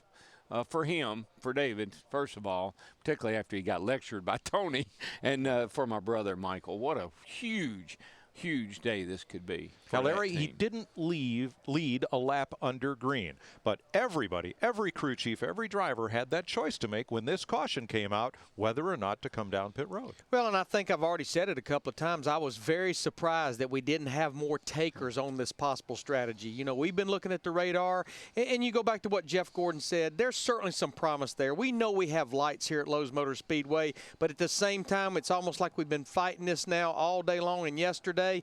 And I believe if I'd have been about 8th or worse when that caution came out, I would have been forced, unlike 1992, I think I would have stayed out and played the gamble just like Rodney Childress and just like Tony Gibson and just like Kurt Almquist with Robbie Gordon has done. But here's good news for the rest of the field. They have checked the TBO on all of those jet dryer engines. That's the time between overhauls, and they have refilled the tanks. So the jet dryers are coming back out, and we're going to dry this track. And you know, if this race indeed ended this way, and I mean, certainly we know they're going to give a gallant effort. I always hate the next day hearing, well, they stole a race. Well, you know what? This is part of Sprint Cup Series racing. This is the reason that we have strategy. This is the reason we have pit stops, and this is the reason you have options when the caution comes out. And nobody steals a race. The competition's too tough in Sprint Cup Series today. Look, everybody had the same opportunity. Yes, sir. Everybody could have done what he did. So, you know what? I mean, it'd be tough for them to give up the fight after what we've been through, but I hope they do. There's all kinds of different ways to win races and all kinds of different strategies, and we're seeing them all play out here this afternoon, including Rudeman's, Newman's, and Robbie Gordon's. Let's go to today's monster moment presented by NASCAR Sprint Cup Mobile. There it is, who pits and who stays out. 2 drivers near the front of the pack, Rudeman and Newman, and 1 near the back of the pack, Robbie Gordon. Now stay tuned to NASCAR 7 days a week with in-car audio, live race radio stats, and more with NASCAR Sprint Cup Mobile. It'll change the way you experience the race. Visit sprint.com/speed to find out more, only on the Now Network. That part about NASCAR 7 days a week is making me a little nervous. But you could see that he never had any intentions of coming on pit road. No, He never even faked it. A light rain continues to fall at Lowe's Motor Speedway, and this the 50th running of the Coca-Cola 600 NASCAR on Fox. And we've had 10 leaders, 14 lead changes, 6th caution, and a lot of rain. But David Ruderman out in front for the moment. You know, we've had drivers at 3 o'clock local time, Eastern time, at the president's request. America unites in remembrance on this Memorial Day holiday weekend. We hope you're having a good one. If you're barbecuing, you tuned in from time to time to follow the race. Thanks for being with us. And those of you who watched yesterday, the drivers certainly said it meant a lot to them. And I know, Jeff, you've been overseas to do what you could to help the morale of our troops. And they really appreciate when they get a chance to watch NASCAR and people's reaction and driver support for what they do. It is. It's tremendous. I mean, having the opportunity, Larry McReynolds and I have traveled overseas to visit our troops along with Richard Childers and Jack Roush and several other drivers, and have that opportunity to see the sacrifices and some of the things they have to go through as far as serving this country. It's very rewarding to be able to see what we're doing here today, to remember them. But they love NASCAR racing over there. They watch it on Armed Forces Network. I mean, it's something they will do. I know when I was in Iraq, they were talking about they stay up sometimes or get up at 2 or 3 o'clock in the morning to be able to watch a broadcast. So they love what we do.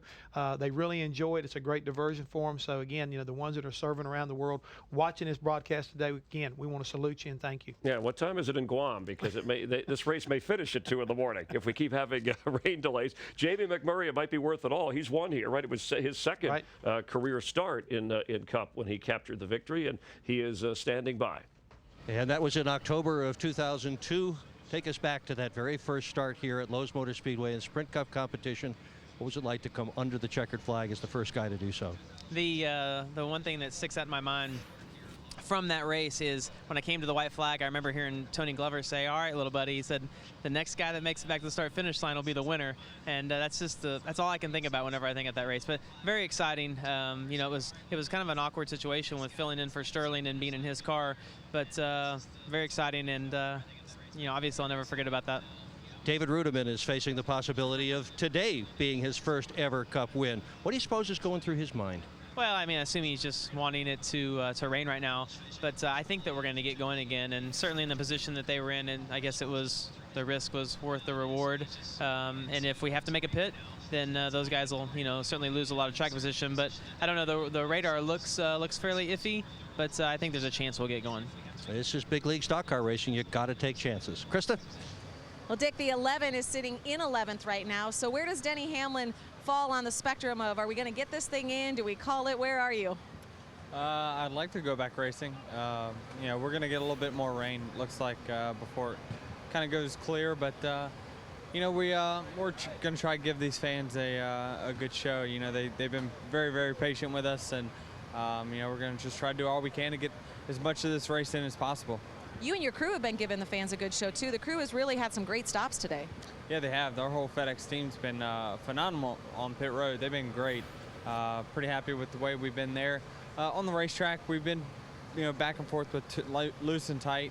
But we're working on it. I think that last run we did hit on something there that kind of woke the car up. So if we go back green, I'm pretty certain we'll go forward. All right, Denny said his car kind of woke up, so I guess we need to wake up some of these fans because we might go racing, right, Chris? Yeah, it depends who you talk to and how optimistic. David Ruderman was running 14th before the latest caution came out, and the only laps Ruderman has led today have been under caution.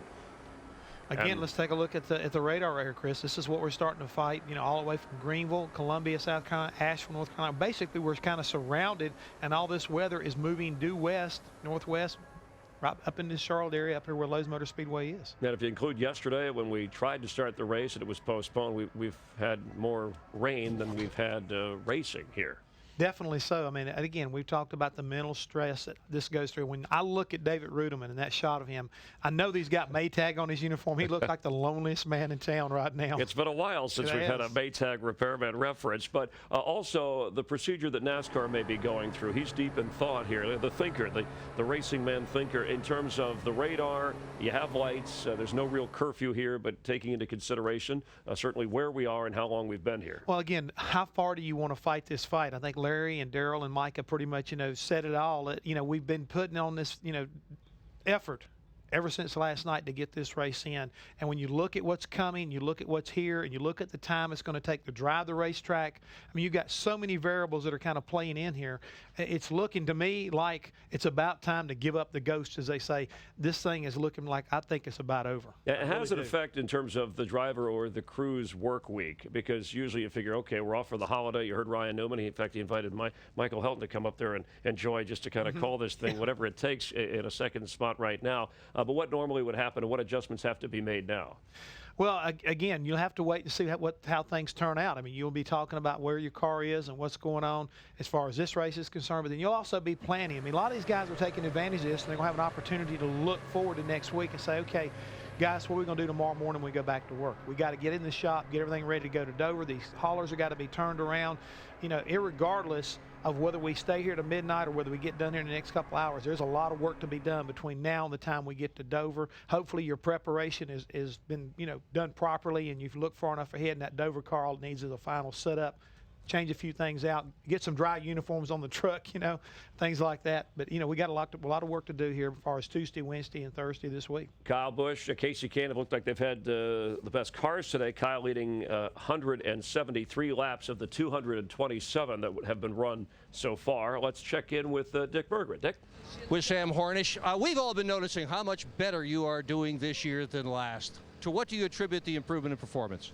There's a lot of things that contribute to that. One of the biggest things is me having a year of seat time in these cars, understanding what they're like, you know, running at each one of the tracks. Another big thing is the work that all the guys have done at Penske Racing and making sure that, you know, we bring the best pieces that we possibly can to the track each week. The engine shop has been doing a great job for us, and the pit crew's been getting better.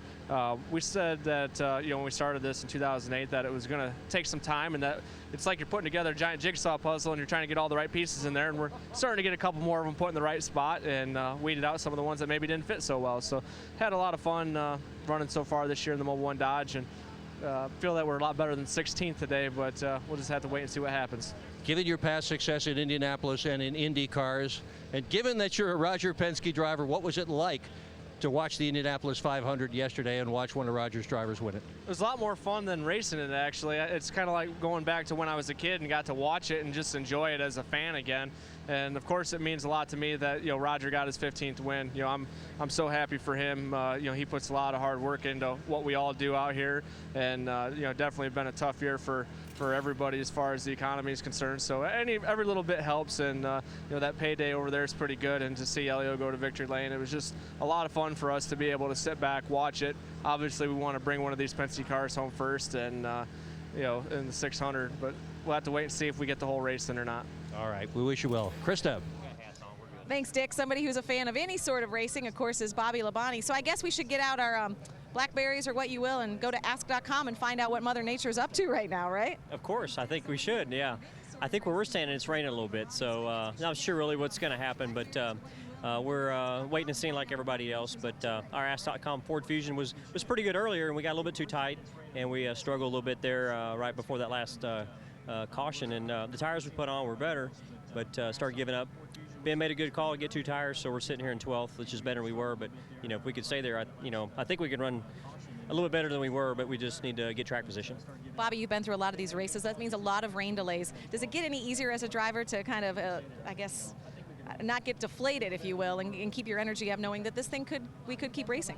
Yeah, it really does. Yeah, you just kind of hang out now. We've been talking about old times and hopefully get this race underway. We'd love to be able to get underway, but you know, we'll just have to see what Mother Nature has to hold. We can't control that. They can control a lot of stuff, but they can't control the weather, and you know, we can't either. So we'll see what happens. But it does get a little bit easier because when you go through it a few times.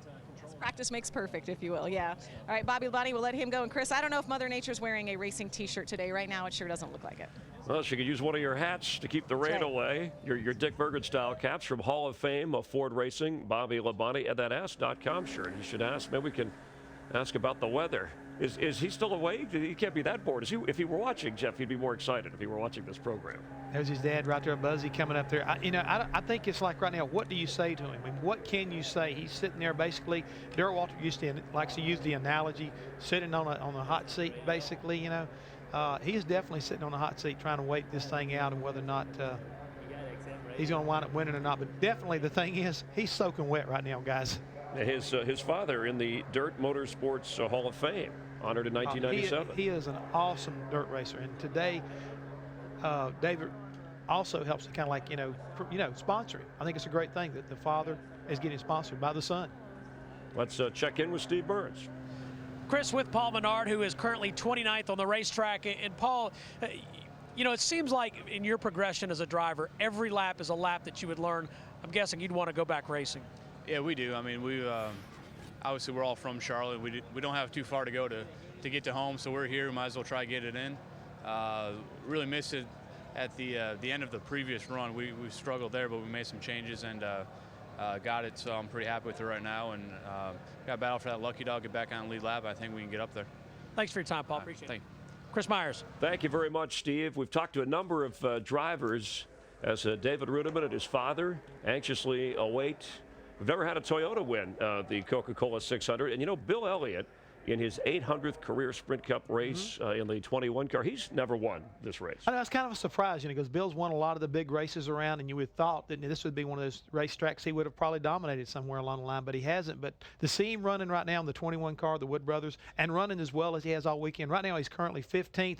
Pretty impressive weekend for this outfit, because you got to consider he is the oldest driver in the field today. He's actually older than Mark Martin. At age 53. And we're growing older as we sit here and wait out the rain. We're glad you're with us. Jeff Hammond, Chris Myers, the gang is all here. We'll try and get you an update here at the Coca-Cola 600 in a moment.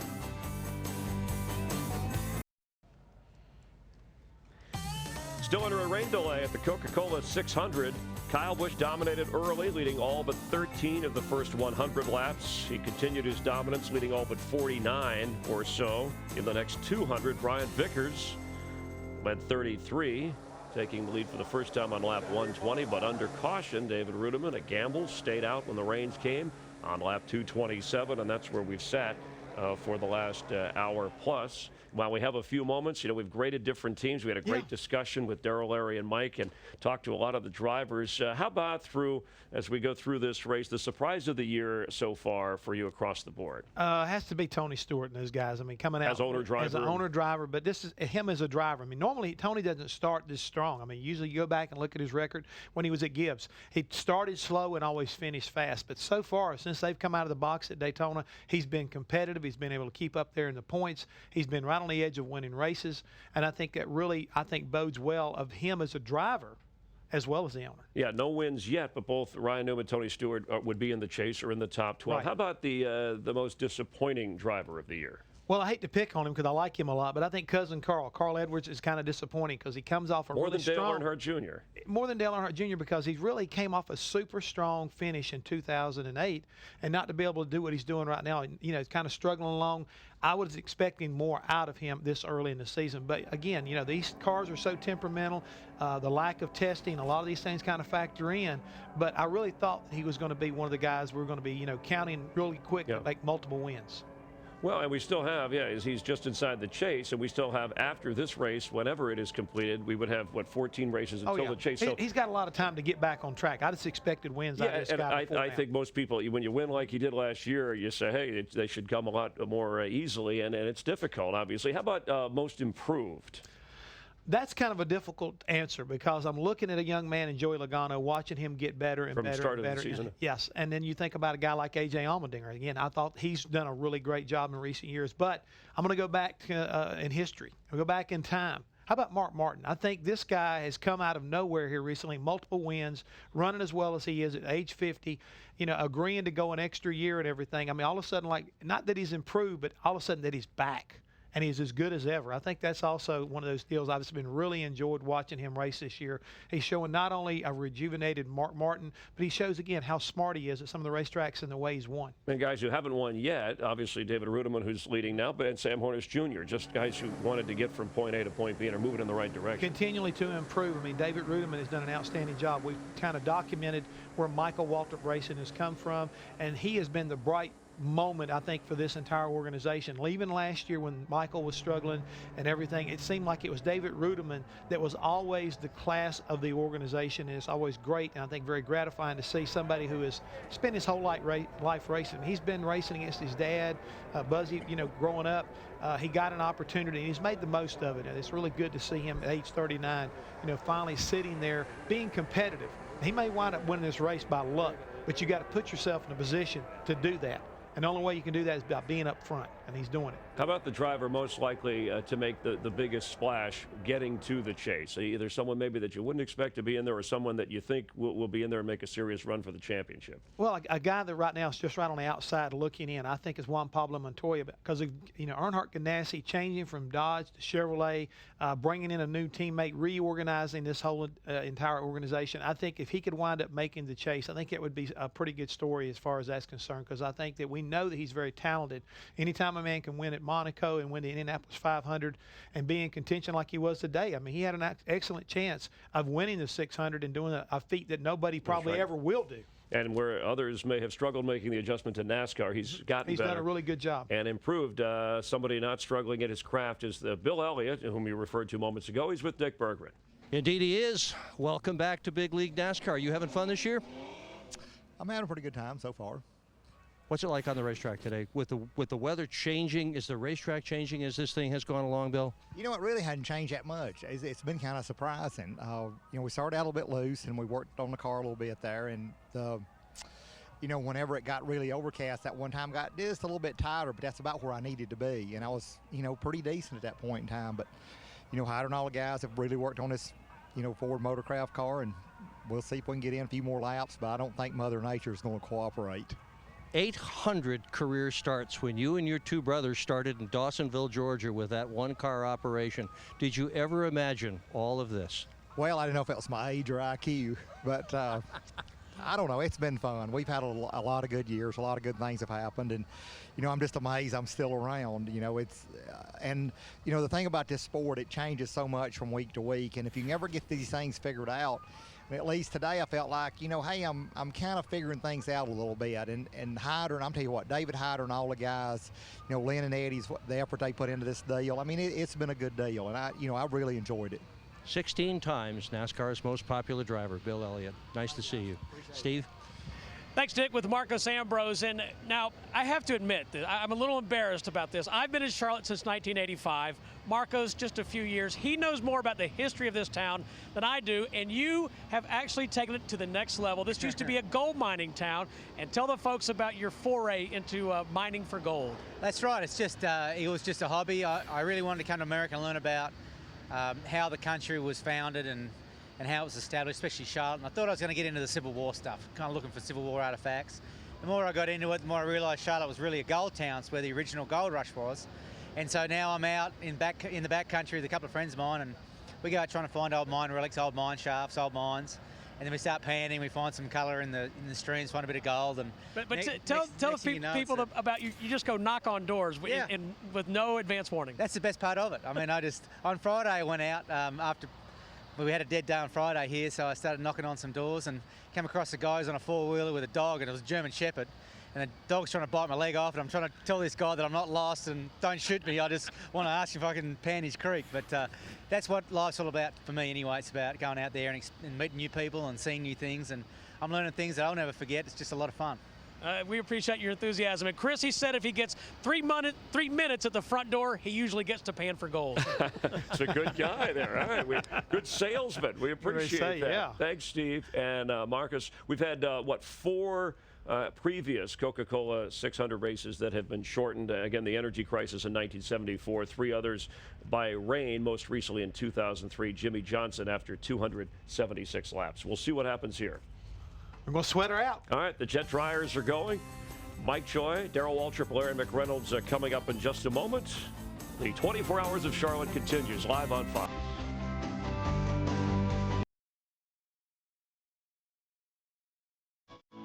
$49 races and 27 winners, 225 pounds. I have the 49th trophy, and I want the 50th trophy. It's much bigger. It's over 220 pounds or something. It has all the names of all the drivers that have won, all first 49 events. I have a trophy from Charlotte, and it's been tradition. It's been the same trophy for all these years. I've seen David Pearson or Darrell Waltrip, these guys getting their trophy 20 years ago, and I'm like, that's the exact same trophy that I have at home. When you can look at something that brings the history of the sport into it and the past and all the amazing drivers that have raced here, that's a very special trophy. Let It Rain might be the song on David Rudiman's lips. Poor David has not moved away from that race car. As the jet dryers are out once again, as Lowe's Motor Speedway celebrates 50 years, and we try to conclude the Coca-Cola 600, which has 173 laps to go. David has one win in NASCAR's Nationwide Series, not yet in the Sprint Cup Series. He won that caution-marred race at Memphis, one that had 25 yellow flags. And today, he's trying to become the 6th driver to score his first Sprint Cup victory in the Coke 600. Darrell, a race that you won 5 times. Yeah, and David also has a win in the Craftsman Truck Series, or in the Camping World Series. Right. He won Nashville when he was driving Michael and I's truck, and he won at Memphis. And it'd be cool to see him win today. But this race is so reminiscent of 1980. Benny Parsons and I had a whale of a battle at the end of the day after a number of rain delays. We stopped and it rained and it stopped and rained, and it's so reminiscent of that 1980 race. And quite honestly, David Rudiman's almost a Benny Parsons type to me. Yeah. Low-keyed, nice, cool demeanor, and it'd just be a fitting tribute, I think, for David to win this race today. Of those 5 wins, is there one that just really stands out? Well, no, all of them did. There was, Okay. I tell people, there was a story that went with every one of them. In '78, when I won, we wrecked the car in practice, had to go home and get Bertha, bring her back. In '81, we won here in Junior's car. '85, we won Saturday and Sunday, the All-Star race in the 600. '89, had that run in with Rusty, came back the next week to win the 600. So every one I've had here has had a story kind of goes with it, but there's no race any more special, in my mind, than the Coke 600. Larry, it just seems like weather and luck play a factor at this racetrack, maybe more than anywhere we go. Well, we've seen it many times, and we have seen strategy play a huge role in the outcome of this race. Let's go back a couple of years ago when Casey Mears won his very first Cup race here in the 2007 Coca-Cola 600. Darian Grubb, his crew chief, who's now with Tony Stewart, rode the dice on fuel, kept him out there, had him conserving fuel, and he went to victory lane. But, I know we're flirting with this maybe not being a 600-mile race, and I was fortunate enough to get my first win with Davey Allison in 1991 in that Coca-Cola 600. It's such a huge accomplishment for the race team because this race is 100 miles longer than any race we run. It's a huge accomplishment for the driver, for the pit crew, for the engine guys. But the biggest thing about winning at Lowe's Motor Speedway, whether it's the race in the spring or the race in the fall, it's home. It's home base for most of these teams, for most of these drivers. I know we'd have pictures of our victory lane from Infineon or Michigan, and there'd maybe be about 13 or 14 of us in that picture. But when we would win here, it would be 30-something people and their wives and their girlfriends and their children, because it's a racetrack that they can come and watch what their husbands or their boyfriends do on a regular basis week after week. And it's always been a very special event. I mean, I continue to remind people this is a crown jewel, one of the crown jewels of racing. That's Ty Norris there, and there's Michael, and now they're harassing poor David. But I'm sure it's all good. But they always treated this event as special. I have a picture in Victory Circle with Zsa Zsa Gabor. I have a picture in Victory Circle with a number of celebrities that always came here for this event. And so there's the Daytona 500, there's the Coke 600, there's the Southern 500, and certainly, you could put Indy in there, I guess, if you wanted to. But those are major races that you love to say you won. And this race has always been 600 miles since its inception in 1960. It was the World 600 for 25 years, and then it picked up Coca-Cola sponsorship now for 25 years. Now, we talked about the 3 drivers on the front end of the lead lap who did not pit. There's a driver on the tail end of the lead lap who did not pit either. Let's get his story. And let's back up a little bit to tell that story, because at the beginning of 2009, several people saw opportunity when some of NASCAR's big league teams went out of business. One of them was Kevin Buckler. He formed a team in the days before the Daytona 500, came to the race and missed it. Then he hired David Gilliland to drive the car, Slugger Labbe, to crew it, to be its crew chief. This tiny little team has made every single race so far, and they've done it just with hard work, grit, and determination. David, the majority of the big teams have got, what, 50 or 75 people per car? How many full-time people work on your car? We got 5, so it's everybody works so hard at TRG Motorsports. I'm really proud of these guys. You know, they bring good cars to the racetrack every week, and we've done the best we can with what we got. So, you know, Kevin Buckler and all the partners at TRG Motorsports have done a great job at giving us an opportunity here, and Slugger's done a great job, and everybody really with TRG Motorsports. So real proud of all the guys. Everybody works hard, and that's what how we've been able to do what we've done. The big teams go to the races with corporate jets. How do you get to the races? Yeah, we've drove to a lot of them. So I even drove my own motorhome to Darlington. I haven't done that yet. That was my first trip in my motorhome to a racetrack. So, you know, we're all doing what we need to do to make this deal happen and put our best foot forward. So, you know, we're all doing what we got to do. The big teams all have a full-time shock specialist, a guy that builds shocks. Who's your shock guy? Yeah, our shock guy's Slugger. He does all the shock stuff. Don't look in there. We don't have a shock dyno, but he does a good job at everything. You know, with all the bump stop stuff. There's a lot to that deal now, and you know, there's usually, like you said, probably 99% of all the teams out here have a shock guy that's all they do, and Slugger's done a great job so far with that. So gotta give him a lot of credit. They have done so much with so little. Tell us the story of your car in this day. Today was awesome. Started out great. We had probably the most competitive car that TRG Motorsports has had at the racetrack all year, and moved up, made a pit stop there. I think we were running, I don't know, I think 8th. Some of the people had pitted, and we came into pit and slid the front tires, get on the pit road, and got caught speeding. So kind of sent us to the back, put us kind of in a bad situation, and we were in position to get our lucky dog there on that last restart before the rain here, and broke the transmission. So we only have high gear. So a little bit of rain right now wouldn't hurt our feelings for sure. David Gilliland and his group are role models for those who try harder with less, Mike. Absolutely, Dick, and they're doing a great job. And tell David, driving that motor coach is not all that hard. You just line up the left side and listen for the right. Well, you know what, Mike, you know, it's a great day to honor the military. And I think NASCAR is using some of the military's principles here today for perseverance.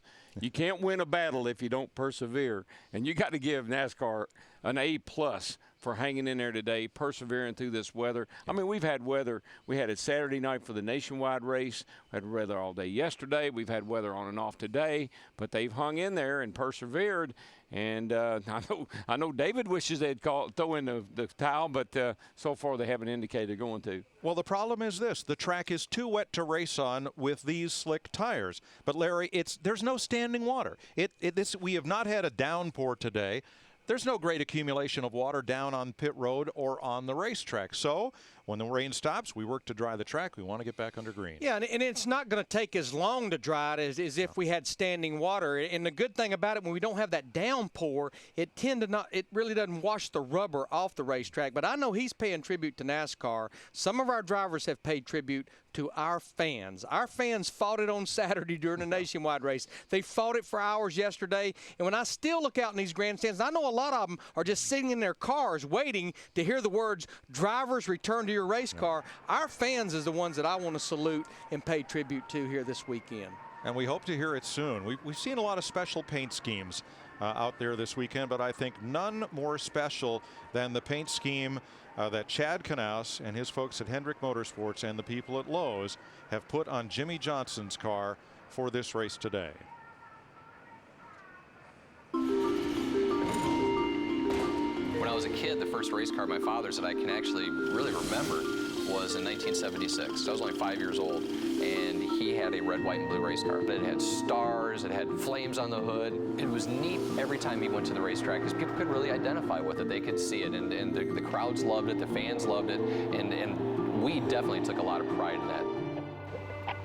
You know, obviously Lowe's Motor Speedway is very meaningful to all of us. Quite often we run a patriotic paint scheme that was a big hit with all the servicemen and women around the world, and they really identified with it. So last year we were at Pocono, Pennsylvania, and the serviceman comes up to me and he says, you know, we really appreciate when you guys run your patriotic paint schemes. And he said that he had been overseas during Memorial Day weekend and saw that car a couple of years ago, that everybody over there really identified with it. And they were like, man, look at that beautiful red, white, and blue car. What he had said really kind of stuck with me. Like, wow, that's kind of a big deal. Sometimes we take for granted that what we do is so confined to our little circle. But in all actuality, it's global. It got me thinking a little bit, you know, we really need to take this to the next level. And Lowe's jumped right on board and they said, well, I'll tell you what, you go ahead and you help the guys design the paint scheme, but we'll go ahead and make it happen. So we took a little bit of all of those race cars that my father had in the mid-70s and tried to apply those to this race car, and I think it's fantastic. I think it's going to be a showstopper. As we were going through and designing the paint scheme, Lowe says, you know what, we want to give something back to the people that work for us as well, and we want to put their names on the race car. I said, that's a fantastic idea. So they got all these names together. You know, I was thinking it'd be a few hundred. Well, I was way off on that one. It's actually 12,548 people have their names on our race car. They're on the hood, they're on the decklet, and they're there. They're a little difficult to see maybe because that's a lot of names, but I can promise you they're on there. Now, if you want to go to lowesracing.com, you can actually look and try to find somebody's name on there. You know, say you got a brother, an uncle, you want to check out and see where their name is, you can look and see. If you work at Lowe's and you're currently a service member or were a service member, your name's on that car. Come Sunday night, it's going to be an honor for me to have everybody's names on that race car as we're making that 600-mile race. So I'm extremely proud of this paint scheme. I think it looks absolutely fantastic. I think once it shows up at the racetrack, I think everybody's going to be extremely excited.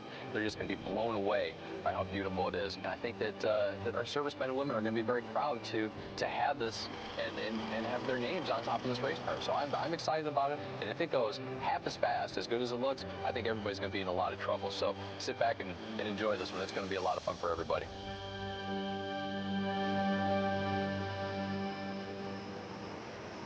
A great tribute and certainly a distinctive look for the number 48 this Memorial Day weekend.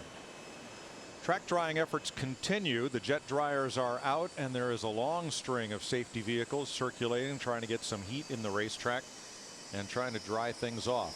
This thunder shower has perhaps been the most persistent one of the day. Very little standing water on pit road and none out on the racing surface itself. But NASCAR and the Lowe's Motor Speedway track crews trying valiantly to keep up with it and get us a raceable track surface. Stay with us.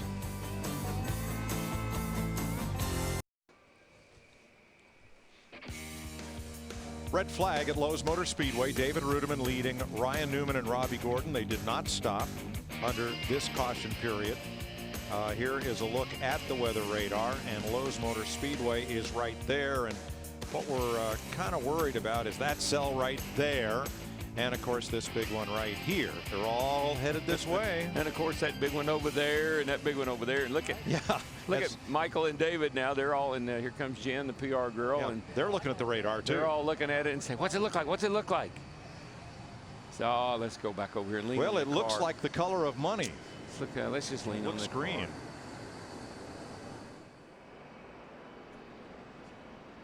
We saw that great paint scheme for the Lowe's Chevrolet of Jimmy Johnson, and let's talk to the fellow who designed it. Here's Dick Bergeron with Chad Knaus. And that was a beautiful piece that you just did for television, but you need this rain to stop. Yeah, we really do.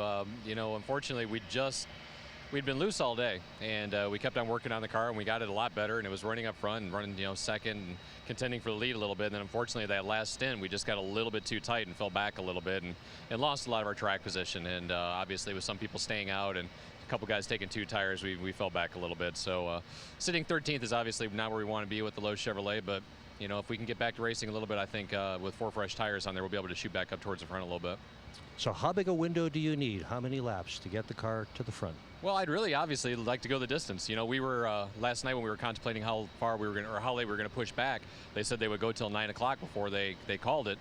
You know, I mean, that's we got, you know, 3 hours and 15 minutes, I think, before we have to restart it. So hopefully we'll stick around and get that in. I mean, I hate it for the fans, I really do, and everybody watching at home, because obviously we want more than anything just to put on a good show for everybody. But where I'm sitting right now, I'd be willing to sit around here for another 3 hours just so we could get going again. Chad Knaus, Jimmy Johnson's crew chief, we wish you the best today. Thank you. Thanks. a look at that paint scheme and all the signatures. Neat thing that Lowe's did this weekend was offer anybody who's been active military 10% discount today. Active or retired or honorably discharged. Yeah, when they told Chad about the names, you know, he may have said this in the piece. He said, I was figuring, you know, maybe 200 or 300 names, but 12,548 names on that car. Wow. That of Lowe's employees that's either been in the armed forces or in the reserve today. As we look at David Rudeman and Brother Michael there, David's last 3 finishes, 26th, 28th, and 29th. Now, he was sitting up there in the top 12 in points a couple, 3 weeks ago, but those 3 finishes have taken him out of the top 12. This win, if it should be a win, is that going to get him back in? Close. Very close. Just a few points out. And you know, Darrell, I talked to Rodney Childress, his crew chief, yesterday, and he said they struggled with this car pretty much on Thursday. When you look at it, they started back in the 21st position, but he said they finally hit on something in that little bit of final practice that we got. We only ran about 8 to 10 laps. If you look at the right side of it, I know one thing they hit on. They hit on the wall today quite often. Did that early. Rudeman's best career finish, 4th at Las Vegas this year. He has never been to Victory Lane as a Sprint Cup driver. Michael Waltrip has never been to Victory Lane as a Sprint Cup car owner. It'd be quite a celebration there at MWR tomorrow. They had a big fan appreciation day here this past week, and I bet they'd have another one. I bet they have an open house tomorrow. Well, you know, Steve Burns touched on this with Michael a little earlier when he talked to him. You know, I don't think that you could have started Michael Waltrip Racing 2.5 years ago any harder than what they tried to do. A brand new operation with 3 brand new teams. Yeah. And, oh, by the way, a manufacturer in its first year of Sprint Cup. And, oh, by the way, you have to develop 2 race cars, the old car and this new car that we raced both of them in 2007. But they persevered and overcame some early problems, as was discussed. And now they're well positioned. Got a sweet note from Jason Overstreet, who was David's crew chief when he won in the Craftsman Truck, in the Camping World Truck Series for us, just saying that he wanted to congratulate David. Didn't know whether he was going to win or not, but he still wanted to congratulate him for being in a winning position. Yep, just on being there. So the wait continues. You hear the jet dryers in the background and that ring of emergency vehicles down on the inner lane. They're making a lot of progress. They have that inside lane dry. So we are succeeding at getting the track dry and getting back to racing in the Coke 600. I hope before too long.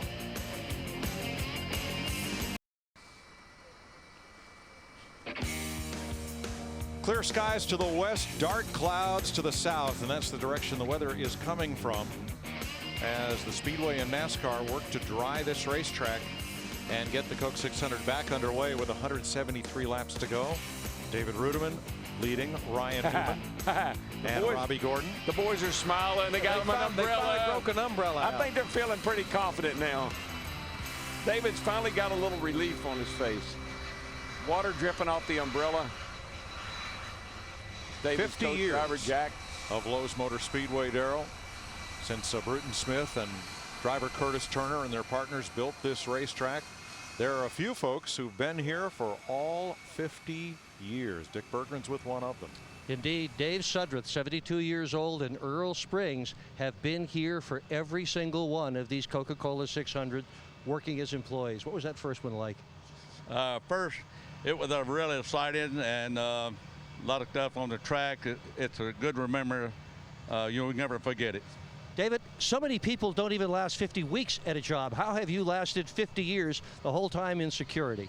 It's a challenge, and I love challenge, sir. And I would like to have another 10 or 15 years. Maybe have a wheelchair, but I will be back here every year, sir. Not even Bruton Smith has lasted as long as Dave Sudruth and Earl Springs, Mike.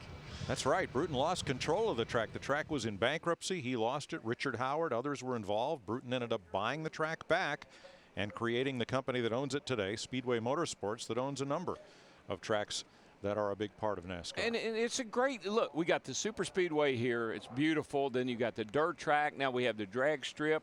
There's a little go-kart track out back out here. This is a racing facility. All kinds of things can happen around here. And you know, Mike, earlier you talked about Lowe's Motor Speedway and Bruton Smith and the things that he stepped out of the box with building the condos, with building the suites the entire length of the front straightaway. But to me, the one thing that he and Humpy Wheeler did in 1992 that changed NASCAR racing.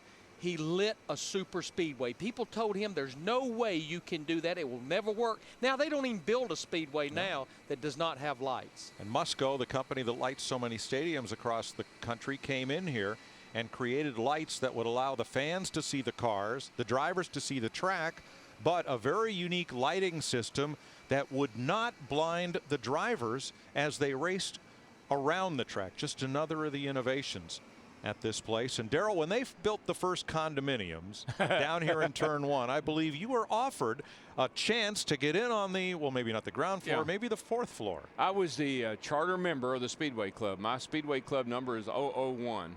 And I won the race that weekend, and with that came a charter membership in the Speedway Club and an opportunity to buy a condo. Right. Any one of the ones that were down there for $80,000. And I told them, I said, boys, y'all have lost your mind. Nobody's going to buy a condo at a racetrack. 3 years later, 3 years, $300,000. Yeah, recently, over $500,000 for one of those condos. So, yeah, I think it. I think this is one of those clearing up showers right here. It's going to clear up. A lot of issues right here. Well, that's why we work for Fox Sports and not the Weather Channel. Yeah, just a clearing off shower. They're going to have to give poor David oxygen before long. He quit breathing a long time ago. I mean, it rained hard here last night, and even though for an hour and a half after NASCAR called the race, it did not rain again, then it was absolutely the right decision. Realizing the length of time it would take to dry the track, we couldn't have started this race last night until about 10:30 at the earliest, and fans wouldn't have been able to leave here till 2:30 or 3 in the morning if they saw the race to conclusion, and then rains came again. So absolutely the right call. I applaud what NASCAR is doing in trying to get this race to run to conclusion today if the weather will cooperate. Yeah, I mean, Mike, we went down to our coaches last night. We were hanging out, and even at 11 o'clock, it was still raining. So, yeah, they made the right decision last night. And I think what NASCAR does today that maybe they didn't do several years ago is they are constantly monitoring the radar. If you go back to the Daytona 500, everybody felt like they pulled the plug too quick. They had a lot of information that led them to do that in calling the Daytona 500 when they did. You know, speaking of a lot of information, there's a lot of times when we second guess them, but we don't know what they know. They have a lot of information at their disposal. 173 laps to go. If this race was called, it would be the shortest Coca-Cola 600 ever. Not the first time it's been rain shortened, but this would be the least amount of laps run on the Memorial Day Classic. And you see that the jet dryers have shut off and the rain has picked up again. And the crowd is growing around David Ruderman. So I think people are starting to realize that this thing is getting real close to being over. And, you know, if indeed this race is called and the 00 goes to victory lane, it would be Rodney Childress's very first career win as a Sprint Cup Series crew chief. These boys' smiles are getting bigger. They're getting a little bit more confident. And you know, Darrell, Mike and I talked to Rob Kaufman, Michael's partner, last night. He had to catch a plane this morning back to Europe. We spoke with him, and so he's not present right now here at Lowe's Motor Speedway. And he's a huge part of the success of this operation. He came in when Michael needed somebody. Rob came in and kind of gave Michael a breath of fresh air. And he is a gearhead first class, Darrell. He drove over here in a rebuilt, restored from the ground up, resto-modded 69 Camaro convertible that his fellows built at the shop over here in Concord. And he was just as proud of that car as anybody could be and had a great time with it. And he actually, Michael had his Cadillac there. What year was that Cadillac that Rob guys had restored? 71. A 71 convertible. It's a great story. Yeah, it's a red car. Your father called Michael up. He said, I found one of these Cadillac convertibles like they don't make anymore. It's wonderful. He said, son, I'm going to buy you this car. I'm going to buy you this car. And Michael goes, he was telling me the story last night. He says, Dad, that's great. And your dad said, okay, now just send me $6,500 and I'll buy you this car. I'll get it for you, yeah. And so Michael's had Rob's folks restored over there, and it's beautiful. Yeah, they do great work. They have a lot of neat cars over there at that place. Next weekend, NASCAR on Fox heads to Dover, Delaware. Kyle Busch will hope to defend his title against a full field of America's best drivers. Coverage of Sprint Cup Series racing presented by McDonald's from Dover begins next Sunday at 1:30 Eastern Time, 10:30 a.m. Pacific in high definition on Fox. Got all 3 series up there next weekend. The trucks will be on speed on Friday, nationwide cars, and the Cup cars on Sunday. Larry, I don't want to keep bringing this up, Larry, but in 1992, I remember it rained so hard that water was running down the racetrack and pit road like we saw here. And as soon as they called the race and we shoved the car to Victory Circle, a rainbow came. The sun came out, and a huge rainbow came out along with when the sun came out. It was so beautiful, and there was a pot of gold there, Larry. Yes, there was, and it was still there even when we left. You just didn't get to collect it. We'll double check on the weather for you and give you an update when we come back to Lowe's Motor Speedway. We're under a red flag hold after 227 laps.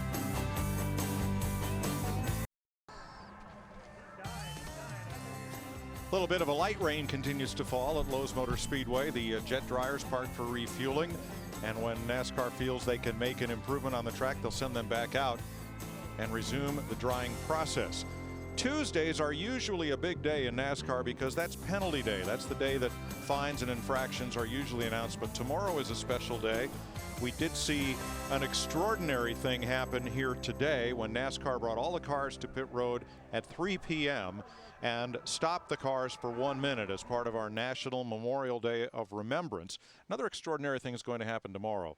Usually NASCAR speaks to the teams one-on-one about the state of the sport and about issues that confront everyone as we work our way through the season. Tomorrow, they're going to have 2 town hall meetings at the NASCAR Research and Development Center in Concord. Team owners and Sprint Cup drivers are invited. No one else, no crewmen, no media. No industry executives, that's it. And NASCAR is going to have an open meeting with them about our sport and how we can improve things going forward. I think that our schedule is so hectic, and sometimes we just get so busy that we don't have time to discuss issues or problems or whatever. So I think it's a little time out. Let's have a little meeting. Let's have a little huddle. And let's put some things out on the table and see where everybody stands. The economy has got everybody kind of turned upside down. There's things going on in our sport.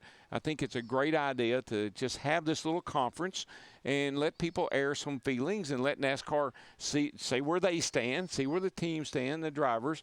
I think it's going to be a really good thing, and I think it's a healthy thing that we haven't done enough of, and I applaud them for bringing everybody in. Let's have a little conference and discuss some issues. But you're right, Mike and Darrell. I mean, I've been in the sport for almost 30 years, and I don't know that I can remember NASCAR doing this on very many occasions, if any whatsoever. But I think one reason they want to do it like this rather than just talk to this group, it's human nature. If we get together and we talk as a group, our feelings and our words we're going to speak, they're going to be different than if we just talk one-on-one. And I think that's what NASCAR is wanting to get is to hear everyone's opinion in a group where they don't change when they get behind closed doors with a certain individual. Yeah, it's that old he said, she said thing. But when you get face to face, well, it wasn't exactly how I meant it, or well, it wasn't exactly how I didn't exactly say it that way. So I think that helps get everybody in the same room. I think it's a great step. NASCAR folks say they have a few agenda items they'd like to discuss, but they said the meeting is opened to whatever the team owners and drivers want to bring up. So we see this as a very positive thing for the sport, and whatever we learn about it, we'll be glad to report to you next weekend with NASCAR on Fox at Dover. Well, the jet dryers, once again, they've stopped, and a little light rain continues to fall. Just enough to put a damper on things, except for David Rudimann's smile. Right now, he's in the catbird seat. He is the leader under this red flag condition. We'll be right back. Hi, I'm Army Sergeant Tim Chapman. Welcome, Coca-Cola 600 race fans. On this Memorial Day weekend, we ask you to remember the soldiers, sailors, airmen, Marines, and Coast Guardsmen that serve this great nation. Be safe and enjoy the race. Today, we not only celebrate the men and women who are presently serving our country around the world, we'd like to take this moment and reflect and remember those who gave the ultimate sacrifice for our freedom.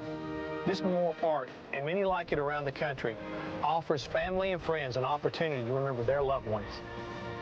This wall at the North Carolina Vietnam Veterans Memorial is dedicated to those who perished during the Vietnam War. and also to the over 200,000 North Carolinians who served. This weekend of celebration would not be possible without you, the military, for what you have done and what you continue to do. For this, we salute and thank you.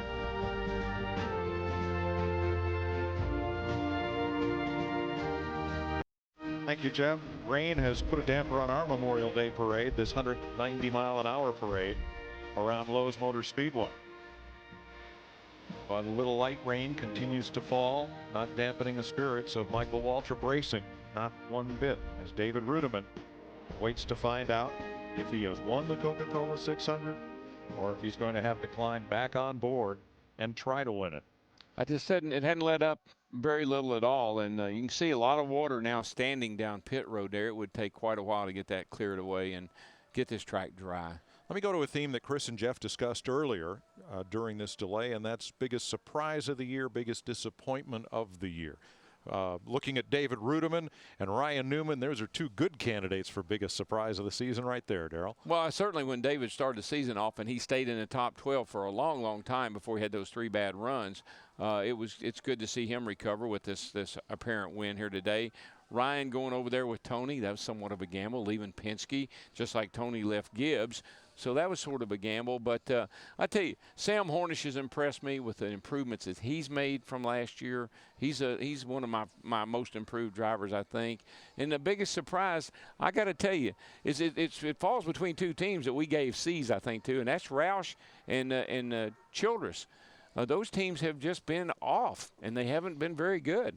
Well, you look at Carl Edwards. He's, won 9 races in the Sprint Cup Series, a lot of them at mile-and-a-half racetracks. He's not been to victory lane in either series, and he's running the full schedule again in the Nationwide Series. But I think Penske racing in general would have to be the most improved from 2008 to 2009. Yeah, Sam Hornish certainly a big part of that, but the 2 car as well. They won 1 race last year, and I think at this point in time, they were outside the top 20 in points. They come in here with the dominating win at Atlanta a few months ago and sitting 3rd in the points right now. And his results from today are not going to show how good a car he had. He didn't have a great car, not like he did at Atlanta, but he's sitting back there right now in 37th spot because of that loose wheel that he had to pit and fix. I want to follow up on something that Jeff Hammond said too, and this is kind of one of those situations you can't say most improved, but I've got to say that the turnaround from the first 5, 6, 7 races of the 20 car with Joey Logano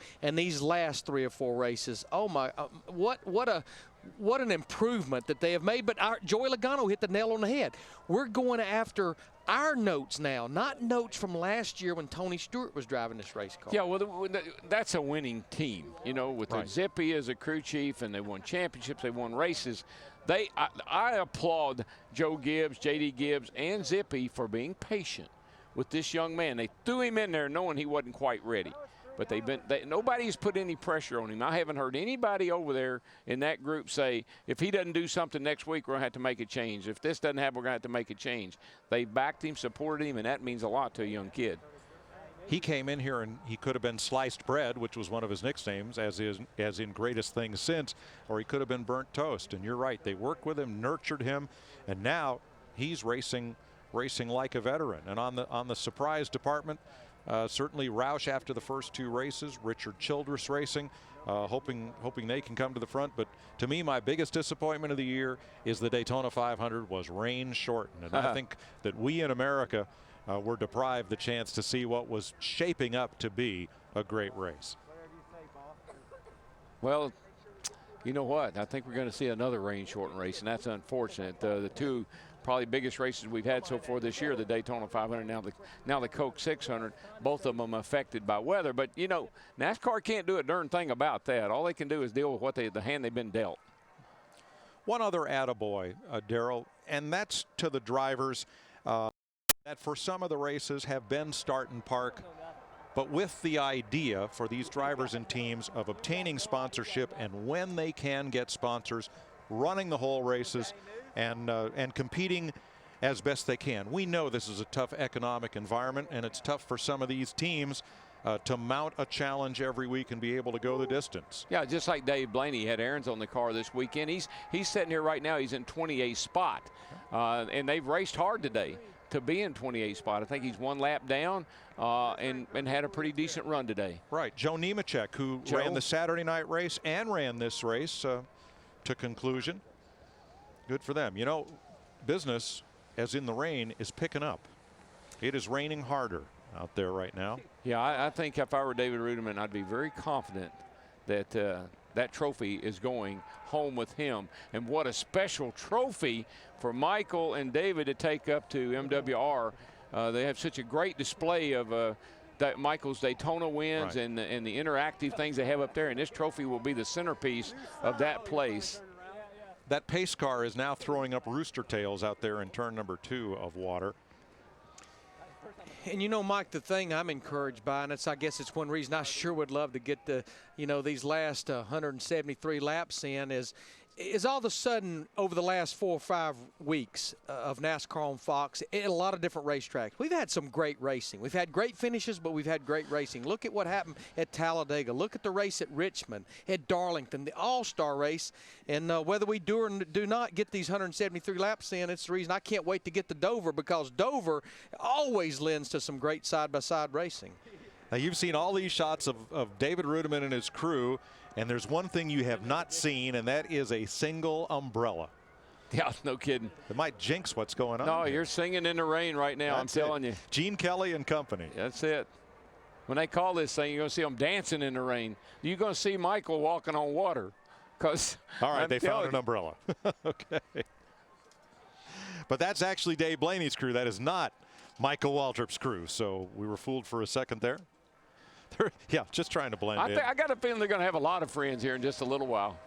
And umbrellas are not going to matter. Nope, nope. It's raining again.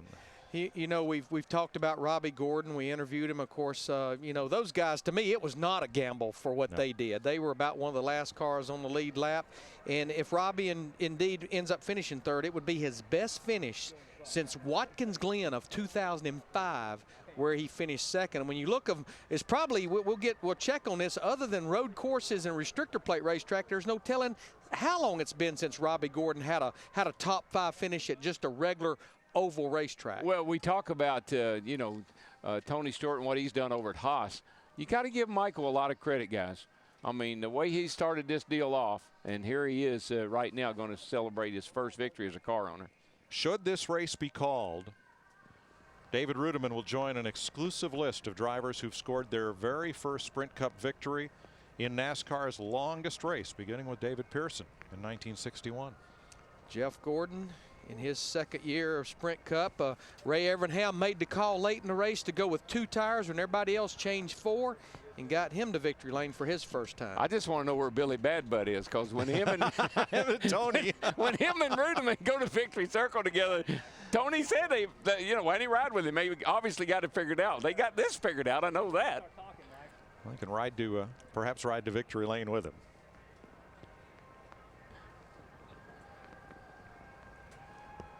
David says, "Come on." How much longer? How long? These minutes seem like hours to him right now. And not just for him and for that team, but for the folks who have braved the weather this day. Yeah. Some of them are sitting under the cover of the condos and VIP suites up high in the grandstand, but others have not abandoned their post in their reserve seats, hopeful of seeing this one through. And let's don't forget our NASCAR on Fox crew. Yeah, you hear and you see the 9 of us announcers, but our cameramen, our runners, everybody that makes these broadcasts, there they are. They do not go away until we go off the air. We don't have these pictures without those guys out there in the rain. And it's the folks on the roof, in the pits, in the production trucks, in the TV compound, and all around this facility. It's over 200 people that work hard to bring you these shows on Speed TV during the early part of the weekend, and here on Fox on Sunday, and sometimes on. Is that a Hawaiian shirt? I think it was. There's a true optimist on that camera. You know, talking about Michael, just think about it, Larry, 2 Daytona 500 trophies, and now with this win today, a Coke 600 trophy, they're coming to one of those guys that just wins the big ones. Yes, sir. Yes, sir. Well, the word, if it comes, will likely come over the PA, and the voice we've been hearing all weekend is that of Ken Squire, who called so many of these races on other networks to everybody across America, from the Daytona 500 to the Coke 600. And he's been on the PA much of this weekend. Kenley for the Dean. folks here at Lowe's Motor Speedway. Kenley Dean Squire. The Milk Bowl. How wet can it get? You know, we were talking about running water earlier. There's Carl Edwards right now sitting in 4th in street clothes.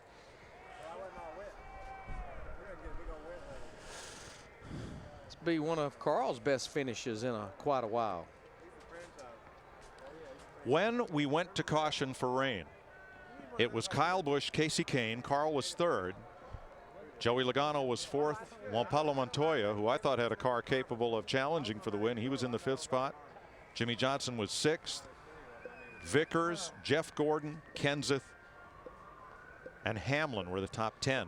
And that changed almost completely around with those who chose to make pit stops and those who didn't. What's that old saying? Where are they now? Yeah, I mean, there's no question our 5 best race cars across the board, almost from the drop of the green flag, sitting 5th, 6th, 7th, 8th, and 9th right now. Vickers, Kyle Busch, Kane, Montoya, and Logano.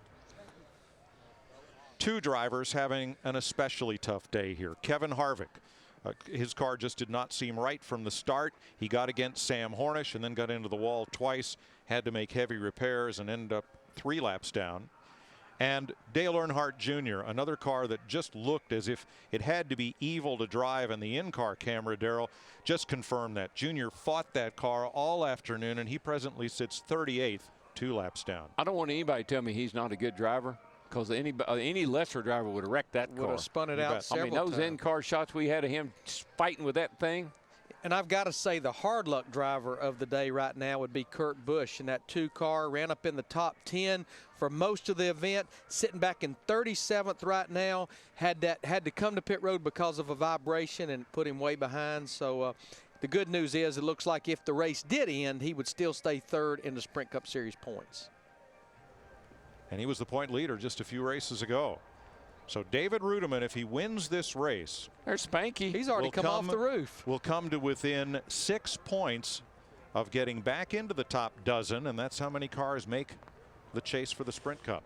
And he runs good at Dover too. He ran great there in our truck, and he's run good there, really well there in the Nationwide car. I want that back, Sean. Sean's nickname is Spanky. Okay.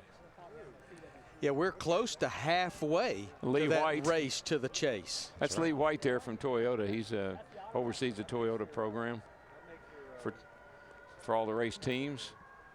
Does it? Does it make my nose look any smaller? Yeah, I guess if this indeed comes to fruition, this would be the first Toyota win that was not by Joe Gibbs Racing in Sprint Cup. Yeah, you're right. I want to tell you a little about David's dad. That 00 is what Buzzy Rudiman carried on his modified, racing out of New Jersey. The Dover brake car, metallic blue, white, red numbers, very much like David's. And where I grew up in New England and watched oval track racing in the early 70s, they had the All-Star League. And each track nominated 2 drivers as guaranteed starters for every All-Star League race. And Buzzy was always a guaranteed starter. And when he came to New England, whether he brought his own car or he used one of the local cars to take his guaranteed spot, Buzzy Rudiman was always a factor to win. And you know how they got the number? When Grandpa walked into where they were working on the race car, and they said, "What do you think, Grandpa?" He said, "Looks like a bunch of nothing to me." So they put 00 on it. Double nothing.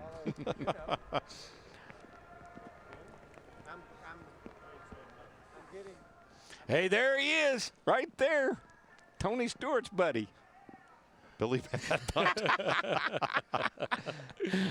Yeah, right now he's close to getting that last lap. If you missed it, during one of the rain delays earlier, there was an exchange between David and Tony, and that fellow wanted to get a word in, and he and Tony had words.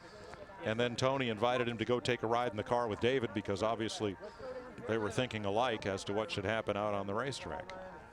You notice how this crowd keeps getting bigger. Yeah, and wetter. Yeah, there was only one person down there earlier, and it was David Rudiman. David all by himself. He was out on an island, and it's a good thing. Starting to feel pretty confident here, I think, boys. Victory lane is being set up in anticipation of rolling a car out there, whether it's now or after 600 miles, and looking behind our grandstand to the west, there's blue sky. But looking to the south, there are still quite a few of these thunder shower systems that appear to be headed our way. I'd really like to get this race over with on Memorial Day if at all possible. Well, we do know that will happen, and we're off to Dover next weekend. Since we've passed halfway, this race will become official sometime today. Well, they don't have to call it. Oh, no. They don't have to. I mean, they have that option. There are, counting David Gilliland, who did not pit and is on the tail end of the lead lap, 28 lead lap cars. Should we be able to go back to green at some point? But as you said, that crowd is gathering and getting bigger in hopes of an announcement from NASCAR. Now, it's always been NASCAR's theory on running races, and they're very consistent. They won't start the race unless they believe they can run the full distance, the advertised distance. And they'll make every effort to get the whole race in if the weather and other external factors cooperate. Sometimes we run up against a curfew. Sometimes the track and the local highway patrol get together and say we can only run to this point in time before we have to let these people go. But otherwise, they want to get this race in just every bit as badly as the folks who are in the stands and those of you watching at home. Well, it's 6:25 Eastern time, local time here, and this place is going to take, the way it's saturated now, close to 2 hours to dry. As it gets darkness, there's just so much moisture in the air. I think we're getting so close to that point in time. And yeah, Mike, we actually still have 42 of our 43 starters out on the racetrack. The only one in the garage area is Mike Bliss in that 09 car. And he went there with a vibration. Now, Max Pappas went to the garage, but he was only there for about 5 laps. He had lost a lap on the racetrack and lost another one getting back out. But otherwise, everybody who's here and in the race is here to run all day. Among the stories of the week coming forward, who will be in the 36 car next week when we go to Dover? Scott Riggs and Tommy Baldwin are parting company after this race. That was announced this morning. You know, we gave those report cards out earlier in the broadcast. You saw Jeff Burton just a minute ago walking through the garage area in street clothes. Right now, he is the top running Richard Childress car, 25th. So their woes continue here at Lowe's Motor Speedway for Richard Childress Racing. An impressive day for 2 of the 3 rookies in the field. Joey Logano right now is 9th, and Scott Speed has been on the lead lap all day. He is 18th, while the 3rd rookie contender we just mentioned, Max Pappas, who spent time in the garage. And you know, I know we document wins and top 5s and top 10s, but the competition today, a top 15 or top 20 for anybody is a pretty solid day. You look at Scott Speed in 18th. Remember, he did not qualify for the race at Darlington a couple of weeks ago. Actually got in Joe Nemechek's car to race that race. David Rudiman started this season with a ride, but without a full-time sponsor, Darrell, and it was somewhat questionable whether he would even be here racing this car on this Memorial Day. Yeah, and I thought Michael did a smart thing. He went to his old buddies at Aaron's, Ken and those guys, and said, you know, David's going to win a race this year. They almost guaranteed it. And if you want, it'd be a shame for you guys not to be a part of that, because you've been with us all the way through from the very beginning, back when Michael was racing from behind his house. And so Michael, I think, almost said, if we don't win a race, I think I might even give you some of your money back. But I'll tell you, he came through for him. Ken Butler. Well, David Rudiman has won the Coca-Cola 600. So cool. Welcome to the Lipitor post-race show. How about that? It's the first win for Toyota at Lowe's Motor Speedway. It's Rudiman's first win in his 75th career start. It's Michael Waltrip's first win as a car owner in Sprint Cup competition. And Matt Yoakum, the celebration's begun. Yippee! November 11th, 1962. That man that walks in to give David a hug, his father, Buzzy Rudiman, made his first and only Sprint Cup Series start at Golden Gate Speedway in Tampa. He finished 10th. It's been almost 5.5 decades till the Ruderman family finally could close the deal and score their first win. Congratulations. Yeah, I mean, it's, you know, what are you going to say? I mean, it certainly wasn't the prettiest win, but, you know, somebody's got to win these things. And Rodney Childers made a great call, told me to stay out, said we need to come in and work on this thing to make it as good as we need to anyway, and we're probably going to lose some positions on pit road, so let's just stay out here and take a gamble. And I got to thank Aaron's, we got Lowe's Foods on here, we got to thank Sprint, and most of all the fans for hanging out here all day long, and they've been troopers here. And feels really good. You don't envision, when you envision yourself winning your first Sprint Cup race, you know, you envision it a little bit different, but man, it's so hard to win these deals, so we just take them any way we can get them. When you look at along the way, so many ups and downs, what's the one moment that you think you're going to take back from this season, this win, this day, this special moment with your dad? The fact that he's here. I mean, you know, we always talked about the fact that we were gonna mess around and win one of these things, and he wasn't going to be here. And so, and fortunately, whether it's a Truck Series or a Nationwide Series or now in the Cup Series, he's been there for all of them. So that feels pretty good. And congratulations from the big man up in the booth, DW. Oh yeah, I got to thank DW. He's the one that gave me my first shot, and I know he was going to fire me, or he probably wanted to, all the stuff I was tearing up, but I appreciate the whole Waltrip family for sticking beside me. Michael Waltrip gave me an opportunity to go race in the Cup Series when nobody ever even would have thought of giving me an opportunity. So, you know, we got this one today, and hopefully the next one we'll earn it. You know? Congratulations. The trifecta of first, driver, owner, crew chief in victory lane. David Ruderman has become the 6th Sprint Cup driver to score his first victory in the sport's longest race. What about that trophy, though?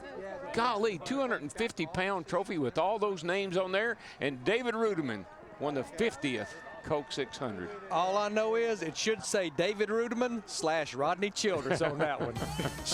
/ Mother Nature. Yes, sir. We'll be right back.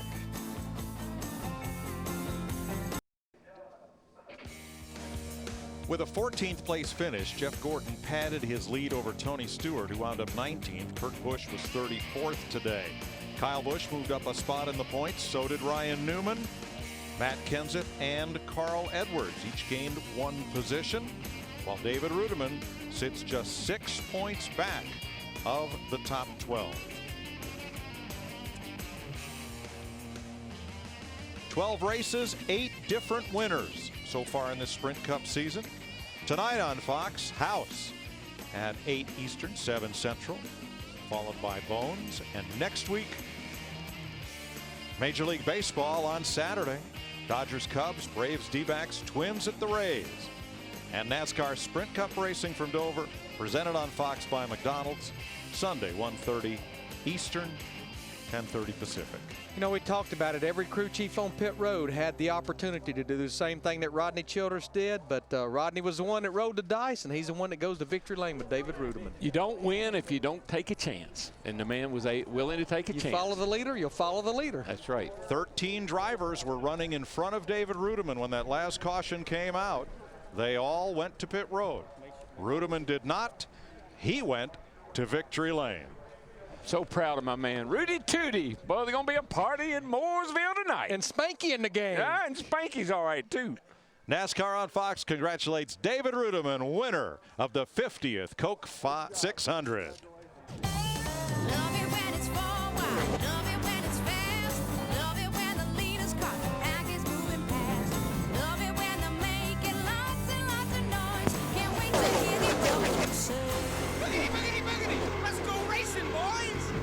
Racing boys, NASCAR racing boys.